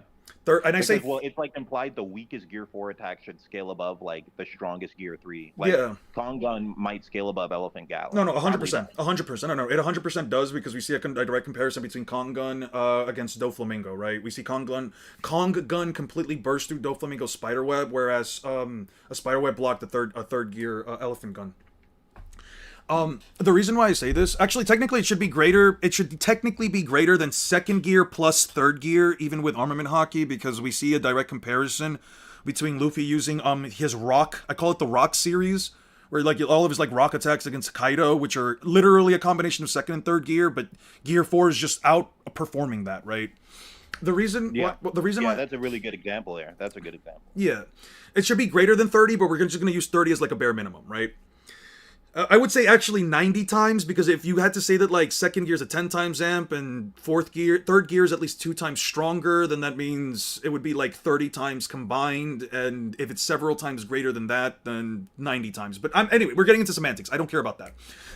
So I don't want to take up too much of your time. So the reason, so the one I wanted to say is Luffy versus Katakuri. You can tell that when Luffy is starting to learn how to use future sight, and he starts to learn how to avoid Katakuri's attacks, and he starts to see the future and see and weave all of these attacks. These were things that Luffy couldn't do with base observation haki, even with fourth gear, right? Which means that the precognitive increase from regular observation haki to future sight, in my opinion, has to be greater than whatever speed amp Gear 4 gives Luffy. In other words, that's a good argument. I never thought about that, but I think that has to be right. There's wasn't able to dodge those attacks in Gear 4. Correct, and it's not just, and it boils down to one of two. It boils down to one of two, technically three, if you want to combine them. It boils down to one of two lines of logic, and I don't think you can really, unless you're being disingenuous, I don't think you can really like look at this from another perspective other than these two unless you combine them, which is either A, Luffy surpasses his previous Gear 4 self in base in order to make up the difference in speed, and Future Sight's just helping him do it, or B, Future Sight is giving Luffy a precognitive amp from regular observation haki that has to be greater than Gear 4, because otherwise he would straight up be getting blitzed by Katakuri. We know that against Katakuri previously in 4th gear, while you can say that Luffy wasn't entirely calm, he still should be using observation haki. There's no reason to believe that he's not, right? But by the time that he's fighting him in base, we know for a fact that if your opponent is objectively faster than you to a high enough degree, even Future Sight isn't going to save you. So either Future Sight is giving Luffy an amp that allows him to Future Sight has, I don't want to say an amp, it's not an amp. Future Sight has a leeway of, again, whatever value you think Gear 4th is, and technically slightly higher since he's keeping up better. Future Sight has to have a leeway amp that is greater than Gear 4 over observation haki, or Luffy has physically surpassed his previous limitations in Gear 4 in order to even be able to keep up in the first place. Either interpretation I think is fine. I'm willing to offer both. You can even say it's a combination of both, just to kind of like lower down the numbers if you want to do that. But the point is, it goes to show that not only is it technically possible to quantify how much greater Future Sight is than Gear 4, it also shows that there is a potential argument that like Luffy just has the capacity to constantly surpass his previous self. And I think it's just because One Piece is goofy. I don't know. People just don't like it. But it's like, if a series like Dragon Ball, if a series like Black Clover, if a series like Naruto or Bleach, whatever, like you have Ichigo growing tens to hundreds or thousands of times stronger in the span of like a day in Hueco Mundo, why can't the same happen for One Piece, right? Like, what's the reason? What's like the objective reason? You know what I mean? No, dude, that's a really good point. I hadn't really thought of it that way before, but I think you're right. I mean, there's also another argument from that, like with him on the rooftop, yes, in base form, being able to somewhat react to Thunder Bagua in base, but yes, he couldn't do it before with Gear 4. So like, yeah, there is an argument that just Future Sight on its own, it gives him a like performance improvement around 30 times to his like combat speed performance. Like his combat speed isn't actually getting that much faster, but like he's able to perform feats on the level out of like if he had 30 times the combat speed. Right? Yeah. So no, that's a really interesting argument. Oh, and like one last thing, I was telling you, I was telling you I was like trying to quantify hockey capacity, and like the argument I was going to use for it, it's like a statement from like when Aokiji and Akainu fought each other. Yes, 10 days, right. And Jinbei says like they were equally matched the entire like 10 days, but at the very end, I forget the exact wording, but it's like at the very end, Akainu like lasted a bit longer and was able to defeat Aokiji. I have him up here. Argue, yeah, you could argue that is a representation of like their hockey capacity hitting 0. Yeah. So like for top tiers, they can like maintain hockey for days. Like their capacity would be like 10 days of using hockey. Yeah, And it's yeah, it's so, it's like, actually quite that interesting that you bring it up that way. Actually, yeah, because it says they were equally matched. But at the very end, like it was like Aokichi ran out of stamina. It says right here, this unthinkable conflict led between admirals led to a one-on-one duel on the island. Dead men tell no tales. The loser would have no quarrel with the outcome. The winner of the fight would seize the fight and ride as a commander. The battle raged on for 10 whole days. The talk of the entire world. They were evenly matched, meeting each other blow for blow until finally Akainu emerged victorious. I think that's actually very interesting because it also might even goes to show that like if the characters are legitimately like equal and and they want to actually make it a battle worthy of stamina rather than raw out like just fuck it, throw everything, put all your eggs in one basket and say if this doesn't kill him, I'm losing. Yeah, I think that's an actual argument that you can make that like One Piece characters as far as like their hockey, their stamina, etc. Yeah, I mean it's easily provable also with like Whitebeard and Roger essentially like slamming each other with COC attacks in the middle of an island for like multiple days straight until they're like, all right, fuck it, let's have that. Let's just sit down and actually have like a convo. Yeah, there was like another argument for it, but I forgot. Like I had it, but then I just forgot. There's like one other argument you can use for like talking about their quantity too, I think, but I'm forgetting what. Fine. Oh, okay. I think it was something. Oh yeah, it's something like this. Like you like there's the argument that hockey regens a bit after time. Yes. If you just like rest and do nothing. Yes. Like like obviously we see Luffy do it with Gear 4 all the time, Of but course. in Dressrosa, like the dialogue they use is really interesting because like Luffy, after he waits 10 minutes, he gets enough hockey back to use Gear 4 for like one attack. Yeah. Like it's not a full Gear 4 duration. So his hockey, like whatever his hockey, I don't think it dropped to 0. I think it dropped to like 0.1%, to a point where like he's still conscious, but he can't do any attacks. Then after 10 minutes, it's like back to like maybe 3%, because Doflamingo's like, how many seconds can you last in that form, you know? Yeah, but it shows like hockey, maybe this is just a Luffy thing. It could just be a Luffy thing, or maybe everyone's hockey regens slowly. But I think that if anything, Luffy can regen a little bit. He's not even he's not at full hockey capacity when he goes back into Gear 4. I mean, no, it makes perfect sense too, because Luffy has an because like we know that for a fact that the best way for Luffy to regain his stamina, Luffy is constantly losing stamina. Like you could say that if anything, what has the gum fruit essentially weaken Luffy so much is the fact that like it wastes up so much energy. I mean, think of it from this perspective, right? Nami states that like Luffy uses energy 3 times faster than the average person, and I mean you can obviously answer that like. I forgot about that statement. Wait, when did she say that? Is it in? It has to be. It should be Whole Cake Island, or I think it might be in Fishman Island. It's somewhere on Whole Cake or Fishman. I completely forgot about that. Yes. So that's actually a really good argument. Yeah. I completely forgot about that. I think that if anything, Luffy is probably one of the weaker characters as far as One Piece goes in terms of like just all out stamina, like fully like encapsulated stamina and everything. But I actually described it to my subscribers in this way. I saved this already, so I don't really care if I erase this. But I actually wanted to also present this to you since I brought this concept up once before. If you still have the time to like just see this, so I have it on stream right now. This is, I'll just make like a quick circle here, right? Ignore like the bottom half. Let's just ignore like the bottom end of it. But like I like to view, for Luffy, I like to view hockey like this, right? And funny enough, the way you were describing like the hockey quantity and capacity and output and stuff, I was actually explaining it to my subs like this. Where, so this is like, let's say if this is like the entirety of like Luffy's stamina, right? Like let's say this is like Luffy's stamina right here. The square is the stamina, and this half circle right here is like, let's say how much hockey he's putting out. If you wanted to say that like, actually no, let me make it black, but if you wanted to say that like, for example, right, like Luffy has up to, I don't know, like let's say this is how much stamina the Luffy's has on average, and as he's using up more and more hockey, that stamina is obviously going down, right? It's going down by like, not stamina, but like let's say his hockey reserves, they're going down by like a certain amount depending on how much observation hockey he's using, how much armament hockey he's throwing into an attack, etc., etc.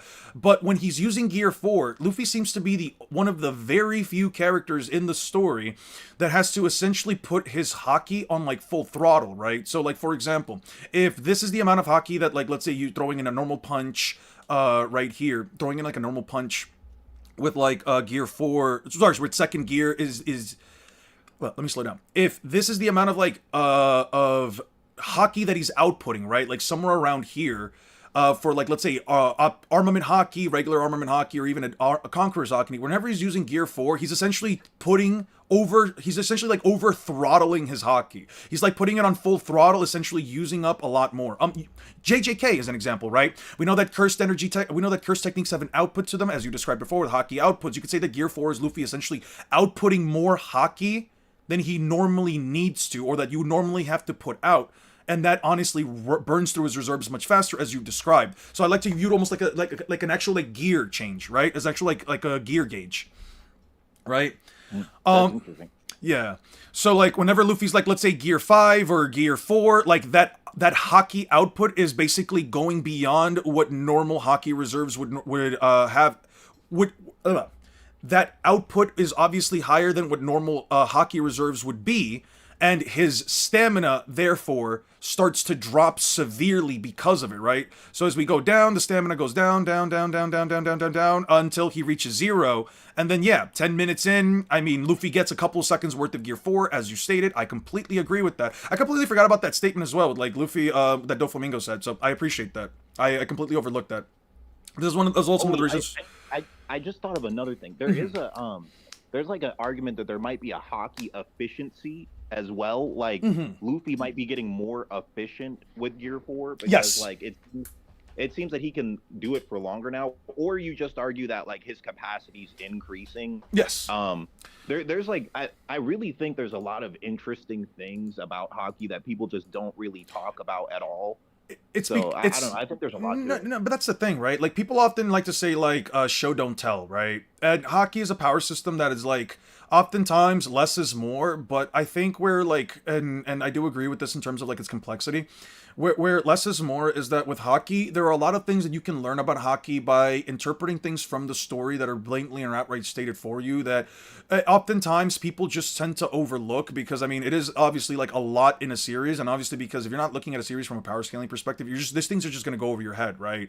Like, I agree with you about like efficiency because like Luffy is now even able to use, and this doesn't even just go to hockey, but also his Devil Fruit abilities where he's basically showing that like even now, past Wano, past Egghead, now in Elbaf, Luffy shows the objective capacity to now even manipulate his hockey to such an extent that he can have it go full throttle in his right arm and basically just use gear 4 while also only transforming a small portion of his body. And he's also able to switch between gear 4.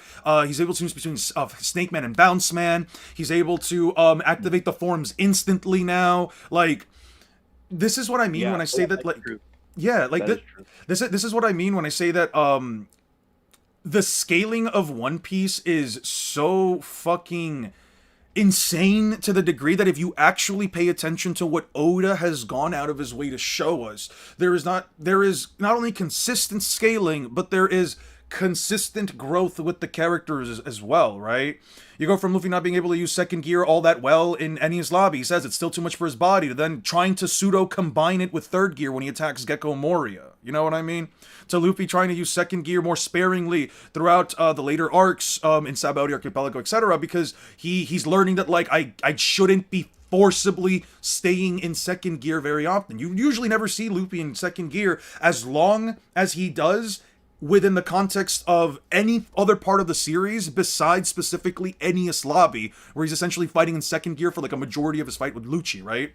Every other time, it's like he tries to start using second gear less and less, or starts to rely on it less through long drawn out battles. And then what happens in post time skip? He now just uses it in base, basically puts it to his base, right? Like he just activates second gear whenever he wants now. And he also only uses it for like specific attacks, and then as soon as the attack is over, goes back to base, right? Yeah, I really do like how Oda has Luffy like master his gears throughout the story. Yeah. And it seems that's the same thing he's doing with Gear 5 now too. Like that's why he's having him use it so frequently. It's because like what I expect is in like the next arc or maybe the one after that, at some point in the future arc, we're just gonna see Luffy like using Gear 5 and base, and people will be like, "Well, how is he doing that?" And it's like, well, it's like because of all the scenes people were complaining about before, like Yeah. him using it all the time is like how he got better at it. I will say that the one thing that I find interesting is that Oda consistently refuses to give Luffy like exceptionally impressive stamina feats, and what I mean is, we obviously have like, you know, the Luffy versus Katakuri, or Luffy versus Kaido, or versus Cracker, where, you know, he fights for hours and hours on end. Well, at least for the first and the third, not for the second. The second, I think the whole Gear 5 fight went under like 15 minutes. Canonically, it had to have been under 15 minutes. But anyway, I do wish that Oda, even if it's not a Gear 5 specific feat, I wish that Oda would give us like Luffy fighting for like days on end, because it does seem weird to me. I mean, to an extent, it does seem weird to me that like Luffy's fighting all of these characters, and yet you have all these high tiers. Like, the one thing that Luffy consistently seems to like still fall on is like, again, that monstrous amount of stamina that characters like Roger, Whitebeard, Akainu, Aokiji have, right? Where it's like, the one reason why I still feel like an argument between, like, let's say Luffy versus like any admiral is I don't think it's contentious. I think that like Luffy would win against most admirals, but I do think that like to an extent, as people have stated, if the admiral for whatever reason wants to just drag the battle out, he's kind of fucked, right? Like Ace can fight for 5 days, but Luffy at best fights for 11 hours. You know what I mean? Like, Luffy still feels like he needs to work that up specifically. But besides that, you know, I think it's fine. There's nothing wrong with it, you know? Like, at the end of the day, the story he has to have some level of a limitation so that Oda has enough open room in the story to continue it, right? Otherwise, you give the character 5 years worth of stamina, what the fuck happens? He's just in Gear 5 forever. You know what I mean? Yeah, I agree. And I like, one last take I'll say. I think there's an argument that Sanji actually is the most talented Straw Hat, because really? Like, okay.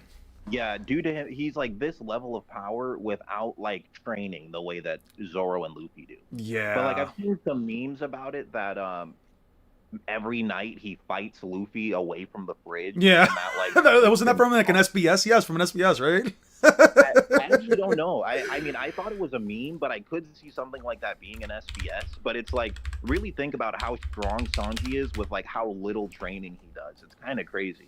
And another thing I was thinking is like, you could argue he actively nerfs himself.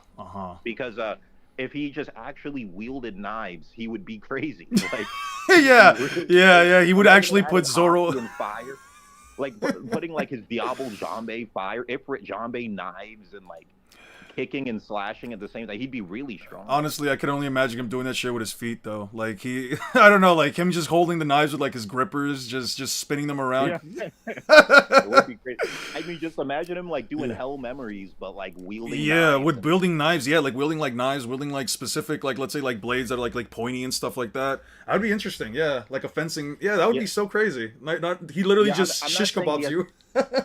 Yeah, I'm not saying he has the most potential, but I do think he like gets strong at a like ridiculous rate that's kind of underrated, because like he had like the weakest master out of Luffy, Zoro, and Sanji. Yeah. I mean, yeah, had the weakest master and does like the least training.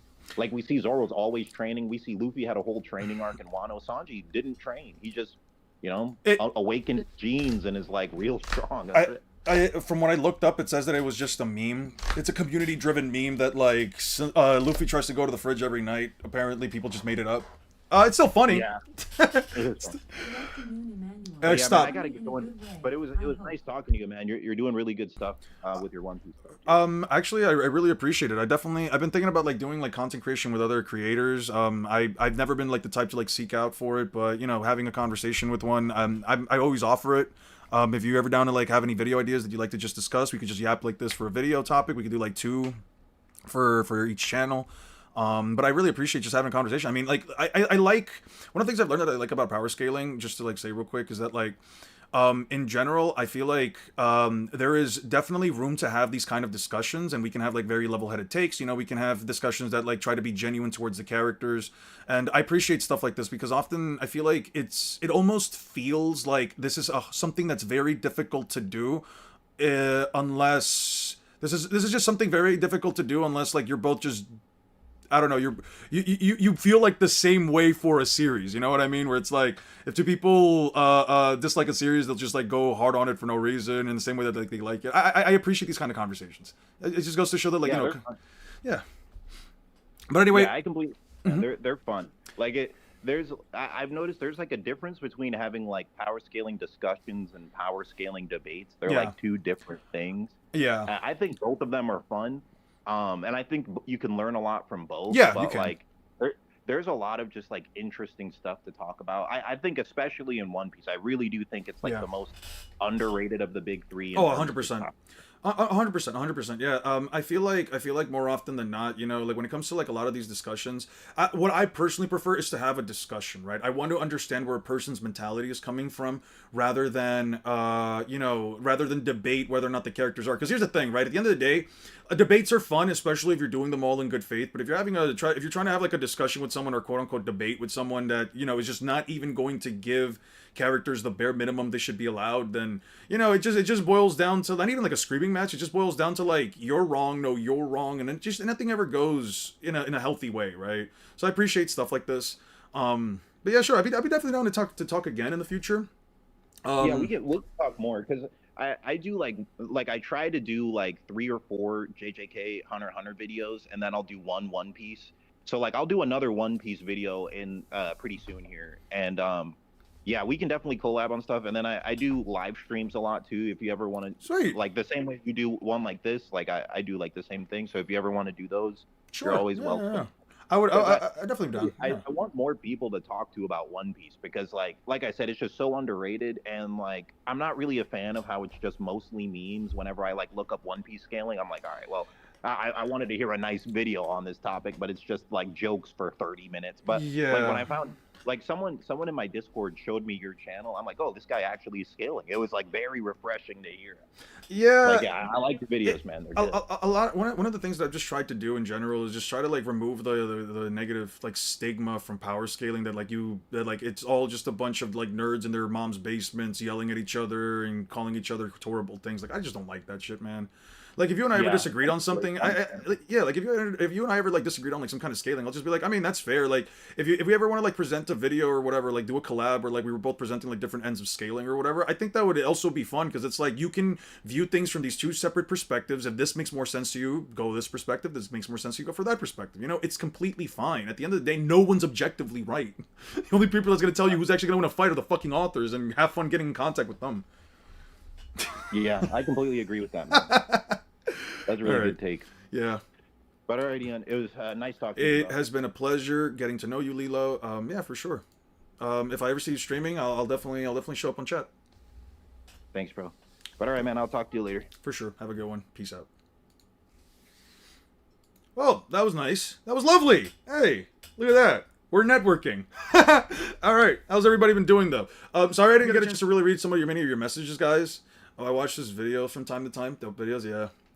How's everybody doing? How's everybody feeling? How was the discussion for you guys? I saw that like Discord apparently crashed for so many people. Sucks to hear that. But hey, we're back to this. I'm definitely gonna check out some more of their content on my own time. Lilo, definitely. I feel like they have very reasonable takes, all things considered. I'm down to hear more of the stuff. That aside, I mean, viewership is over 40, which is good. Yeah, it's lovely. Lovely, absolutely lovely. Okay, so we have to get back to scaling Luffy versus Lucci. I think I closed up all the things, so now I gotta go find where the fuck I was at. I think Water 7, it was right after the Buster Call started, so that should be like 411? No, it should be like 420 something. Damn, Luffy versus Lucci kind of starts to... yeah, Luffy versus Lucci starts to... yeah, it was around 420. Haha, blaze it. This was nice to hear. I like both of your videos, and seeing you talk was nice. Yeah, I think it's important for content creators to, you know, collaborations is something that's very important within the content creation world, at least nowadays. It's what one could call the new meta. I don't really cared to like adhere to like a specific meta or whatever, but like getting more viewers or subscribers and stuff like that. It's one of the reasons why like I just don't like the idea of like view botting and stuff like that. But if it ever comes down to like I mentioned it to like Aura and I mentioned it to Cynix before, if there's ever like any ideas that we can have for like collaborations, I'm always down for it, because at the end of the day, bringing in communities together and trying to like make something bigger, I think is the better way to go. Because even if like, I don't know, if our communities are reflections of the viewers, if a community is a reflection of the creator, then I feel like we can probably like even help grow our own communities, you know. Why is Lilo's adventure an op, Six? Why the fuck is he an op? I don't know. I had a nice conversation with the guy. Price hikes. Damn. Tariffs going brazy. Damn.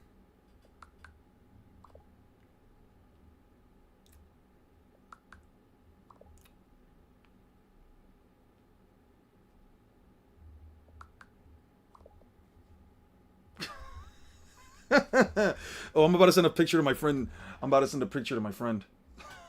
I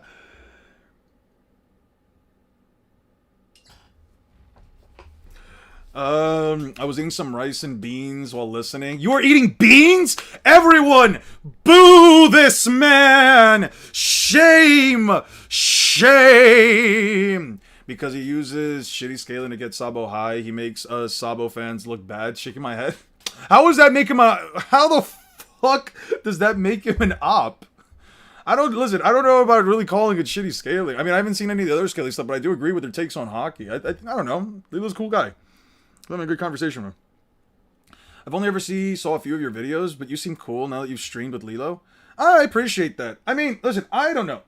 Sure, I might be loud. Sure, I might laugh a lot at people scaling, but like, I don't know. I'm more so for the let's just be respectful to one another and let's just have a good chat here. And if you disagree with anything I say, sure, give me pushback. It's fine. He's also just has terrible inverse takes. I mean, if you feel that way, that's fine, but I don't know. I'll watch more of their content. I'll see, but either way, I have no issue with anything that they've said so far. I agree with basically most of the things that they've said. Yeah, no, I mean, I don't know. Seems like a good dude. Even if we disagree, even if he does say things that I can disagree with, I think it's still fine. I wouldn't call him an op. And for Ano AD, I mean, welcome to the community. Hopefully you can stick around. I mean, hopefully we can get some of your takes. I'm very big on also celebrating people's W's. So if anybody here has a big W that they want to go over, Yamato Naruto is just a better Green Bull bro. You think so? I mean, to be honest, he did help grow all of the all of the wood that was necessary to like basically rebuild the whole village. Technically, the whole village exists again because Yamato was a cool guy. What's going on? Why does it have to be water? Why? Where is it? Nowhere to run. Buster Call has started. Lucci's the Flood, Nami, and Kokoro are out running the Flood made by Lucci. Also, Jeff, you said before that it wasn't a meme. Sanji does from time to time defend the fridge. When does that happen? Add me when you can. I logged out of my account, but I can't log back in. It's too damn laggy for me, Six. As for Ace fought for 5 days and Luffy can't get a 2-day fight, L stamina type shit. Yeah, type shit. Luffy has L stamina, absolutely gets curb stomped, terrible ass character, doesn't know anything about anything. I heard you and Lilo's collabed. I had to show him your videos. Didn't know he collabed with you because of it. Crazy. Hey, well, I mean, thank you for showing him my content. If anything, I really appreciate it. Golden Hero, I really do. I really do. I'm always happy to like meet new people. It's nice to talk to people, see where their heads are at. Seems to be a very level-headed dude for the most part. So yeah, I appreciate that. Even if your friends make it to the tunnel, it's flooded now. YU soon. This room 2 will be at the bottom of the sea. Okay, that creep. This room is above sea level. The water won't reach here. You can hear the warships bombing, can't you? What happened to the pirates? What happened to Nico Robin?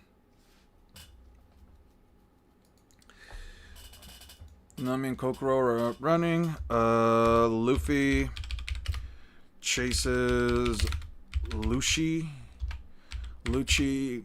into a room above sea level. Above sea level. You must be worried. If you want to help them, you should. I'm not taking my eyes off of you. Whatever is happening to them, I know they'll survive, but if I let you get away, you'll go kill them. I'm not taking my eyes off of you. The bombing started. Say, you guys, shut up! Eek! You're worthy of being a captain. I'd like to tell a certain idiot I know about you, but can your abilities keep up with your commitment? If you die, the result will be the same. Finger pistol? Okay, so Lucci immediately charges at him. Lucci immediately charges at Luffy with Razor. And Razor. Luffy avoids the finger pistol.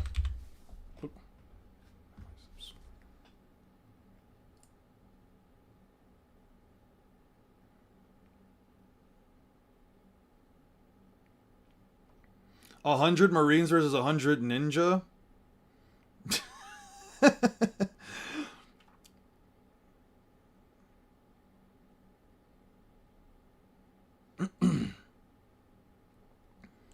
A morning fresh hatred for Yuji Itadori. Yo, I gotta send this to the Discord. I just came across a meme on my phone. Sorry. So I just found this real quick. Oh no! I can't send it. Discord failed. Whatever. I'll save it. I'll just save it and show it to you guys later. Okay, I believe that it's in the SBS showing the sunny outline, and I believe it's a side note about the lock on the fridge. Lock on the fridge. SBS, One Piece.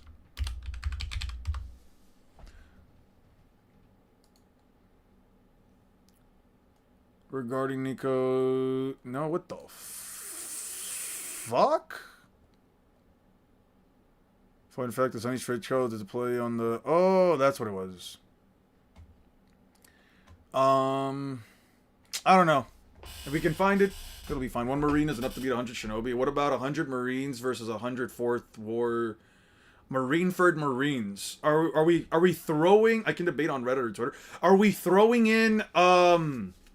Are we discussing, as far as, like, the Marines, right? Are we discussing, like, captains as well? Are we discussing, like, captains and vice admirals? Or are we just saying, like, 100 regular dudes? Or 100 regular Marineford Marines? Because 100 regular Marineford Marines are just regular guys either way. I believe Marineford Marines can use hockey, right? No. You could argue most of them don't. There's kind of nothing to imply, at least as far as I can recall. If you can find a statement, I think that would be fine.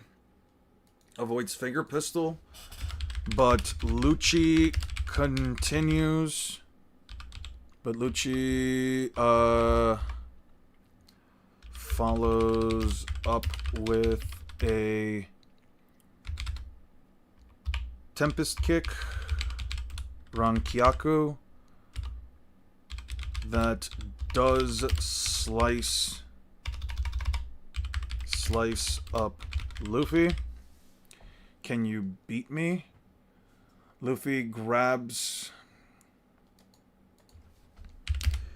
He goes for a second kick, which Luffy reacts to and grabs with and coils around with his own leg and counters with a rifle.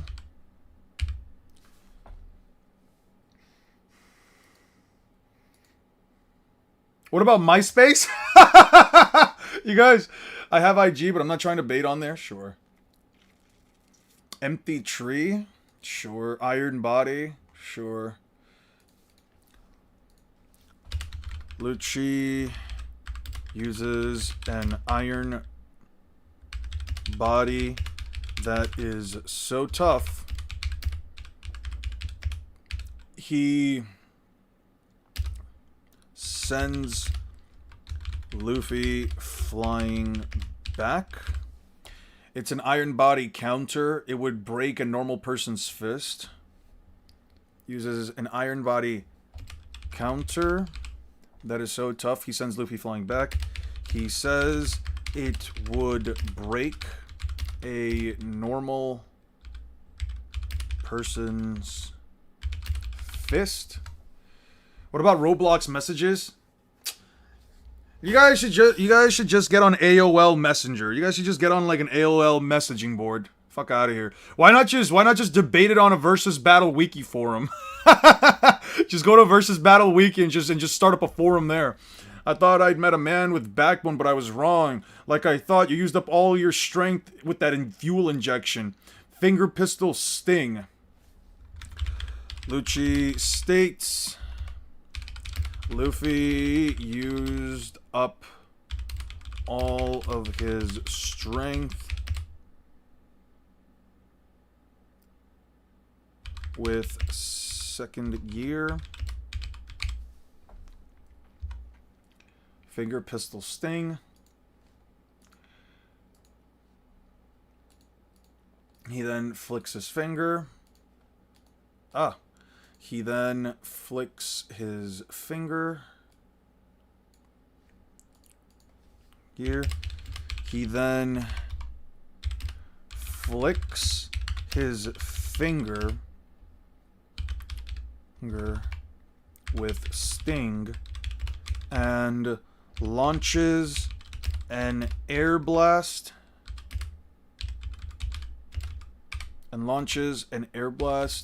That causes Luffy to bleed. Yow, Arg, Tempest Kick, Stamp. If you want to fight with Backbone, I'll give you one. I've got a few tricks left. Causes Luffy to bleed. He attacks with more stings as he circles around Luffy and attempts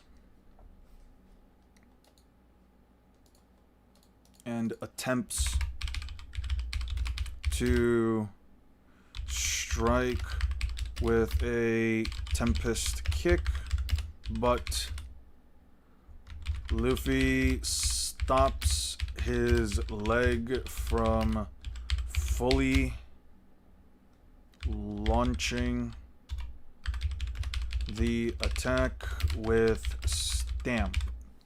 Okay. How is Naruto mountain level? How is Kid Naruto mountain level?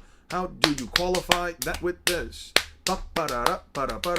Into the sky in his large form, which should be around multi-city block to town level logically, and base rockly upscales from this. In his gates. Choji was at best like the size of a tailed beast if you give him every benefit of doubt. Choji's only like the size of a tailed beast. Like, unironically. Big Choji as an older, more powerful guy was fighting the ghetto statue. He was small. He was technically smaller than the ghetto statue.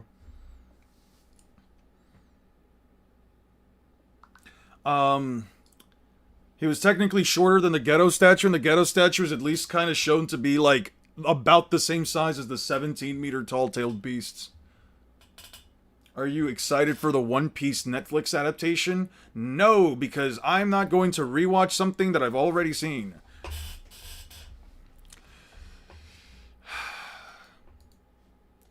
Bone, the air's moving through my bone, picking up power. See my left arm? It's the arm of the giant.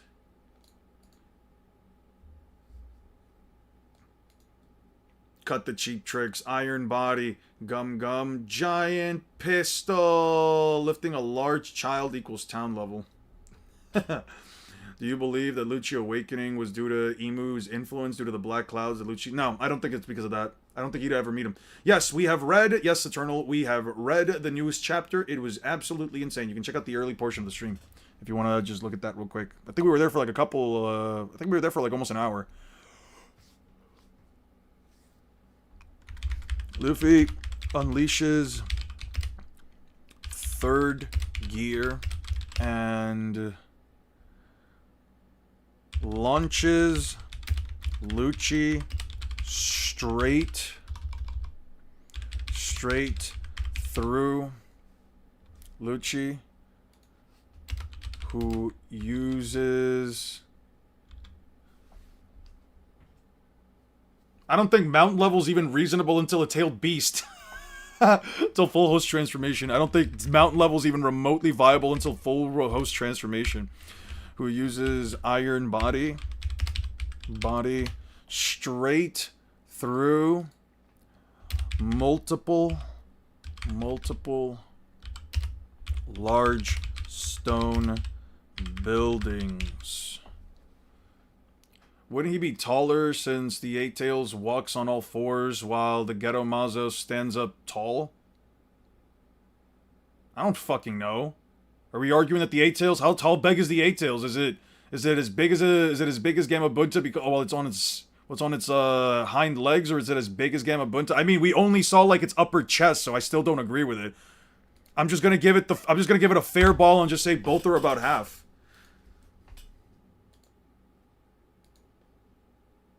Bleach, Boruto, Naruto. It's like around here, right? 650 something. It has to be like around 50 something, right? No, it has to be around 60 something. No. It's right here.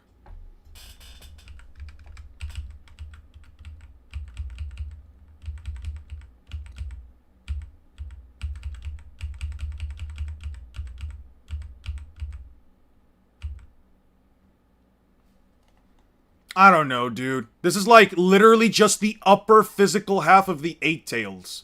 This is quite literally just the upper literally just the upper chest half of the Eight Tails. I don't know, man. I see the upper chest half of the Ghetto statue, and I see the upper chest half of the Eight Tails. I don't know. You could try to like highball that as much as you want to make the the Ghetto statue be bigger, but that would still mean Choji is still smaller than the tailed beast. That would still make Choji smaller than the tailed beast by comparison. Like regardless, I think the consensus would still be Choji is smaller. Let me see that again. How the fuck does Choji become a giant, right? It's around here. Yeah, it's around here. You got a statue to vocally debate. Yeah, no, he's about the same size actually. No, his dad was crouching. That's where I was wrong. His dad is crouching. Yeah, I don't know. Yeah, about the same size. Yeah, about the same size as the tailed beast. Yeah, about the same size. Please turn on all messages. YouTube. Okay, sure. Would you Zaza? She can self-lubricate. Yeah, I would.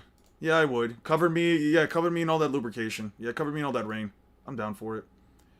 I looked at every SBS segment showing the Sunny's insides. I see no such statement about Sanji defending the fridge. Okay, yeah, I was about to say. I don't think that's stated anywhere, because if I at least Googling it should have given me something even from Reddit, but it didn't. Back explosion within milliseconds? I don't know about within milliseconds. Can anyone in Naruto besides Edo Tensei survive the Baraja I don't believe so. I don't have a reason to believe so. Like, literally not a single attack in Naruto within the actual context of the story can really be described to be, like, continental in terms of attack potency. In terms of, like, true raw attack potency, there's no statement for anything here even remotely threatening a continent. I'm not even kidding. I've read through this story already too many times, and I've read especially through the War Arc enough times to know that, like, even Might Guy's kick, which Madara barely survived, even this kick here where he says, I almost died, you can't even argue this attack is continental. Like, literally, it's not even possible. So Igetsu survives? Sure. Gooning instances has been logged. What gooning instant has been logged? Oh, right, I did say she can cover me in all that lubrication. Fuck me. God damn it, I can't stop myself from saying something stupid.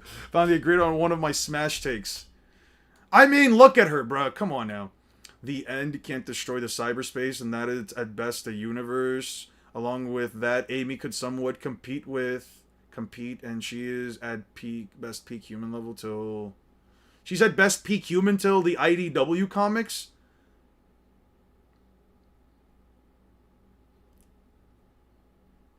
Can't destroy the cyberspace, and that is at best a universe. The target is stronger than Luffy's accomplices. Yeah, I don't care about that. Any lobby stuff. This. Delete. Delete. Delete. Okay. Vice Admiral, 15 years ago, in a certain monarchy, pirates captured 500 soldiers. In exchange for the hostages, light pirates... Dude, I have to go use the bathroom real quick. I think I've been drinking too much water. Okay, I legitimately need to go use the bathroom real quick. 1 second, guys. What would you guys like to see? You know what? What would you guys like to see? Anything specific? By the way, disgust from the inside out. Hear me out. Disgust from inside out. Who the fuck is that? The green chick? No. No. Fuck no.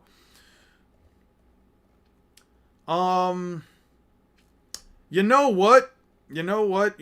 What do you guys... if anyone can give me like a quick video that I think deserves to be remembered, I'm going to keep that one for later for me. This one I'm definitely checking out for me. Amy is literally a normal human in most games, excluding heroes and forces. Or maybe she's just holding back. What have I missed? Kaiser on. What's up, man? Well, right now, I need to go use the bathroom, so I'm trying to find a video for you guys. When does a YouTube critic become a lying grifter? I don't know, man. What do you guys would be interested in? Just like as a background video. Maybe I'll just throw in some death battle for you guys until I get back. I just have to go pee real quick, so it doesn't have to be like anything too long. I'm sorry. I really need to go use the bathroom. I don't want to leave you guys just like stranded here, just not seeing anything. What's you know what? I've never seen this one. Fuck it. Since she was in the mind of a child, she'd be a child as well, technically. Luckily, you said no. For who? For disgust? I mean, I don't find any of those characters attractive to begin with, so I mean, yeah. Okay. Here is a death battle for you guys. Kung Fu Panda versus Iron Fist. Give me a couple minutes, I'll be back. And just really the chosen Kung Fu Panda! The way of Kung Fu can be full of hardship, but these two unlikely masters have shown that with the right training and determination, anyone can walk the path of the Dragon Warrior. He's Wiz and I'm Boomstick. And it's our job to analyze their weapons, armor, and skills to find out who would win a death battle. Every 10 years, in the mountains of Tibet, the mystical lost city of Kunlun will appear, forever guarded by a legendary warrior, the Iron Fist. Naturally, one of the Iron Fist's former apprentices, Wendell Rand, thought, I should really bring my wife and kid to visit the Kung Fu Super City. Best family vacation ever! But not so naturally, Wendell's business partner tagged along, Harold Meacham, who, surprise, had less than noble intentions. So Wendell was sent off a cliff, and his son Danny won the tragic backstory lottery when his mom died protecting him from wolves. Never trust a Harold, folks. Danny survived and was adopted by the people of Kunlun. Within the city's walls, he spent his formative years tirelessly training in pursuit of revenge. He's mastered judo, Muay Thai, Aikido, pressure points, pretty much every cool fighting style around. He also gained a weird habit of shouting, "Heart of the Dragon!" whenever he's surprised. Oh, you know that guy's got at least like 6 silk dragon shirts in his closet. That would be interesting foreshadowing, for when Danny turned 19, he had the chance to become the next Iron Fist. But he had to overcome one final challenge, the immortal dragon, Shu Lao. And like a badass, Danny walked up to Shu Lao's front door. Then, get this, bear hugged the dragon until it fell unconscious, netting Danny a sweet chest tattoo and the chance to plunge his hands deep into the dragon's Boomstick! What? I was gonna say the creepy cauldron holding its heart. What are you thinking? This act infused Shu Lao's chi with Danny's, making him the newest, the immortal Iron Fist. With his newfound power, Iron Fist did what any vengeful orphan would, and left Kunlun to track down the bastard who killed his parents. However, when he found Harold, all the Iron Fist saw was a broken man. So, he spared him, casting aside his past anguish to become a hero. Oh, great. Another lesson about how revenge is bad and all that crap. Wiz, when I find those chickens that did in my grandpappy, make sure I finish the job. I'll put it on my calendar. Thanks to his friend, Luke Cage, Iron Fist was able to reconnect with the real world and co-found a team, the Heroes for Hire. And when he wasn't superheroing, Iron Fist was actually a pretty good dude who used his money to start a soup kitchen. Because he's yet another superhero who is secretly a billionaire by inheritance. Together, the Heroes for Hire fought many villains, like Incinerator, Master Khan, and the White Man. Hell yeah, down with the establishment, Danny! No, I mean he fought a mob boss actually named White Man. Well, Whitey better watch out, because Iron Fist isn't just a fancy title. Danny can harden his fist on impact, hypnotize his foes, accelerate his healing, make close-range Kamehameha kabooms, and even a giant energy dragon. Look at it.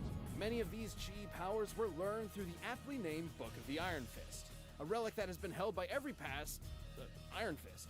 It even lets Danny open portals across dimensions back to Kunlun. Yeah, that's cool and all, but why does he wear ballet slippers?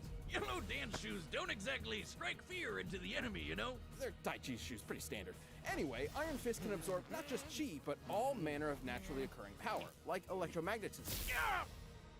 Oh, so that's why he wears the slippers. Danny can react in a microsecond, punch apart a hammer helicarrier, and has delivered strikes comparable to hydrogen bombs. And being the Iron Fist, he is also one of the most martially skilled heroes in all of Marvel. This guy can go toe-to-toe with Boy Scout super soldiers like Captain America and the friendly neighborhood light-dodging Spider-Man. He even defeated the evil demon Mara.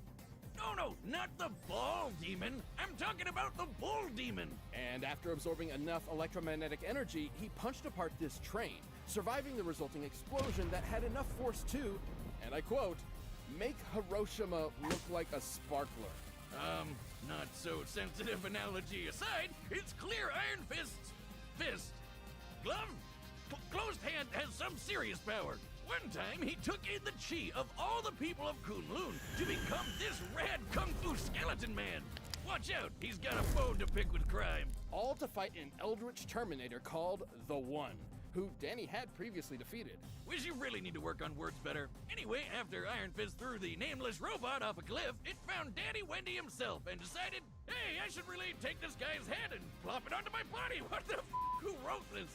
Schrodinger's dad aside, Iron Fist is one of the deadliest Marvel heroes out there. No matter the challenge, he will always be there to keep the balance between Kunlun and the outside world. I earned the Iron Fist, and no one can take that from me. Not even you.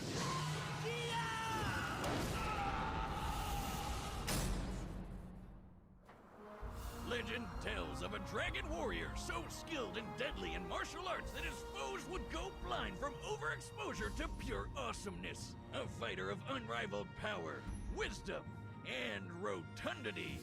This is Zhao Po Ping, a panda born in the Valley of Peace. For the longest time, this valley only knew, well, peace. But everything changed when Gary opened the Peacock and his army attacked. Lord Shen received a prophecy saying his conquest would be stopped by a warrior of black and white, a panda. So, in a fit of paranoia, Shen decided to genocide every panda in existence, forcing Poe's mom to part with her baby as he Mosesed away in a radish box. Jeez, we got real dark with the sequel, huh? After some obligatory trauma, Poe was taken in by a literal Father Goose named Ping. With his expert guidance, Poe trained day and night to be a waiter at a noodle restaurant. Not the hardline warrior life I was expecting. It was Poe's dream to be a martial artist. He idolized all things kung fu, going so far as to make action figures of his heroes, the Furious Five.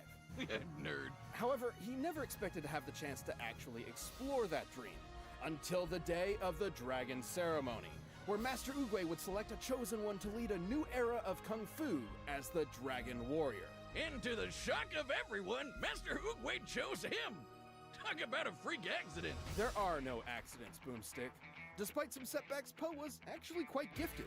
He just needed the right motivation, a carrot on a stick. Or more accurately, a dumpling. Next to the Furious Five, Poe experienced the classic Shaolin animal styles, which are actual practice martial arts. Tiger style uses ferocious combos. Monkey style has unpredictable acrobatics. Mantis style uses fast strikes. Viper style implements fluid movements. And Crane style is all about sweeping hits. How's everybody doing? My bad I took so long. Sorry about it. You guessed it, panda style. How's everybody doing? Is going to some Stalfo pick, so it'll take even longer. I just got back, damn. You guys can't even give me like 2 seconds to go use the bathroom. Do you think Bonnie stays in the crew? I would hope that Bonnie stays in the crew. Dude down the street. My bad for just replying now. Hopefully you're still here. I was gonna say, yeah, no. I hope that Bonnie does stay in the crew. She almost feels like the perfect like new cabin mate to like have. You know how like Roger And in the same way that like Roger and Rayleigh had Shanks, I feel like it would be interesting to have Bonnie in the crew to like have them protect her in a way. Though I don't know if she might stay at this point. The more and more time has passed by, I feel like she's not really been considered. Piss took so long. I thought Eon was a girl. I ended up taking a little bit longer because I also ended up having to, you know, expel other things. But anyway, what was I gonna say? Yeah, no. The more I thought about it, I'm like, it feels like Bonnie really just isn't a part of the crew. I would like her to join because I feel like characters like this that add so much to the Straw Hat crew in terms of not only dynamics. I think that getting another girl into the crew would be interesting. It wasn't Yamato per se, though Yamato identifies as Odin, so that didn't really matter. We all know you had Fairy Tail open. Fuck no. Sad that nobody even in the show thinks Zeus is a crewmate. Well, Zeus is a part of Nami's kit, technically. Technically, he's not a crewmate. He's Nami's slave. Bonnie is my daughter. Alright.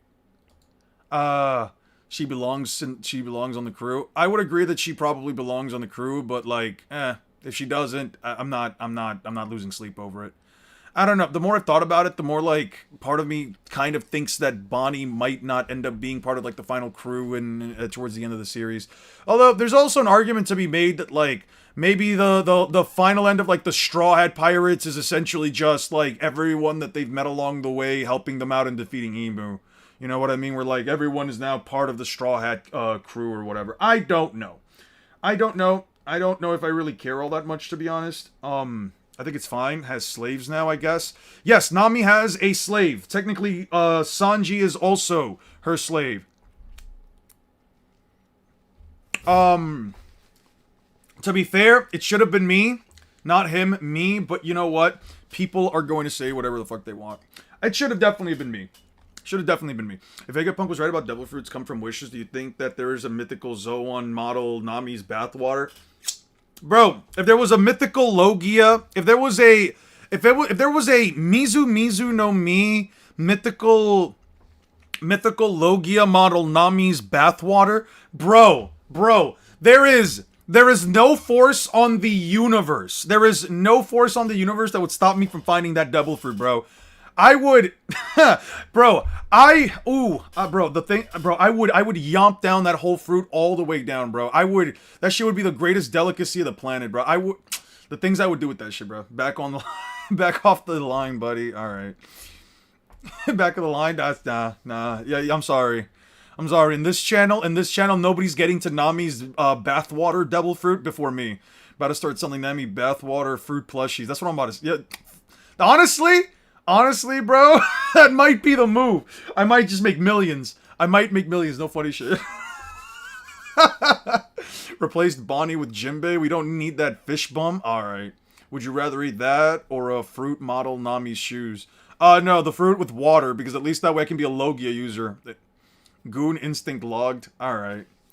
Not even Super Shenron can stop you from that fruit. Bro, Super Shenron's wish, Super Shenron can literally grant any wish without restriction, and that motherfucker would quite literally say, I am physically incapable of granting you this wish. This man's will is stronger. This man's will to stay as Nami's bathwater is stronger than my infinite capacity to grant any fucking wish. Fucking Super Shenron would not be able to tear me apart, bro. Zeno himself from Dragon Ball would not be able to separate me from this shit, bro.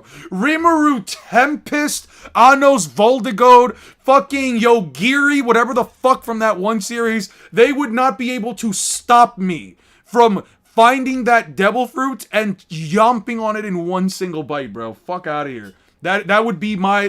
Would you eat a fruit modeled Urzasaurus? No. Fuck no. Who's Urza? Who the fuck is that? I don't even know who the fuck you're talking about.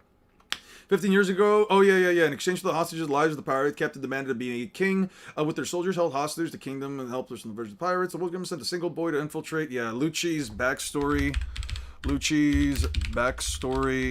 shows he killed all of the hostages of the kingdom, all of the 500 hostages, all 500 hostages. He killed all 500 hostages, and killed the soldiers of the kingdom who... Atop of the mount of bodies on his back, the pirates showered him in cannonballs. The boy just stood there taking it, and when the bombing stopped, he beheaded the captain and killed all 500 hostages. He was then bombarded by cannonballs from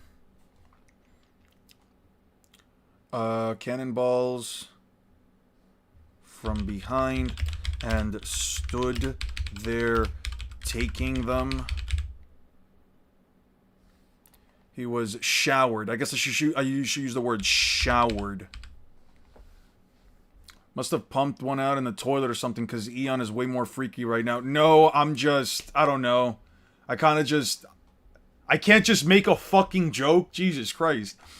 Zeno, Grand Prix, Super Shenron, everyone else. What the fuck is this power? He's the Goon Master General. Dude, ever since I saw My Gym Partner's a Monkey as a kid, and they used the term Prank Master General, I just like throwing the word Master General into everything, bro. You can call me the Goon Master General. Fuck out of here. For Nami? Yeah, I'm the Goon Master General. Fuck out of here.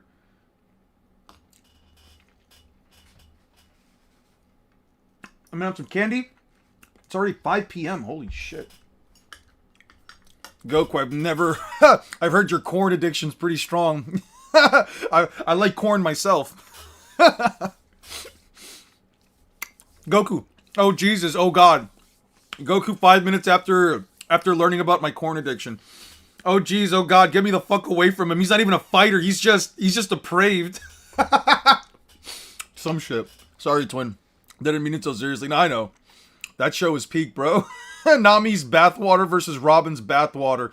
Why not both? Why not mix both and just create the fountain of youth? Why not just mix them both? Are we out of our mind? Like, why choose? Why choose? Why not just dip your entire body in there and just consume both bathwater back to back? I would, bro. God damn. Okay, so hostages were taken, bombarded them with them, and when the bombing stopped, taking them. After the bombing stopped, they just straight up said bombing stopped. Ulti spit? Nah. See, that's where you're wrong. Aura, that's where you're fucking wrong, buddy. Pre-time skip Robin bathwater, though. He beheaded the captain and ended the stand-up.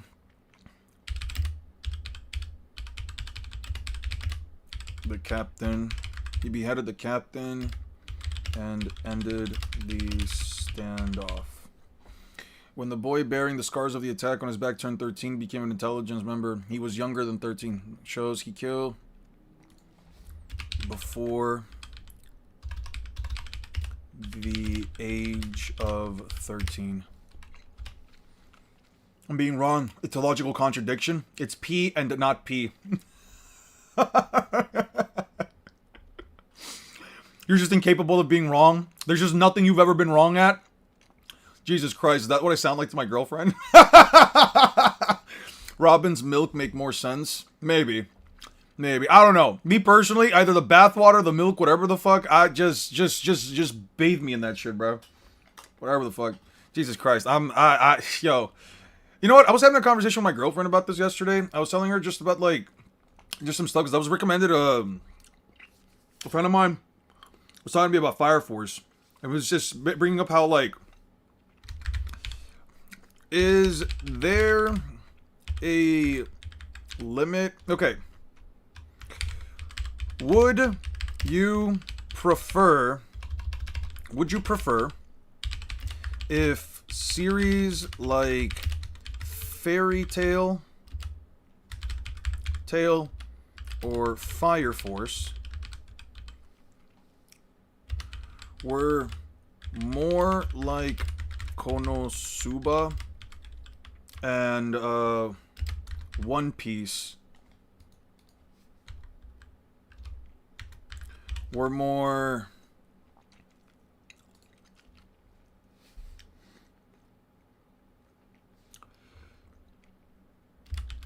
sparing.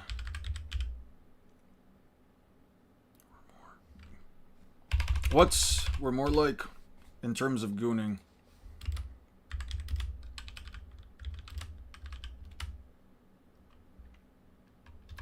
In terms of... Okay, you guys know that this means Fairy Tail and Fire Force. I'm just gonna write FFT for Fairy Tail and FF for Fire Force. What I mean by this is, do you guys wish... Yes. They just have fan service. Yes, the fan service makes no sense. The fan is too much. No.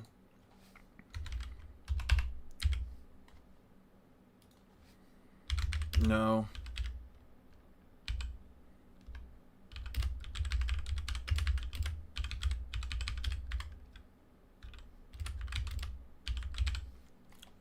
The amount of fan service is nice.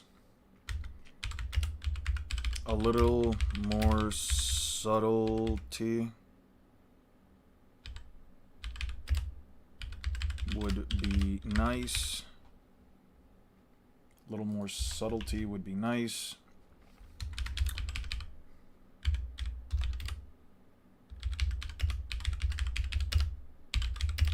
Service. I was having a discussion with my girlfriend, but I was mostly just expressing how I was feeling about this because I'm like, the thing that stops me from like watching or wanting to get into like certain series is just that like, personally for me, when a series just kind of has gooning for the sake of gooning, when it just throws in characters like the cat girl that has like fire powers or whatever from like Fire Force, or like Lucy and stuff like that, like constantly having her clothes ripped out. When it's situations like that, I feel personally, I feel personally like it just kind of demeans the character, and it just basically makes them nothing more than just their fan service, right? I have a hard time. In the end, it has plot relevance. So the thing about like Konosuba, or even like in certain cases like with One Piece with like Nami, there is some level of like plot relevance when it comes to like the quote unquote fan service for them. Like Sakura, not Sakura. I just read Sakura right there.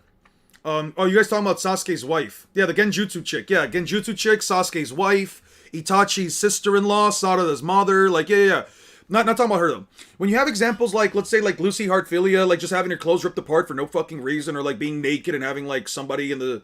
You say that because you don't understand the intricate lore of Fairy Tail? Yeah. Explain to me why the intricate lore of Fairy Tail requires me to see an image of a character's foot with a text box, as if that's what should be important, as if that's what I should be seeing. Hiro Mashima could have literally drawn anything else, but no, instead they draw a single panel with a character's foot in it and just a text box with nothing that has to do with even the foot to begin with, bro. Give me Tsunade's bathwater instead. Alright. What I'm saying is, there comes to, at least for me, there comes to an extent a point where certain characters, if there is... Can I see this panel? No. I'm not going to go out of my way to find it either. There comes to me, to a certain point where, like, if a character is nothing more, even in moments with, like, stakes, right? Even in moments with, like, high severity stakes, if the character's essentially devolving nothing more into, like, fan service, it just demeans the character, and it devolves them into nothing more than just the fan service itself. I have a lot of hard time. I felt like, at least throughout the last couple of years, I've had a hard time, like, really looking at characters like let's say Lucy Heartfilia or whatever, like Fairy Tail characters, or even, not even just them, like certain Fire Force characters, where I'm like, just like, if a series just has the characters be their fan service, I just struggle to like really view them as actual characters and nothing more than just the fan service itself. I feel like when it comes to these characters, all of the weight and all of the emotion that I should have for them is completely overridden by the fact that in the next couple of panels, oh look at that, big booba again. I don't know. That for me kind of like ruins a bit of the plot and a bit of like the stakes that are happening, because it ultimately, it feels like there's just no way. It feels like there is just no fucking way that like this series could be taken seriously in the slightest bit, bro. I don't think Sakura's sexy jutsu would be better than Naruto. She doesn't have one to begin with. Sakura can't be KCM2 Naruto level because she doesn't have the sexy jutsu. There, I said it. I'm sorry. I'm sorry if I'm biased. Call me biased. But if she does not have the sexy jutsu, she cannot be as strong as KCM2 Naruto. She cannot catch up to him. Was actually asked us, and he said, Lucy, would it be Lucy if she didn't get naked every chapter? So she's just a fucking exhibitionist then. If Lucy isn't Lucy without getting naked every chapter, she's just a fucking exhibitionist at that point. I don't know, man. This also isn't to say that, like, you know, a character can't be sexy and they also can't be, you know, awesome, cool, amazing, well-written, and all that shit. That's not to say that either, but, like, I'll give an example with, like, Bayonetta, where, like, with Bayonetta, there are very specific moments throughout the game where, like, she might try to be a bit sexier than usual. Usually it has to do something with, like, the start of the game, with, like, one of, like, the first cutscenes or whatever, or, like, some cutscenes within the first level, like, with Bayonetta 2, right, where, like, she basically goes full naked, and then she covers her body and her hair to create her, her Umbra witch uniform. And I'm like, see, that's badass, but it also doesn't add anything. It's just the character is all of these things and also happens to be sexy. If a character's just sexy and then everything else is a minor thing behind it, I just feel like it's just bad, bro. Bayonetta is all the things that she is in addition to also being sexy. It's more of an accessory for her rather than an entire fucking point of the character. With characters like Lucy, or characters like the cat girl from, like, Fire Force, it just feels like the point of the character is just to just be sexy, to just be goon material, and everything else is just an afterthought. I don't know. That's just me, though. Well, she doesn't want to get naked. She even called Mashima a pervert in an extra page. Then why the fuck does she allow him to do that? Even Oda wrote one time, if we're giving these characters this level of, like, sentience, at least as far as, like, their authors go, even Oda says that Nami wears what she wears. He only ever has Nami wears or do things that she would naturally do. But with Mashima, it just feels like, well, no, I have no say in this. My author's just a pervert. Like, what the fuck? I'm convinced Sakura is a Fuda at this point. Wouldn't a Fuda mean she doesn't have a vagina? Do Fudas have vaginas? I'm not sure about the Fuda lore. Don't know why I just created a boundless super Shenron syllogism, but there. Can grant any wish with no limitation. Logically can grant a wish that someone can make beyond all forms of hierarchical extensions. Saying otherwise would imply a limit to his wishes, which is logically a contradiction. Point 3, we know that dragons have limits based on their powers, and Perungan see Shenron. See Super Shenron is boundless. They have both. Fair enough. Did I miss Lilo's? Yes, you did. But don't worry. We're still doing this. So you can stick around if you want. You're more than welcome to. We had a nice little discussion. You can also go back to the earlier points of the stream. In some interpretation, they can have both. Not always, though. That's what I heard, at least. What are you referencing again? I'm sorry. They can have both. What are you referencing? I don't know what you mean. What they can have both. I'm sorry. Maybe I'm. Oh yeah, in some interpretations they can have both. Yeah. I see what you mean. When fan service gets too extreme, it ruins the story. I agree. I agree that if, like, the point of the fan service isn't, like, if the fan service is just for the sake of, like, oh, ha, ha, ha, booba, like, whatever, it's fine. But one of the reasons why I feel like people consistently say things like, Konosuba is great even with all the fan service is because the fan service falls back into the story. The narrative of Konosuba, I know, like, we make jokes about it, but, like, the narrative of Konosuba is written in such a way that it allows the characters to have these, like, quote-unquote pervy moments, while also not only adding to the joke, because the pervy moments is the joke, but it also adds on to the lore, because guess what? It's tied back somewhat to the story. With Fire Force, you just have a girl with what do you call them? Pigtails? Twin tails? Whatever the fuck she has. You have that chick essentially just slip out of her fucking uniform for no fucking reason. It's just the joke, bro. I don't know. You may have missed Lilo, but you're right in time for the Freak Nation. No! Alright. I need to just get through my work. Okay. Oh, we're trapped. I can't cut it, so it's not stone or iron. Okay. There's a wall of water behind Nami and everyone. Oh, it's the boys. We're all gonna drown. Do something about the water. Nami's heading straight into my arms. You're so optimistic. Uh-oh, we're trapped. I can't cut it, so it's not stone or iron. This tunnel is deep underwater. It must be reinforced with thick steel to withstand the pressure. Okay. Zoro can't cut the tunnel as they find out it's being flooded. Sanji states it must be Can't cut while it's being flooded. It's not stone or iron. Sanji says it must be reinforced, excuse me, with thick steel in order to withstand the pressure. You think if a biological woman ate Luffy's devil fruit, she would gain Nika's male anatomy? No, I don't think that would be the case. No, I think she would just have the powers of freedom, unless you're assuming that Bonnie, who can replicate Luffy's powers, also grew a male member. I never saw Sai and Sakura in the same room.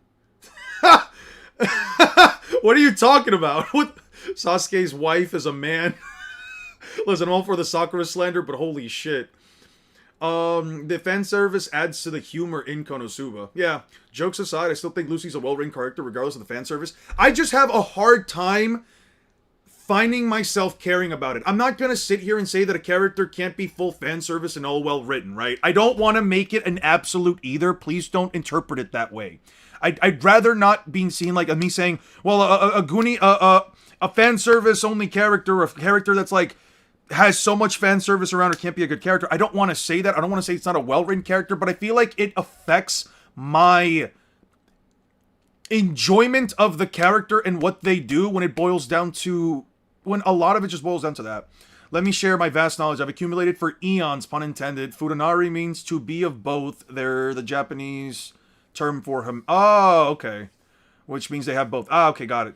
Karin is Sarada's mom. I will not be taking questions or indulging in counter arguments. Type shit. And that just gave her Nika's appearance and powers, I guess. Yeah. Pretty sure they didn't really literally see a future where she became Nika. Just one where she achieved freedom. Type shit. Then why'd she gain white hair, a Hagoromo, the white outfit? I don't know, man. A future where you achieve freedom means you get that hair? Damn. To be fair, though, the Gear 5 Luffy hairstyle is pretty badass in my opinion.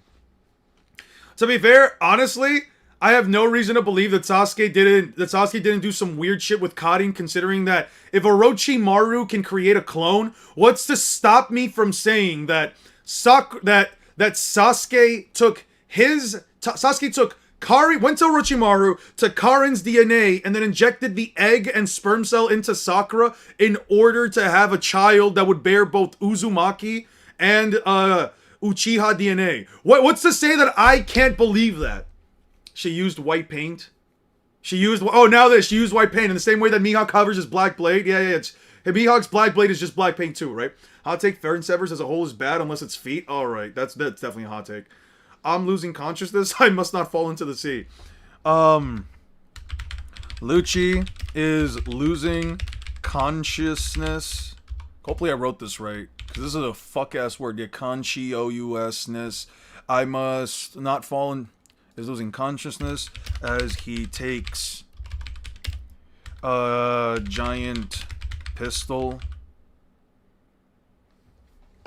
Nami wins in a Mog battle against all One Piece characters. She does. Oda literally said if the entire planet through a transponder snail saw her nude body, everyone would have to unironically owe her money. Give me a scene of the entire crew in Gear 5 like Naruto gives the Alliance Biju cloaks. It would be so corny but so cold. You know what's crazy? I've had this theory for so long. Towards the end of the series, hear me out on this. Towards the end of the series, what is a Devil Fruit Awakening, right? What is a Devil Fruit Awakening? Well, for Paramecias and some Zoans like Luffy, they can add the properties of their devil fruits, to their environment, right? Now, what does environment? Now, Bonnie is, as far as we know, Bonnie is a Paramecia user, right? Because her ability is more like a superpower than it is an element or a Zoan, right? You could argue she's a Zoan as well. She does seem to have the capacity to transform, but even as far as Bonnie is, as far as you know, a Paramecia, but possibly a mythical Zoan, which is fine because it still would apply things to Luffy's Devil Fruit, right? I've had a theory for the longest time that in the final battle, in order to defeat Emu,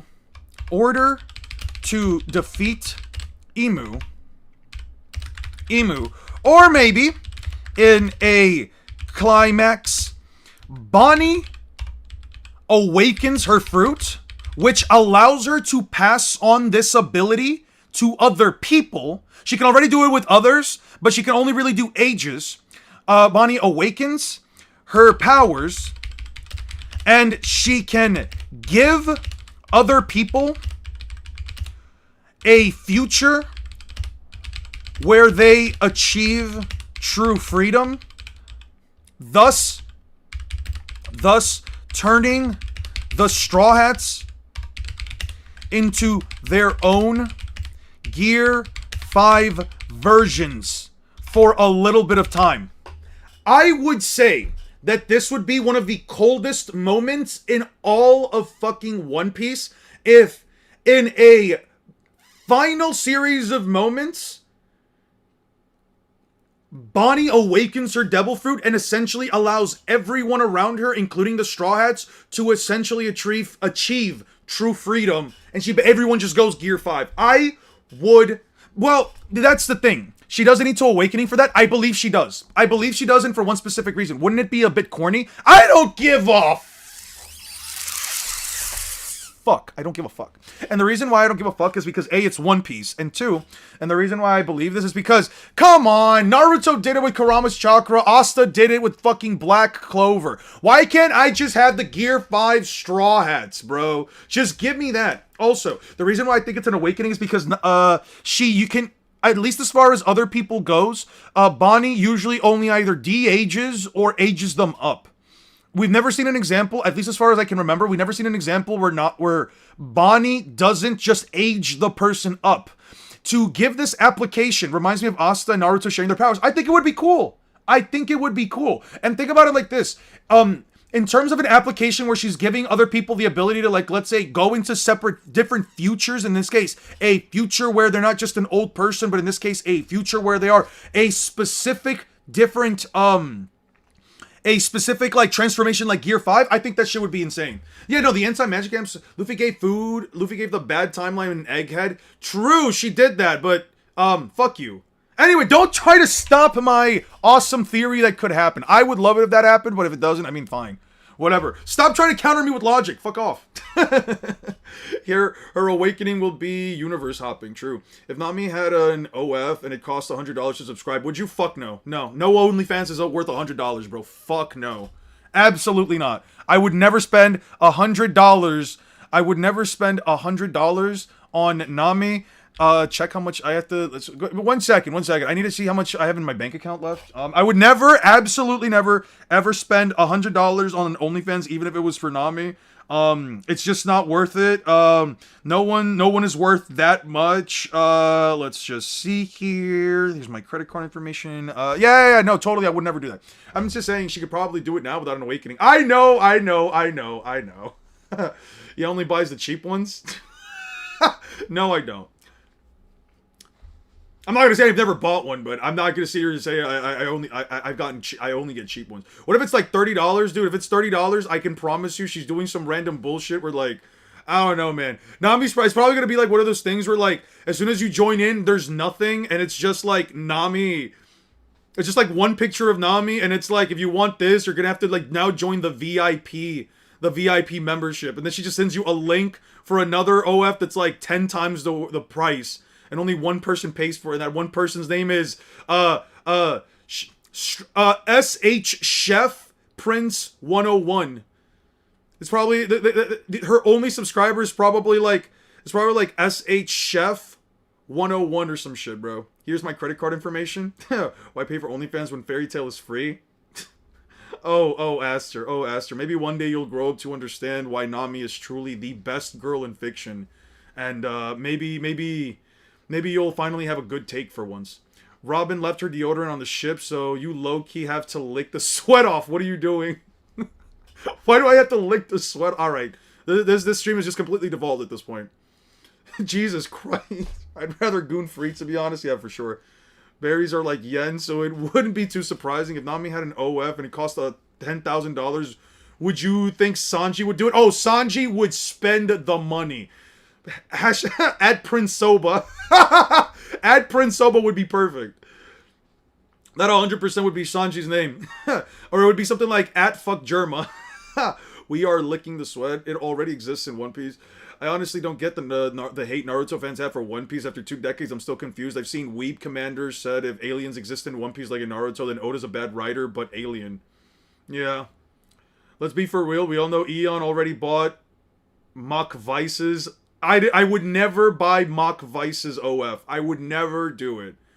Under no... There would be no fucking... And in the infinite span of infinite universes and multiverses, in the other universes where Eon is gay, where Eon is a woman, where Eon is a femboy, where Eon is a butch woman, where Eon is whatever the fucking... All of the infinite multiverses that exist out there, there is not a single one where Eon also bought Mock Vice's OF. That would just never happen. You want to know who Mock Vice is? I'll show you who Mock Vice is. Mock Vice One Piece. There is no facet of logic and reason where Eon would ever... There's no fucking universe and the entire concept of existence itself where that would happen. Can you repeat that while looking at the cover of chapter 126 of 100-Year Quest? Oh, damn, I'm sorry. It seems like my Weep Central isn't working. Alright, sure. Fairy Tale. You said while looking at the cover of that chapter? Sure, why not? 126. Oh, wait, no. 100-Year Quest. There we go. You said 126. 126. Yes, 100%. Yes, 100,000 billion trillion %. Nami is still best girl in all of fiction. Lucy Hartfield has nothing on her. Nami is a woman. Lucy is a girl. Although this outfit is pretty fucking peak. Yeah, this outfit's still pretty fucking peak. But it's nothing that would make me deter from my best girl Nami. I low-key agree, Boa for the head.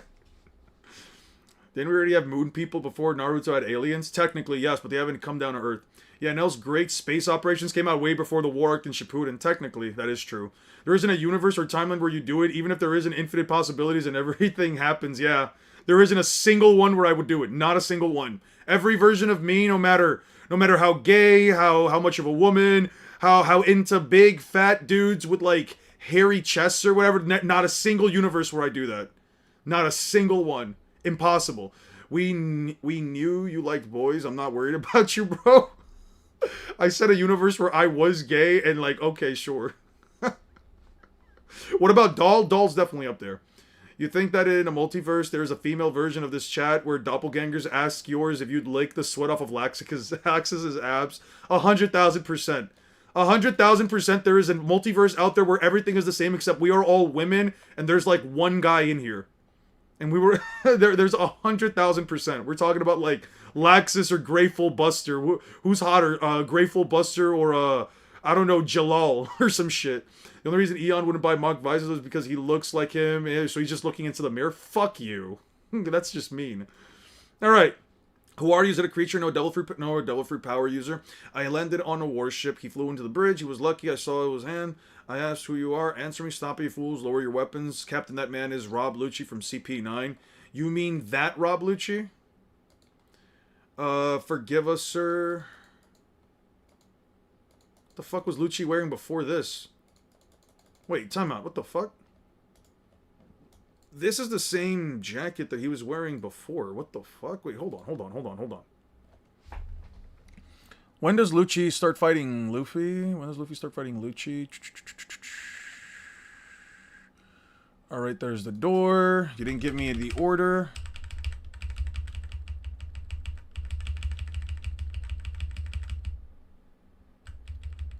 When the fuck does Lucci show up?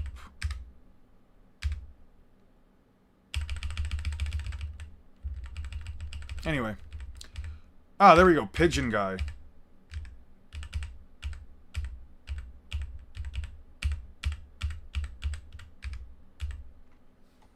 That's so weird. He's wearing the same shirt from, like, this chapter over here.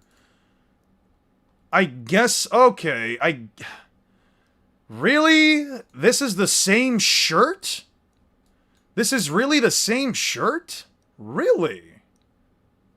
Huh. Sorry, I was just so confused. Little Goon Master Eon. How the fuck am I being a gooner right now? The Goon Master. First of all, it's Goon Master General. If you're gonna call me a Goon Master, at least call me the Goon Master General. Use the full fucking title. I would in this time space, by the way. Alright. The Flamingo family better can modify his own weight or some shit. You don't even know what the fuck he can do. You're just saying he can just modify his weight or some shit. You don't even fully fucking know. What do you mean?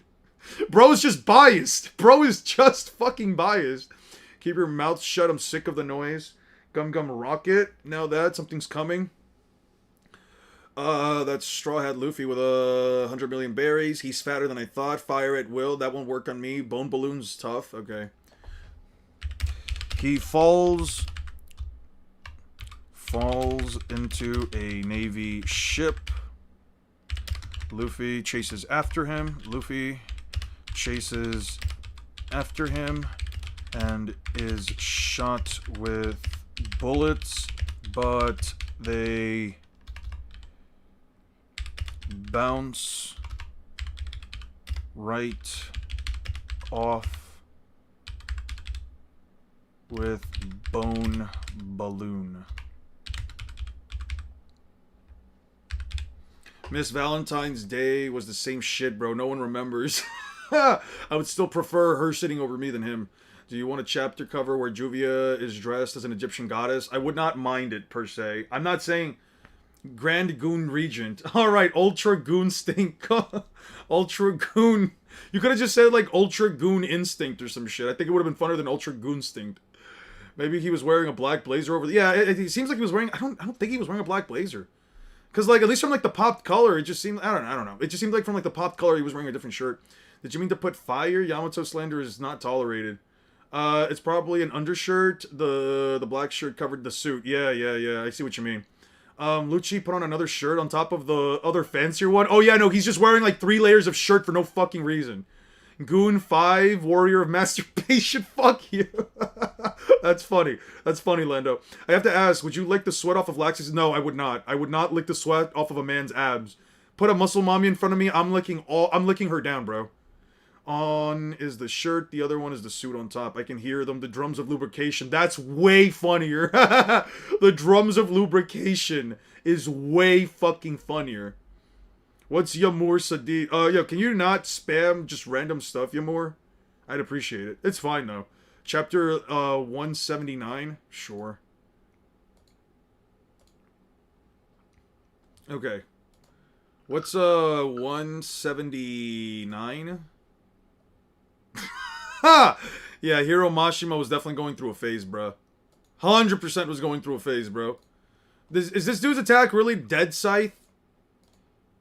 Death Scythe. His attack is really Death Scythe. Bro just really took that shit from fucking Soul Eater. My power transforms everything into gold. Sounds like a way to get rich. It's foolish for a human to challenge a dragon god. Gold Rush. Oh, he just turned the whole place into fucking gold. Gold Arrow. Oh, he just turned those birds into fucking gold. The ground turned into magma. Alchemy can do all of this. Holy shit, this guy's kind of crazy. My ice shield, golden arrow. Oh, damn it. I can't. How am I going to beat this guy? Who the fuck is this? Wait, time out. If it isn't Viernes. Celine, Moondragon. Oh, you tagged along. Ah, of course. We just had to throw Wendy in here. What are you guys doing chasing Celine? Yeah, it vanished. How about yours? It was my back. Since we ran into each other, let's team up. Huh? Come to think of it, the dragon gods don't get along. Okay. Moonlight Shangri-La. Alright, I'm kind of over it. Yeah, of course he had to strip. He got his power up from stripping. Worst fight in the manga, I still don't get how Gray won. Alright, I assume so. How are old men this horny, bro? That's what I'm saying. Worst fight in the manga. Yeah. As a girl, I'm letting Laxus crack me while choking me at the same time. Well, you know what? That sounds like a foolproof. That sounds like a foolproof plan. That sounds like a foolproof plan. You know what? I wouldn't even blame you. The chosen gooner. All right. I am the honored one for Gojo. I am the degenerate one, I guess it would be. Among the heavens, among heaven and earth, I am the degenerate one, I guess would be the term. Speaking of women with muscles, I saw a character from a manga called Blue Urza the other day. She was, from a manga called Blue Urza. I'll check it out. It has a constellation names. I find constellation names quite interesting. It's definitely not here, so I feel like I've been lied to. Oh, she's called Blue Urza. What's the manga called? It's the metal dragon god Viernes and the moon dragon god Selene. Yes, the element of moons. Who the hell knows what the fuck a moon element is? Okay. Yeah, that's enough of that question. Okay, back to this. I really wanted to finish this today, but fuck it. No, that's the manga. No, it's the manga name. Blue Ursa. Blue Ursus. Blue Ursus. Blue Ursus? Ooh, wait.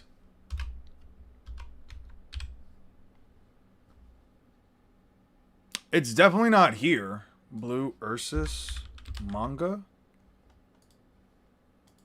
Manga Dex? Alright. The Gokumon Girls High School, a place where delinquents gather. One day a girl over 180 centimeters tall, so like 6 feet, enrolls there. Her name is Seina Amaki, in the notorious school packed with the toughest brawlers of every grade. Seina tears through her rivals one after the other and finally honed pro wrestling moves. So she's a wrestler. Cool. You know what that kind of reminds me of? It was like something Star. Star. I'm just going to click on the word star and see what pops up. Star Hoshino? It was a combat anime. This one was a combat anime. Star? Filter. It was something Star. It was something Star. It was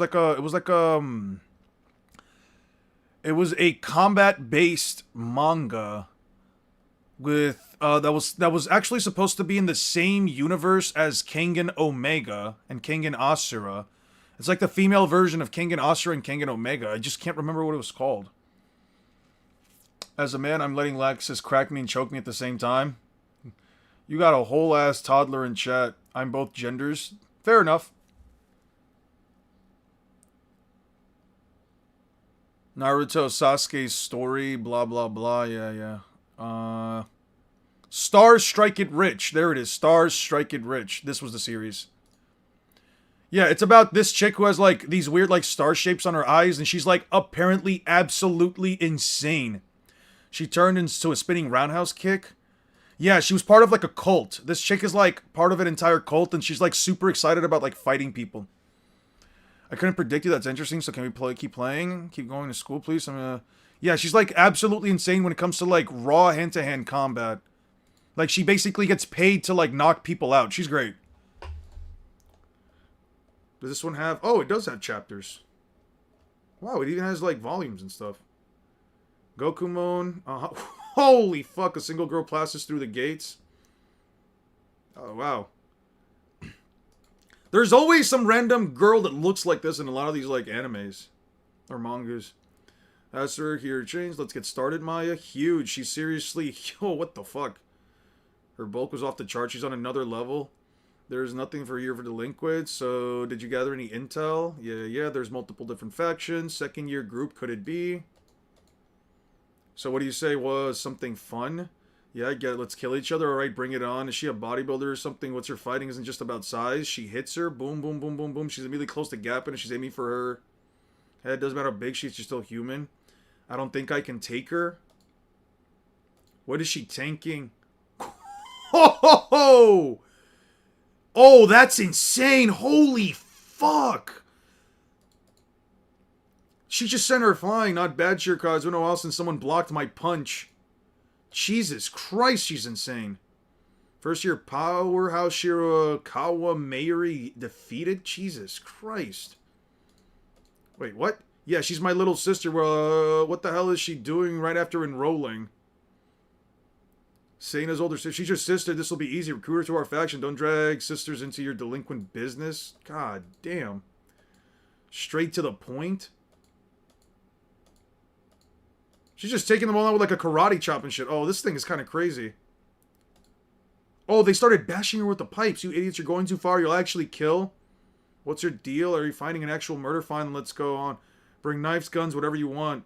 But but can you use it before I kill you? That's the question. Don't lose your damn head, Seina.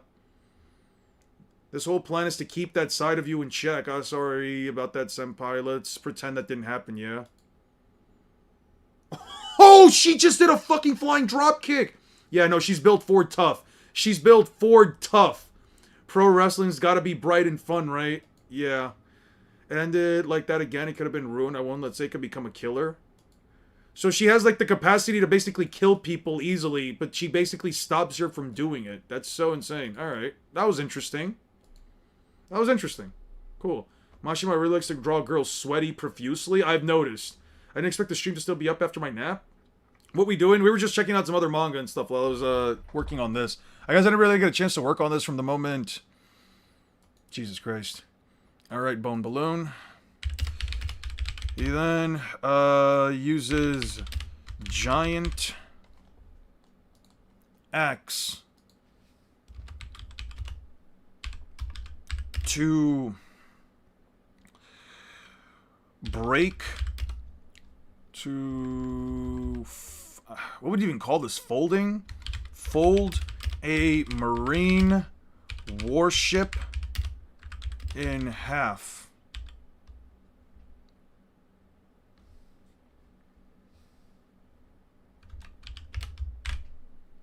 $60 meters long. Okay. What a giant Lucci evades.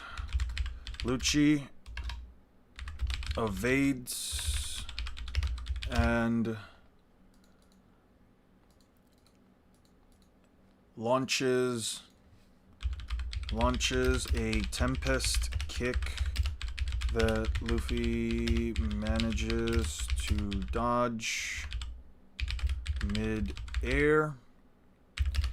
He then charges as a leopard and chomps and bites down on Luffy's arm. We're just doing random bullshit. Would you crack Yokai Lucy from chapter 73, page 22?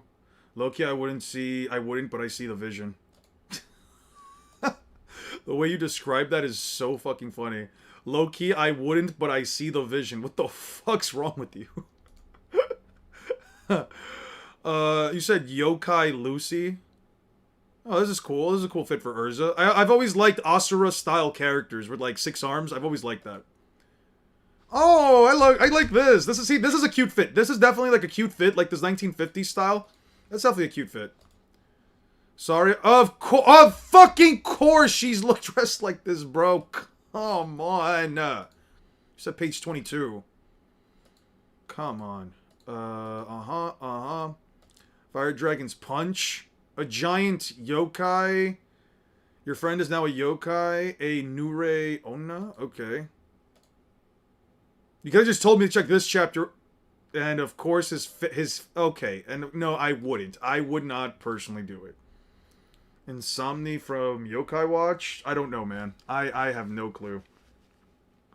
I could probably see why somebody would. I also see the vision. I personally wouldn't, though. I don't know. Scales are a big no for me. Scales in general are just a big fucking no. On Luffy's shoulder.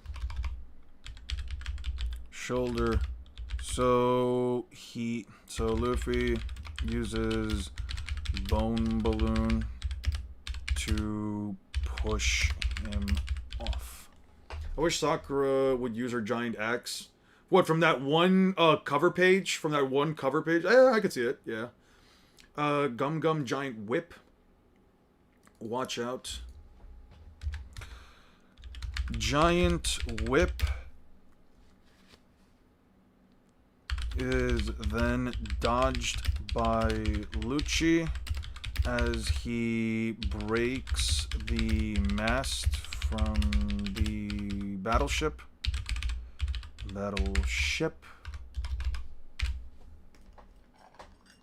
Elite ball knowledge? Who's got elite ball knowledge? I love Fairy Tail's art style, if only the story wasn't straight ass. Yokai Watch clears most of Pokemon. What's the scaling for Yokai Watch looking like? What's the scaling for it? It's falling. Are those two out of control? Those two are out of control. Finger Pistol Sting. It seems the more you increase your power, the slower you become. He then tags Luffy with Sting and blitzes around, stating the more power Luffy has, the slower he becomes.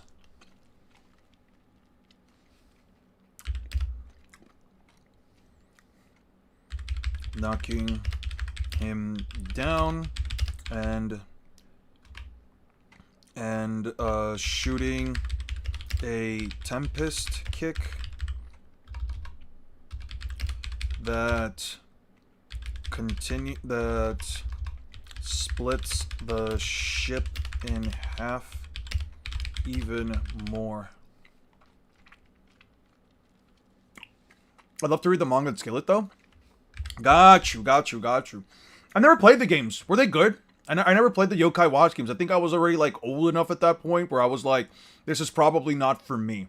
Rereading the chapter, I noticed Killing Goats kick Sanji while flying off. That's hilarious. Did he? No way. It was, Oh, he did kick Sanji right off! Bro really kicked Sanji and then said, fuck this guy.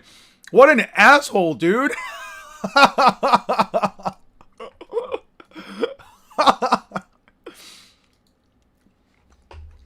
If I had a nickel for every blonde reptile-like girl that tried to eat somebody in a 100-year quest, I would have 2 nickels, which isn't a lot, but it's weird that it happened twice. Yeah, I agree. I definitely recommend playing Yokai Watch 2. I got you. I'll probably try to find it I'll probably try to find it and emulate it. Level 5 is an underrated developer. I could see that. What do you mean you don't like lower quality trees as a staple in a modern game and stiff 3D models? How ungrateful. Yeah. You don't like the fact that for the first time in like 20 years, they're taking an extended break from putting out a game so that they can try to brush up its quality because they basically need to win badly? Who am I saying? Those motherfuckers sold Legends ZA pretty well. Apparently the game did great. Dude, I'm sorry, and I'm just gonna say this. Nintendo fans really are the fucking Disney adults of gaming. And I'm saying this because, like, yesterday I thought I had a pretty level-headed take with, like, the whole, like, Star Fox thing, but then that very thing that I was telling you guys about the whole, like, phrase, I don't understand why, that seeing Nintendo fans say, I don't understand why people have such a problem, Star Fox 64 is great, is like, how, okay, this is gonna sound super fucking offensive, and this is probably gonna be, like, one of, like, the meanest things I want to say, but how far down your throat is Nintendo's phallic member? How far down your throat is Nintendo's big fat phallic member that you're sitting here honestly saying that you don't understand what the issue is with the game characters just not looking appealing even remotely close to what previous art style showed. B, the game being a fucking remake of a game that was a remake of a game that's been remade from the original game. And 3, and most importantly, that it's even remotely okay for Nintendo to be selling you the exact same game over and over and over and over again with a meaningless feature that only works for people that already spent more money on the fucking console by buying a useless peripheral, just to then say, oh yeah, this thing is like $60 to close to $70. I don't know, man. I don't know. I think that is an absolutely heinous and horrid fucking take.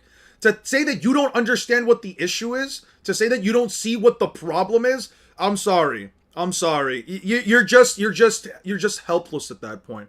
There's just no saving. It just reaches a point where it's like if you are going to support it, that's fine, but at least understand what the problem is. And if you can't understand that, you're just not worth. You honestly, you are just the type of person that Nintendo has every right to take advantage of. I am happy you give Nintendo your money. Anything else, if any other fucking source across the planet, if fucking, I don't know, MAGA, if the Communist Party, Nazi Germany would wish to have fucking followers as dedicated as you. Jesus fucking Christ. You people are getting milk dry, and you in front of your face, and you are okay with it. And you saying you don't see anything wrong with it. God damn, bro. I swear to God, you're the same type of people that all of these fucking fascist government would love to have. Just blatantly and outwardly just accepting the bias for no fucking reason other than, oh, but it makes me a little happy. I feel the same way about Gen 10 Pokemon being a Switch 2 exclusive as a PS4 player wanting GTA 6. And I shouldn't.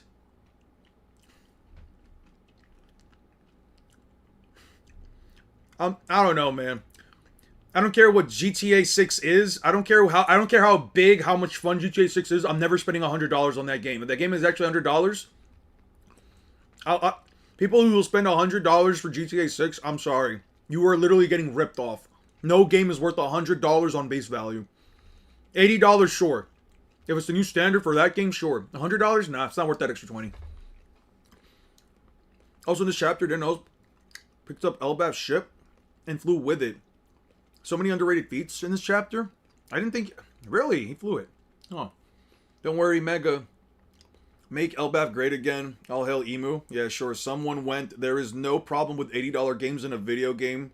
In a video through another video, not a reaction. Ha! I just shouldn't have to buy the new console. I agree, you shouldn't, but like, you think the PS4 should be able to handle GTA 6 roller shit they're throwing in there? I don't know, man. I don't think you should be forced to buy a new console, but it's also been like 6 years since the PlayStation 6 came out. At that point, just get a PC, bro. And I don't advocate for PC gaming at all, but at that point, just get a PC. If you already have a PC, just download it there. I don't know. I do think it's a little shitty that you're not going to be able to play it, though. I mean, do they still sell, like, they still sell the games for the PS4, right? They still sell games for it? I'm not sure. I'm asking because I'm not entirely sure, right? Like, it's usually like, no, I just think that the Switch is infinitely closer to the Switch 2 processing power than the PS4 is to the PS5. Ah, got you. Yes. I see what you mean. Yeah, I, for some reason, thought that was Loki, but Summers picked up Elk and flew with it to the Rainbow Bridge and tossed it into the ground. No fucking way, dude. No color. There we go. If you remove the Yonko, which Yonko crew is the strongest? I have nothing to base. I'm going to be so honest with you. I have nothing to base. I have absolutely nothing to base Shanks' crew off of. But I will say this. It's technically Buggy. Because the Yonko of the crew isn't Mihawk. It's Buggy. Buggy's crew technically fucking solos. Buggy's crew unironically solos. Let me see this. Okay, so here's okay, near Western Village, Sea Cloud Port. This is Western Village, Tree Canopy, the Rainbow Port entrance. Heave ho. Holy shit, I think you're right. Holy shit, I think you're right. Dude, these ships were fucking massive. Dude, these ships make 60-meter tall marine battleships look like fucking toys. Dude, that's insane! The level of upscale that having an omen from Emu is absolutely fucking gross. He just lifted this shit and threw it. They can barely afford their 83rd child slave. How sad. I'd argue they shouldn't be making games with ray tracing and all that graphical nonsense because everything looked the same since PS4. I can see where you're coming from with that. I don't personally care for graphics that much, but to an extent, if I'm playing graphics on a modern age console, if I'm playing graphics on a modern age console, the graphics shouldn't be the same from like 3 generations ago. Like, I'm just gonna be straight up honest with you. Like, if you're gonna sit here and tell me that playing a Pokemon game on the Switch 2 that has the same graphics as a fucking Wii U, I'm gonna be so fucking honest. I should not spend $80 on that. Like, I'm not expecting the greatest graphical quality of all time, but I at least expect the bare minimum, and a bare minimum should be quality of the same tier as last console generation, and nothing less. If you remove Luffy, how many Yonko crew without their Yonkos do they beat? The Straw Hats? I think they clear the Big Mom crew. The Big Mom crew's fodder. They clear the Big Mom crew. They objectively beat Kaido's crew. I think Mihawk's the only problem. Yeah, Mihawk's the only problem, and you can't make an argument for Shanks. There's no argument made for Shanks. Buggy gets a dub in a Yonko. He should let's go. Yeah, Buggy gets a W when it comes to Yonko because he's technically the Yonko and Mihawk's all the firepower. Yes, the Straw Hats, they do still sell them. Yeah. Summers didn't just lift it, he flew with it since it showed in the diagram where he was at the Rainbow Bridge, so he carried it a nice distance, true. Summers can just pick up mountains and play skipping stones with them now. Fuck the strong fruit. Omen is the real shit. Yo, maybe Emu was right. Yo, maybe Emu was right about that power, bro. I'm not gonna lie. Out of everything Emu said, it is the nature of man to crave strength. However, when power is lusted after, when power is so lusted after is too easily gained, corruption, choosing servitude out of self-interest, covenants, and the envy that seeks to achieve one's goal, the power of Omen, these form the trinity of power of what we call domination. Yeah, he basically said that this is this military might. He says the Omen is that of his military might, so essentially, yeah. Emu's military might can literally make someone lift entire mountains. That shit is crazy. Omen's might. Listen, all I'm saying is, yo, would you guys, if Emu looked like Nami, would you give up your freedom for her? It's one thing if he looks like Nami. Would Emu's personality also be Nami? Or is Emu just a carbon copy of Nami? Because if you're saying that Emu is not specifically fucking Nami, no, I'm not giving up my freedom. You can look like Nami, I don't give a shit. I love Nami for the inside. I love her behavior. I love her attitude. I love her jokes, the quips, everything. Would you guys bust your ass and nearly die in fights for hockey blooms? Or would you rather, or get an Omen from Emu?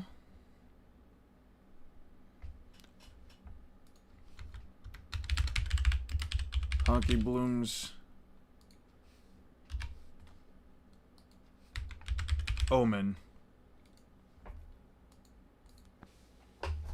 Don Krieg was right.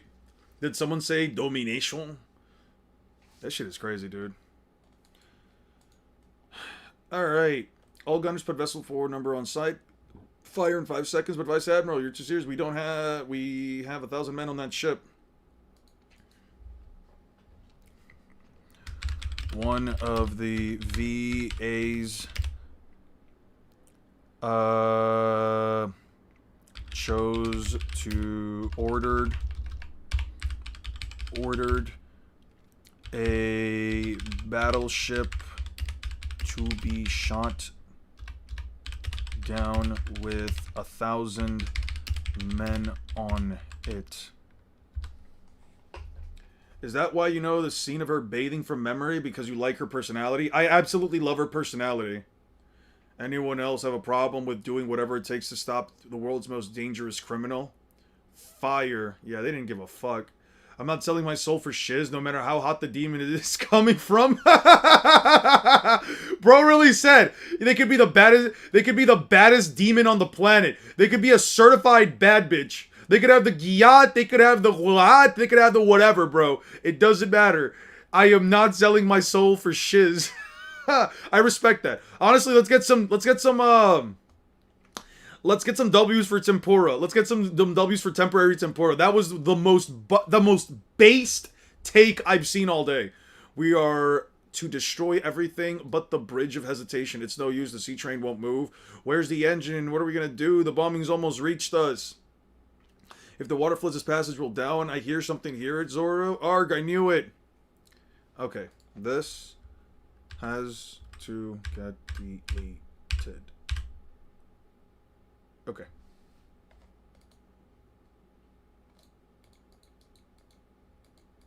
$522. I don't have anything for $522. Let's check that out real quick. Color. Depends if only contract users can receive omens or anyone, and depending on the downsides of the contract. The downside is you lose your free will and you have to do what they say. Do you like the Grain God's personality? As far as I've been able to tell, there has been no personality so far, so I can't answer that question. She definitely has things that I like beyond the personality. Like, see, look at this. Look at this. A nice, cute outfit. The short shorts. The backless top. And you can even see a little bit of cleavage right there. But guess what? It's classy. It's her playing pool. It's not about her being hot. The whole thing here is that she's playing pool with the koalas and she's winning.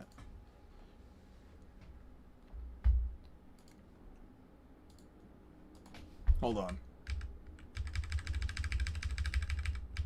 I just straight up didn't have this shit. What the fuck? Oh, so I just have to delete that too. Okay, we got it. I wouldn't sell my soul for anything. Me either. I would never sell my soul. I would never sell my soul personally. I think the idea of like wanting power so bad that you're willing to give up your own free will, I don't know. I can't agree with that. Personally, I cannot agree with that. That was close. Why did they shoot their own ship? Are they stupid? I shrunk again. Gear 3 is cool and powerful, but the effects are a pain.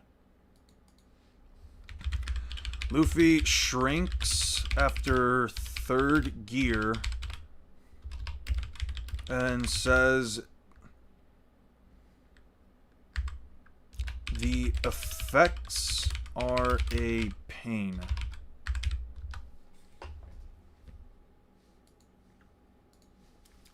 If I pumped up for about a minute, so this whole interaction,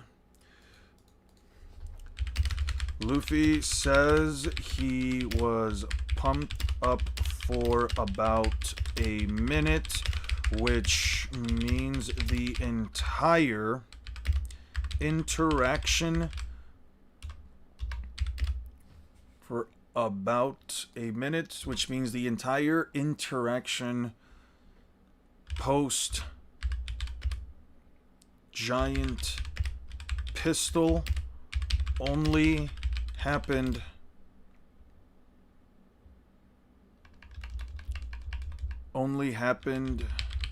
within that time frame. Is the Straw Hat serious or just playing around? Either way, he's still alive. If he died in the bombing, that would be boring. Okay, I can see the island gates just a little further. Your old buddy Frankie has been taken away. That someone has to stop. Want to come with us?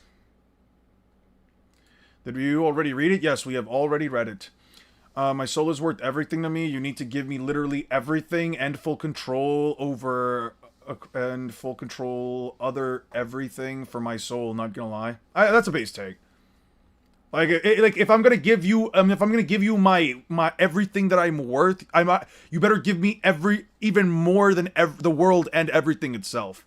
Like, I better get more than, you better offer me more than everything itself in order for me to give up something that's worth that value. Yeah, I agree. Goth femboys are the best with feed pics. All right, who is faster, Highball Naruto or Highball Luffy?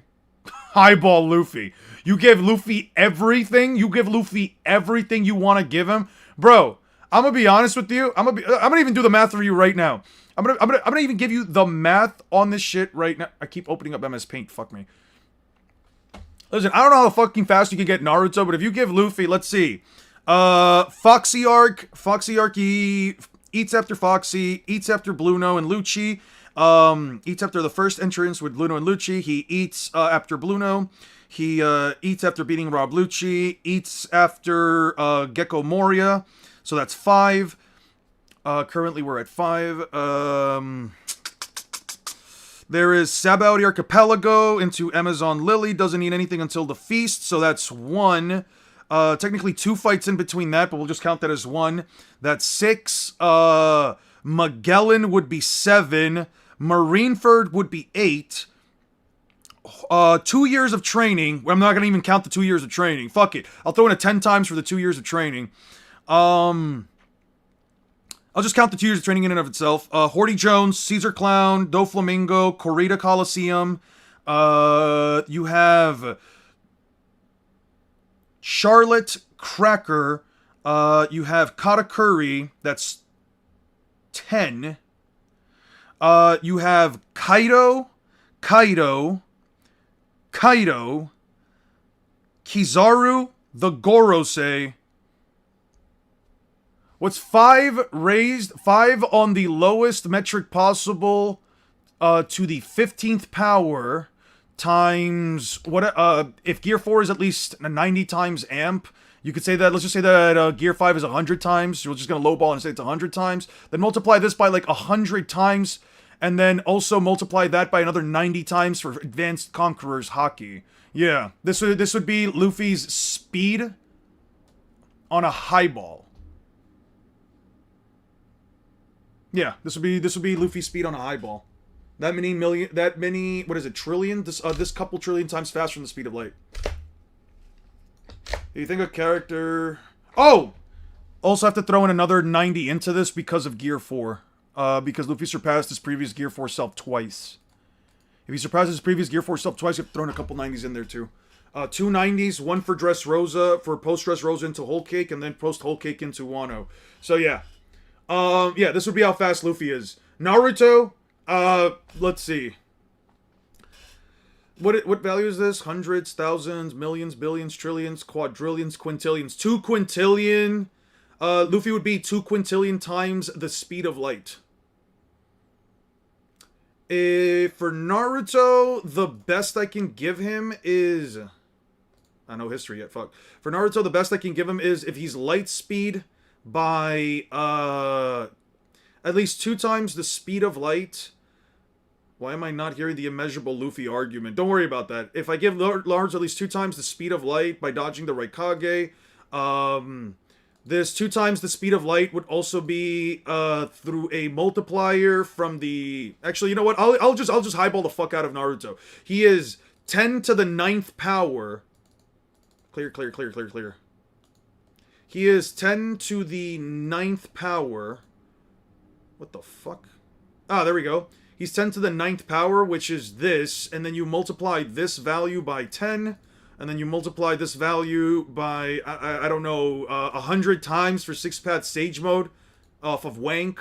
Yeah. So he is hundreds, thousands, millions, billions, trillions. Yeah, Luffy would be quite literally over... What would it even be? 10,000 times? He would be like, what? No, he would be 1,000 times faster than Naruto. This is the most hilarious possible way to say Naruto is boned. Yeah, you let me give Luffy upscale. I am 4 quadruple up arrow to the 3 faster than Luffy. Yeah. If you wanted me to give Luffy everything, you actually didn't give Luffy a true highball. You didn't use Horty Jones. Oh! Wait! That's right! Horty Jones also ate that many Fishman pills. So, you're the only person I've seen on YouTube that actually takes the early One Piece speed feat seriously, and I respect that. Everyone loves to say Kizaru is the fastest in the verse. I despise the Kizaru is the fastest in the verse. It's not only headcanon, it also isn't backed up by anything. There is no statement under any facet of One Piece canon lore that says Kizaru is the fastest character. The most you will ever find is fastest admiral. The most you could probably argue is fastest admiral, and I think there's like maybe one statement for that in like one of the data books. But besides that, there's no objective argument for him being the fastest character. Mind you, that's if we don't go by the Horty Jones pill scaling meta. If we assume that this one is the speed of light, and we have Horty Jones at least at the speed of light, which in this case by One Piece, it's basically nothing. He would have eaten at the very least 2 to the 90 times. He would have eaten at least, you know what? Let's not even say Horty Jones is light speed. Let's not even say Horty Jones. Let's say he's relativistic, right? Let's delete all of this real quick. Right? Let's say Horty Jones is sub-relativistic at 1% the speed of light, right? This times 2 raised to the 90th power, if we're assuming that Horty Jones, at the very least, ate 30 pills across each transformation, which would actually be, you know what, I'm not even going to go with that. I'm going to say 30 for the first one. What's the value of the other pills that we got? What was the value that I counted for them? SBS, was it? Is it here? Yeah, right here. This is in total 45, and this was, not counting these 3 that were falling off, and I didn't count this one in the back just because I wasn't sure if it was back of something. This is 37, so 45 plus 37 is 82. 82 plus 30 is 112. So 2 raised to the, not 90, let's go back, to the 112th power would be this value, which Luffy not only curb stomped into the ground, and then in addition to this speed value, which would be this many times the speed of light, which would have to then multiply this value by 90 times for Gear 4 if you give it the fairest estimation possible, then by another 90 times again, because we know for a fact that Luffy surpassed his Gear 4 self on a bare minimum, even if it's from Dressrosa to Wano. Oh wait, times... Ooh, go back. Right here. This value right here. Let's go back to this one. Oh fuck! Ah, shit. Let's try that again. I fucked up and clicked the wrong thing on the calculator. So 0.01 times 2 raised to the 11 this power equals this value. This value times 90 for Gear 4 times 90 for Advanced Conqueror's Haki times 90 for Gear 4 on Wano equals that, and then multiply this value by 5 to the...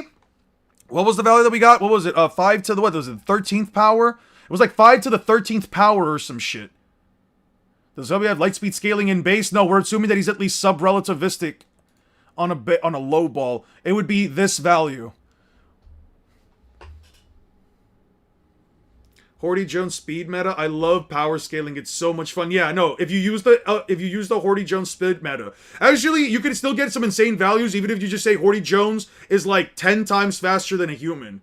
I'm just basically lowballing the fuck out of Horty Jones in base form, by the way. I don't know. I think that a fishman who's stronger, I think that a fishman who's being introduced, at least at this point in the series, not even at the very least being like relativistic to the speed of light when the Straw Hats were that powerful pre-time skip. I don't know, man. Downscaling using Doriki, the average Marines, or FTL. Okay, so Horty Jones does have relativistic speed scaling in base. Not necessarily, but again, I'm just lowballing the fuck out of him in terms of like how reasonably fast, if you don't go by the pill meta at all, how reasonably fast I think you can probably just give him. But sure, let's just redo the math real quick. And let's just remove that, and let's just say Horty Jones swims as fast as a fish. As fast as a fish. No amps, nothing, just underwater. He sails at 30 kilometers an hour, right? So this would be... Who the fuck is calling me? 1 second, guys.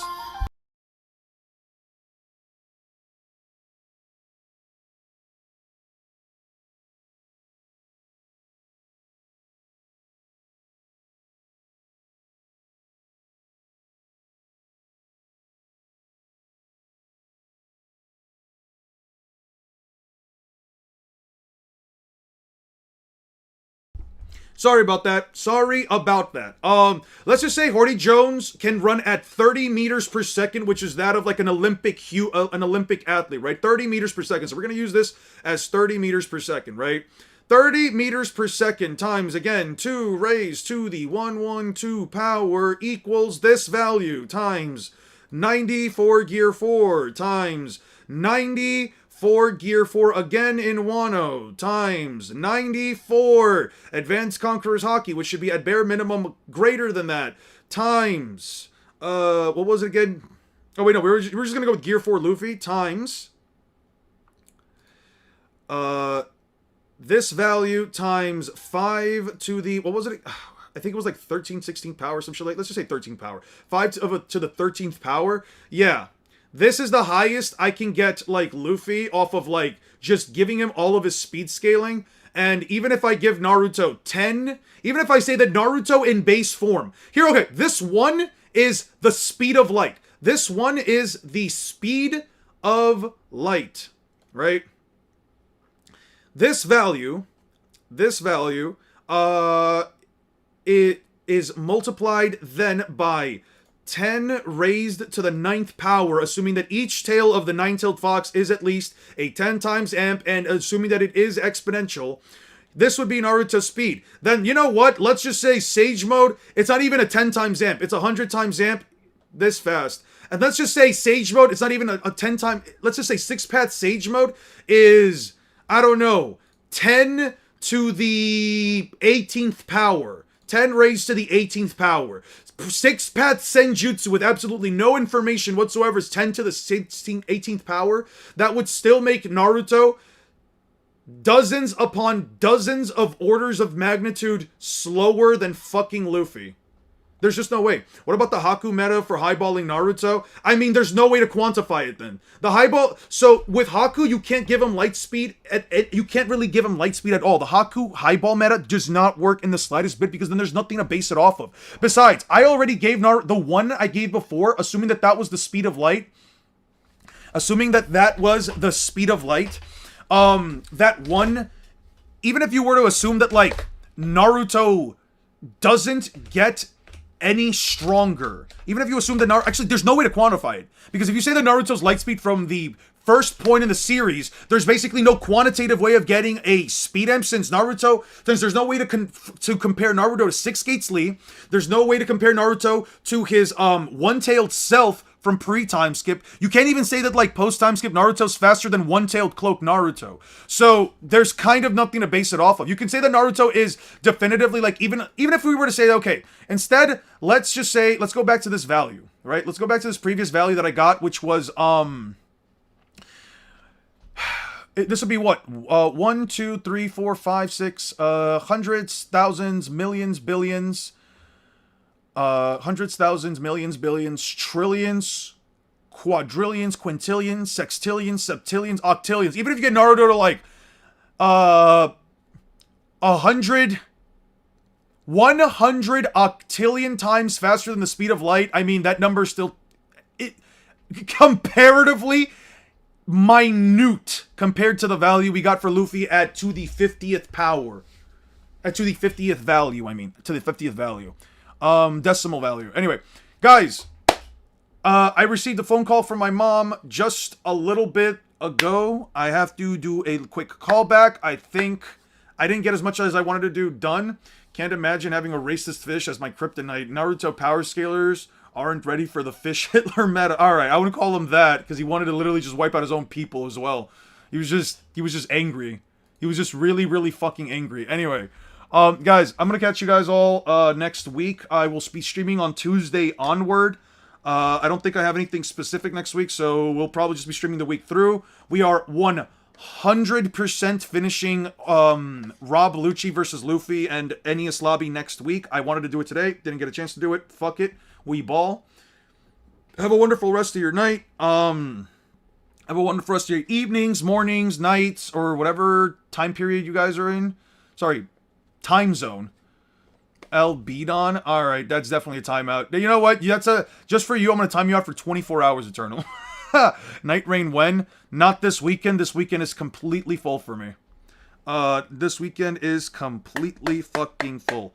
I'm gonna go celebrate Mother's Day, I think, with my girlfriend, and Saturday I also have to go spend time with her and her family. We have a... Yeah, we're getting a chance to meet the family again, so yeah, I'm just bored. Do you got Discord? Yeah, we have a Discord. I'll post it real quick, since you're here. This is a free Discord that I have here for, like, debates and stuff, if anybody wants to chat. Some people do like to come in here and do debates whenever they like. You're more than welcome to join. You can also post memes, just have chats with people. I think it's all fine. Just follow the rules. Don't be disrespectful to anyone, please. That's the only thing I'm going to ask. I'll throw in, like, 5 uses here. And, yeah. I really appreciate you guys for showing up. I'm gonna go goon to Sukuna because she's your mom. No. No. No. But yeah. Maid Sukuna. Do you ever plan to do weekend streams in the future? Give me some time after next week. I was planning on getting the Nintendo Switch 2 this week. I figured, fuck it, I'll just put it on my credit card. I could just pay it out at the end of the month anyway. We're already in.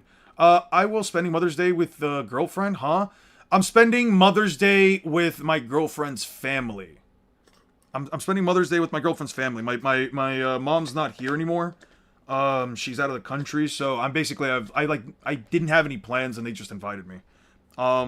Weekend streams, I'm not sure. I'll probably get the Switch 2 this weekend. I'm gonna go goon to Lucy's feet. I'm glad that you're at least admitting to being a massive gooner.